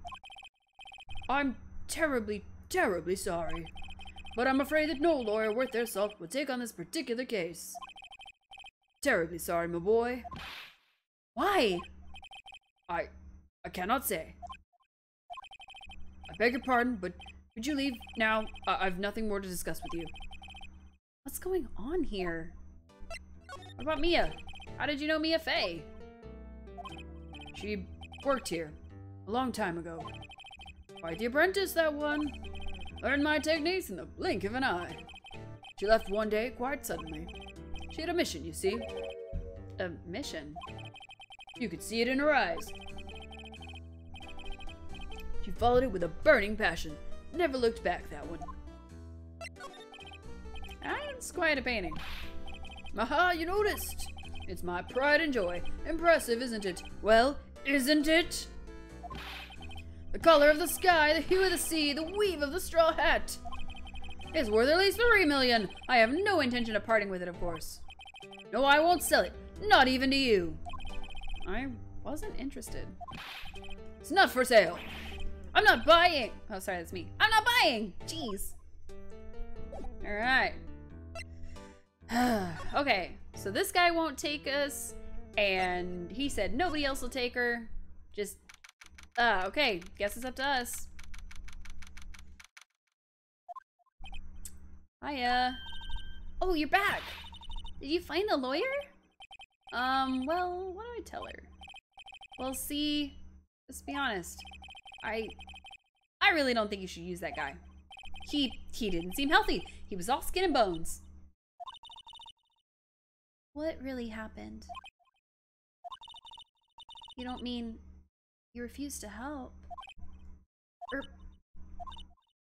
See, I've been abandoned then.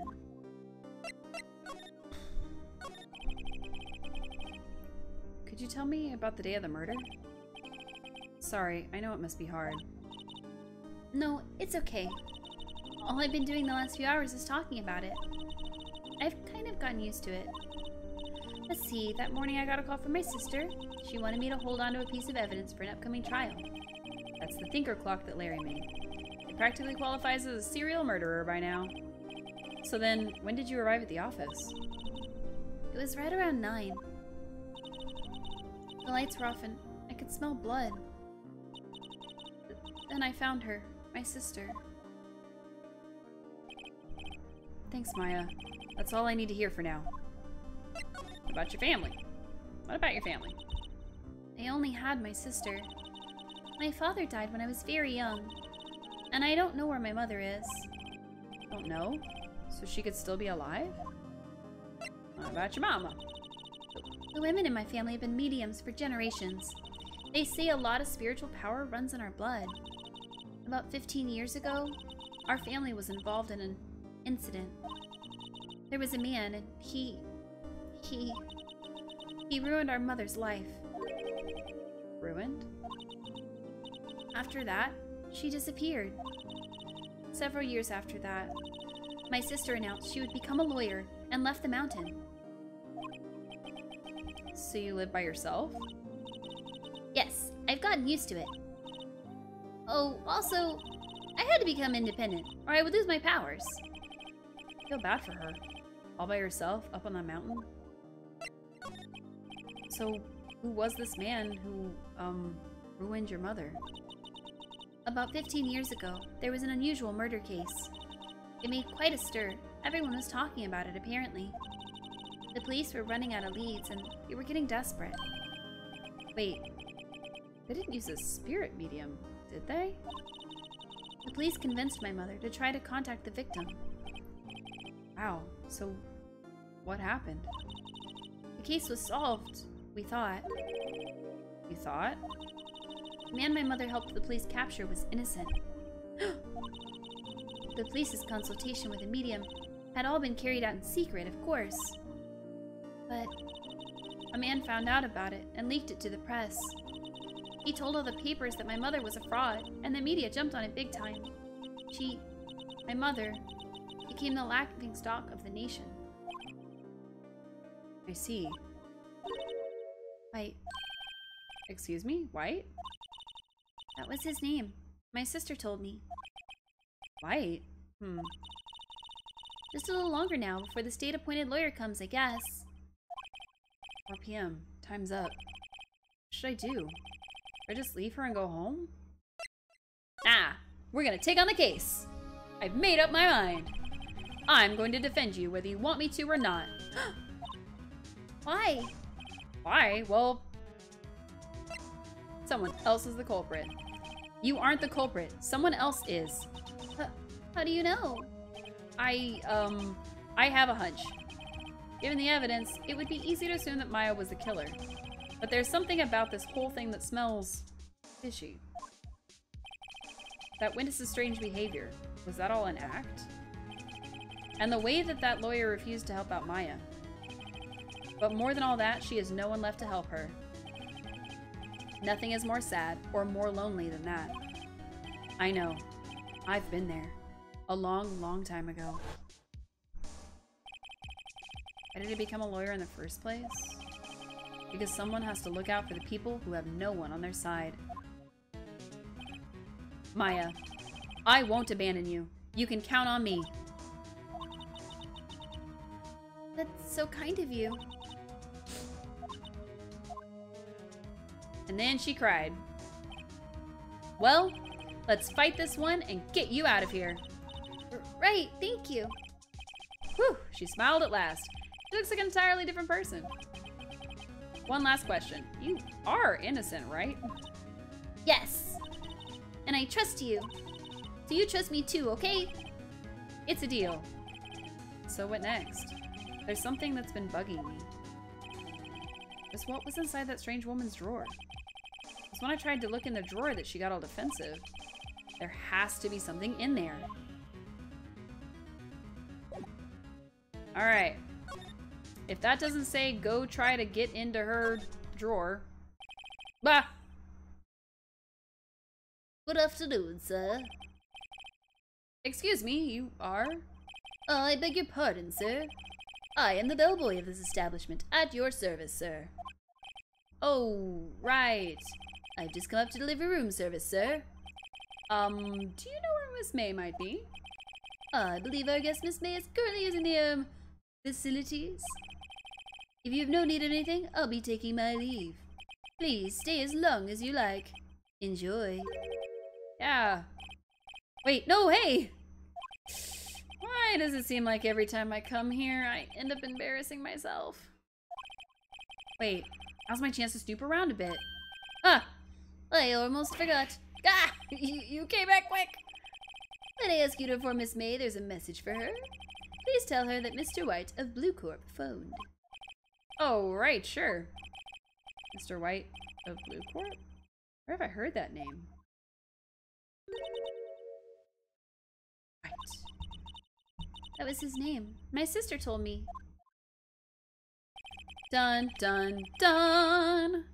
White was the name of the guy who ruined Mia and Maya's mother. Could it be a coincidence? Ain't got time for coincidence. We only have time to look in this drawer. There's a screwdriver sticking out of that half-open drawer. Now's my chance to see what's inside. What do we have here? A wiretap? What would a woman like her be doing with a thing like this? Wiretap added to the court record. There is definitely something suspicious about this Miss May. Why would she have something like this in her hotel room? There's a story behind all this. I know it. All right. I'll be using this bit of evidence in tomorrow's trial. That's for sure. For Maya's sake. I'll get to this woman's bottom. I mean, wait. You know what I mean. Oh, bellboy, still here. Uh-oh, time to scram. I look forward to tangoing with you tomorrow, Miss May. In court.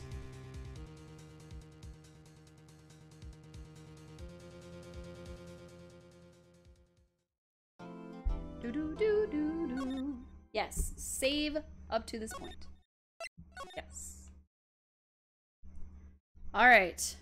Now for real this time, that is going to do it for me. Thank you everybody so much for tuning in. I hope you had as much fun with this as I have. We're definitely going to keep playing this game at random intervals. I can't give an exact schedule for it just yet. We might go ahead and play it next weekend. We'll see. But I am going to go. I am so tired. Maybe you loved it. Oh, geez. We're definitely going to add this game as one of the games that we play every so often.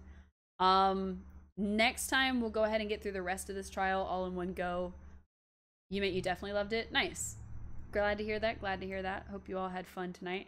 I hope you have a wonderful, restful, relaxing rest of your day or night, as the case may be, because it's almost like 10:40 here. It's actually 10:30 p.m., so that's fun. I am gonna head to bed. I hope that you get something good to eat for your tummy. Make sure you hydrate, all that fun stuff. And I will be back in the morning whenever I wake up. So I definitely need a lot more rest. This was a much longer stream than I intended. But I loved it. I had a great time. I had a great time with the fan fictions. I had a great time with this game. As always, I knew I was going to. And yeah, we'll definitely be continuing it. So thank you all so much for tuning in, and I'll see you real soon. Bye!